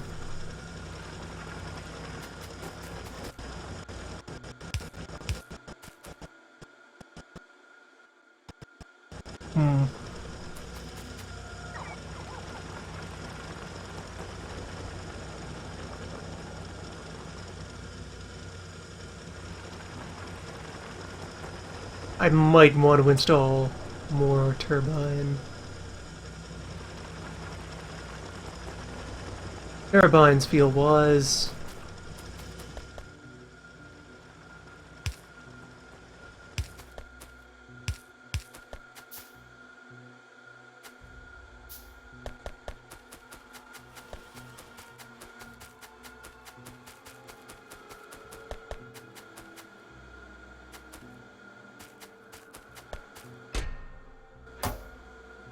I did not wire up that arm.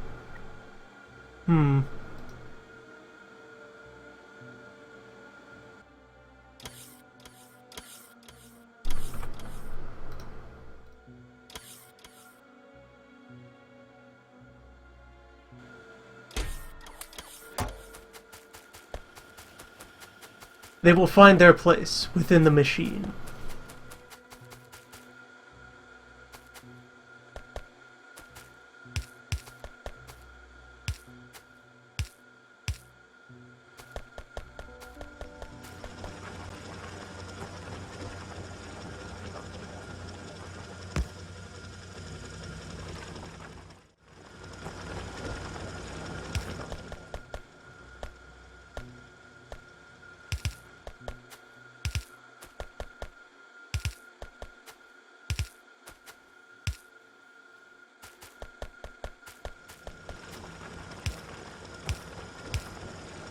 Not actually all that interesting. I could just work around these.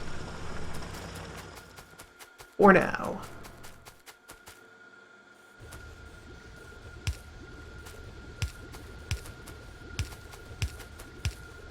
Batteries are back.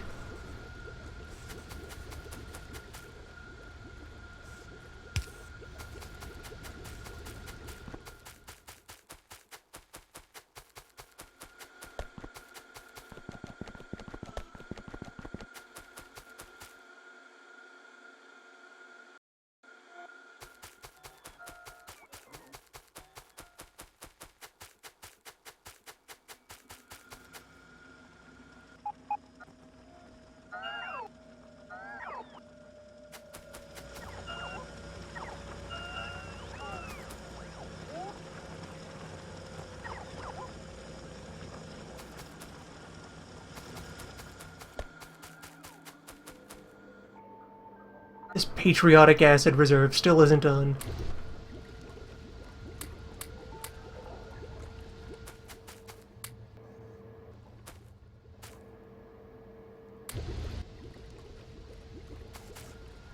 Turn on, noble machine.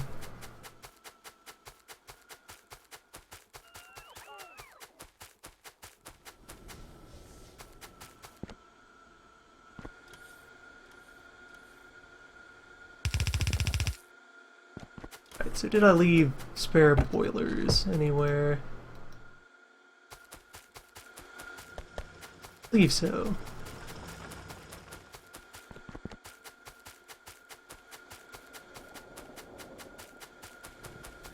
Vaguely this way.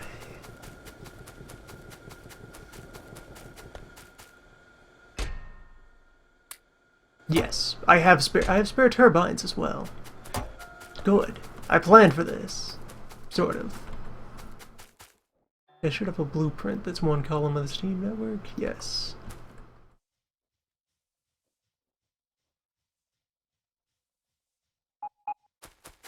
Make two.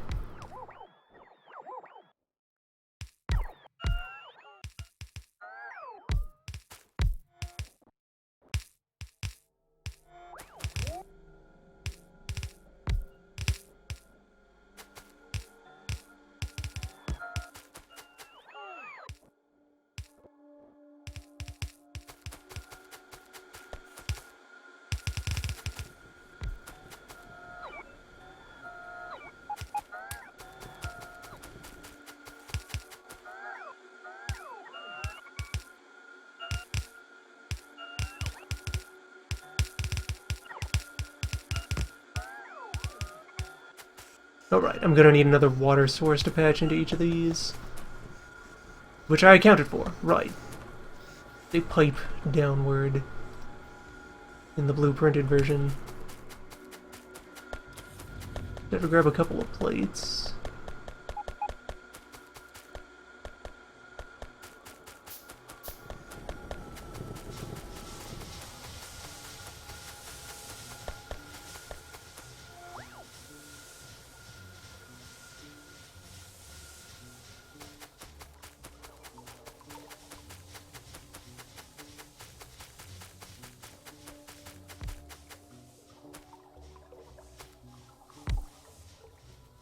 Okay, I have to dispose of this This many tons of boiling water. Tragic, but necessary.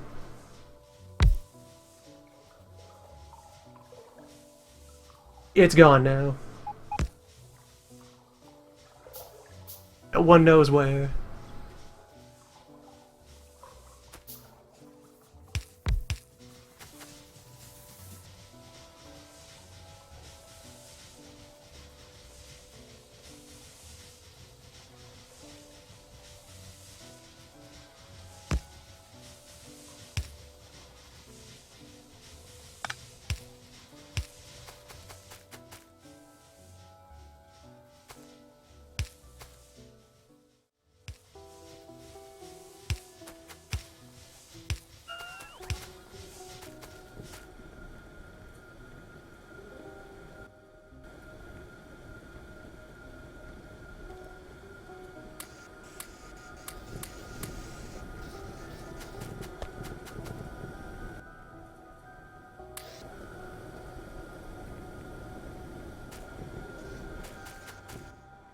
Alright, there we go.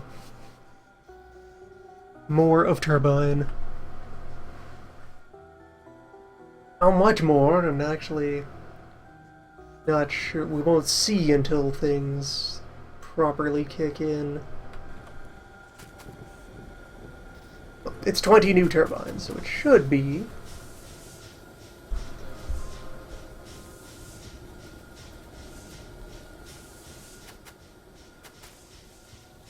Just on paper, that should be 10 megawatts added to the power grid. And let's see if we can get a picture of...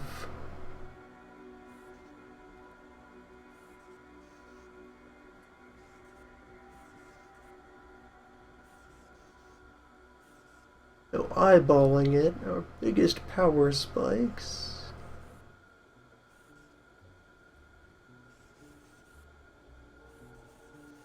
Or rather, two more, right? 4? Some number of watts. We added more steam, and more steam will follow. Let's go pick a fight that'll demonstrate how much or how little is needed of anything.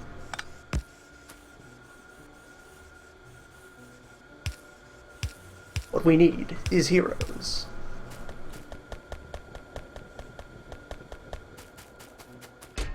The boiler's back in storage.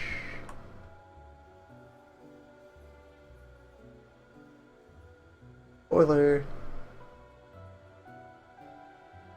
Gonna put all the turbines into use, so those aren't needed.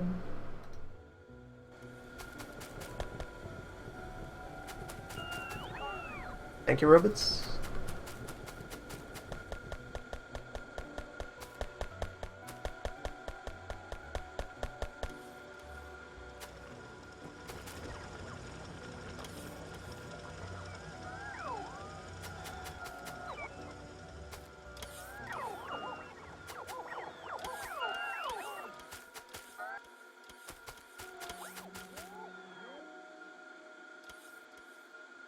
It was something, and now it's more than that. That's what matters. The number went up. Wait, no, hold on. That stays where it is.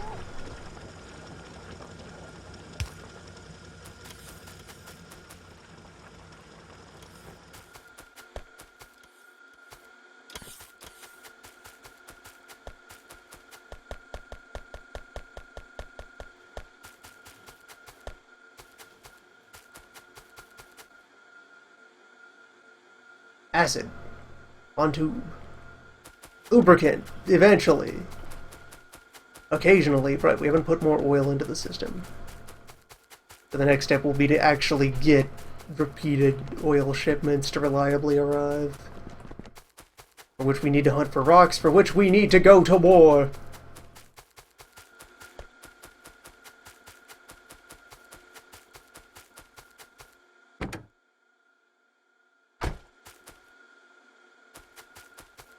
Could drop off another oil van to stimulate things for now. Or wait, I have the one train. Just manual that back over here.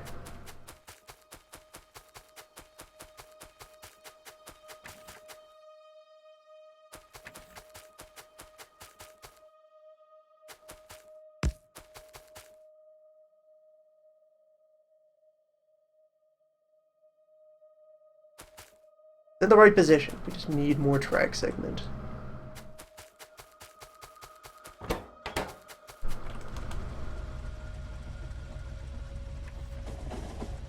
Right now, just pack it in.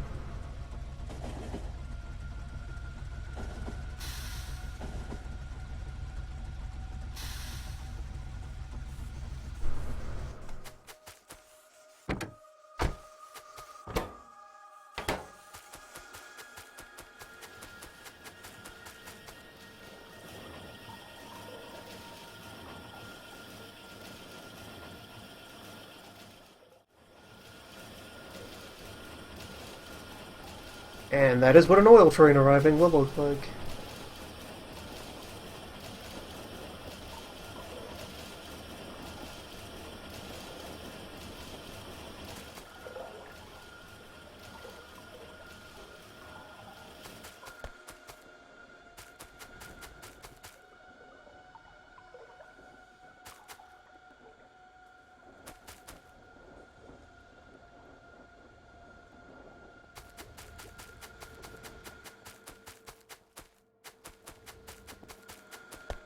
Right, and to make that more flexible, I should throw up an acid storage tank.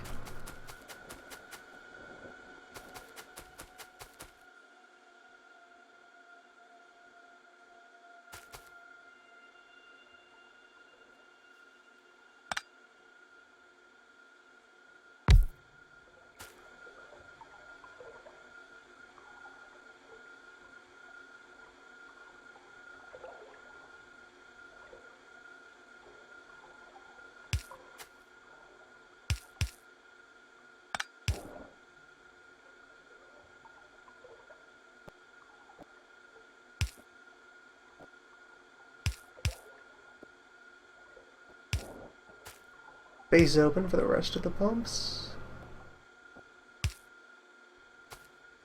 And there we go. Pressurized acid on demand.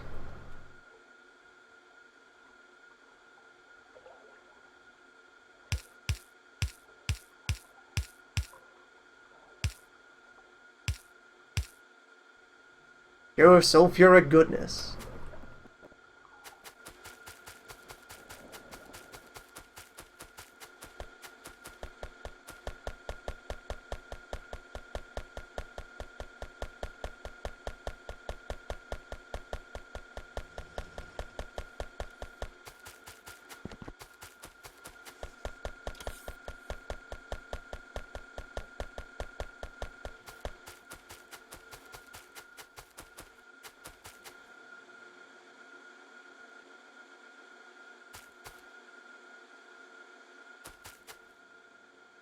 Beautiful.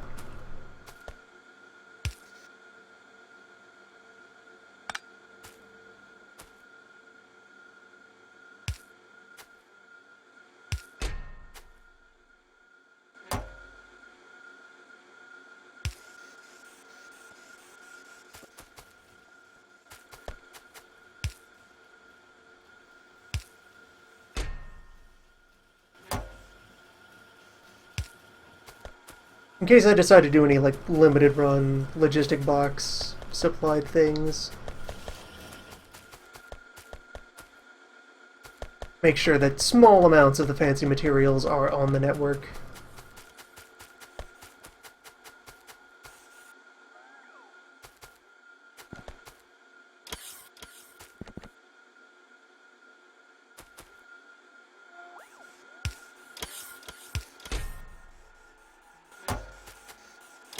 Just a smidge.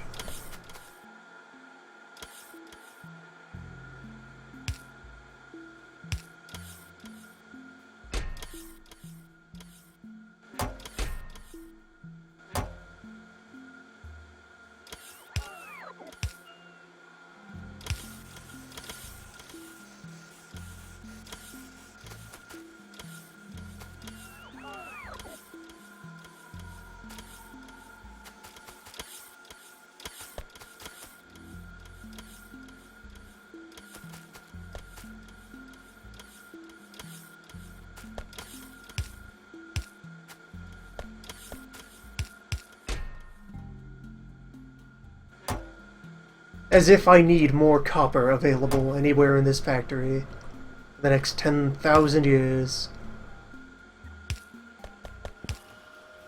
I will provide. One way or another.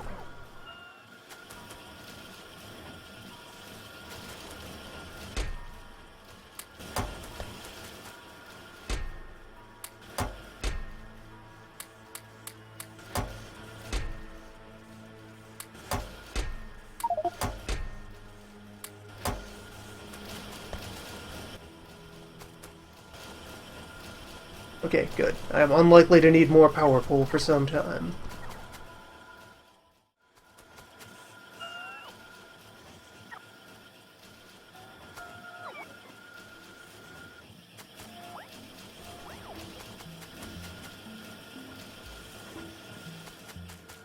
At all times.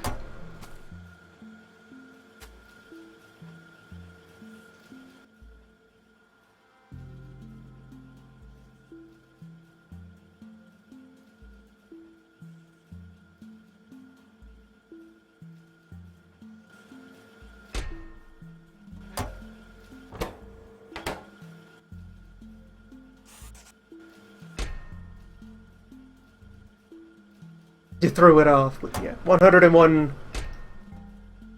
white orbs. Arm, please. I'm trying to do a bit. Robots are a bit. For war. Now the next productive thing to do would be re-establish science production and research. I now have all of the materials needed for manufactured beakers of all flavors. On belt and ready to go.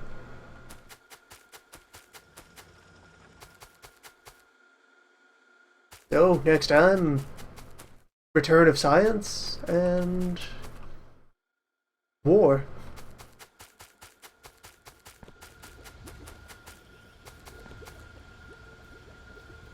High pressure sulfuric acid.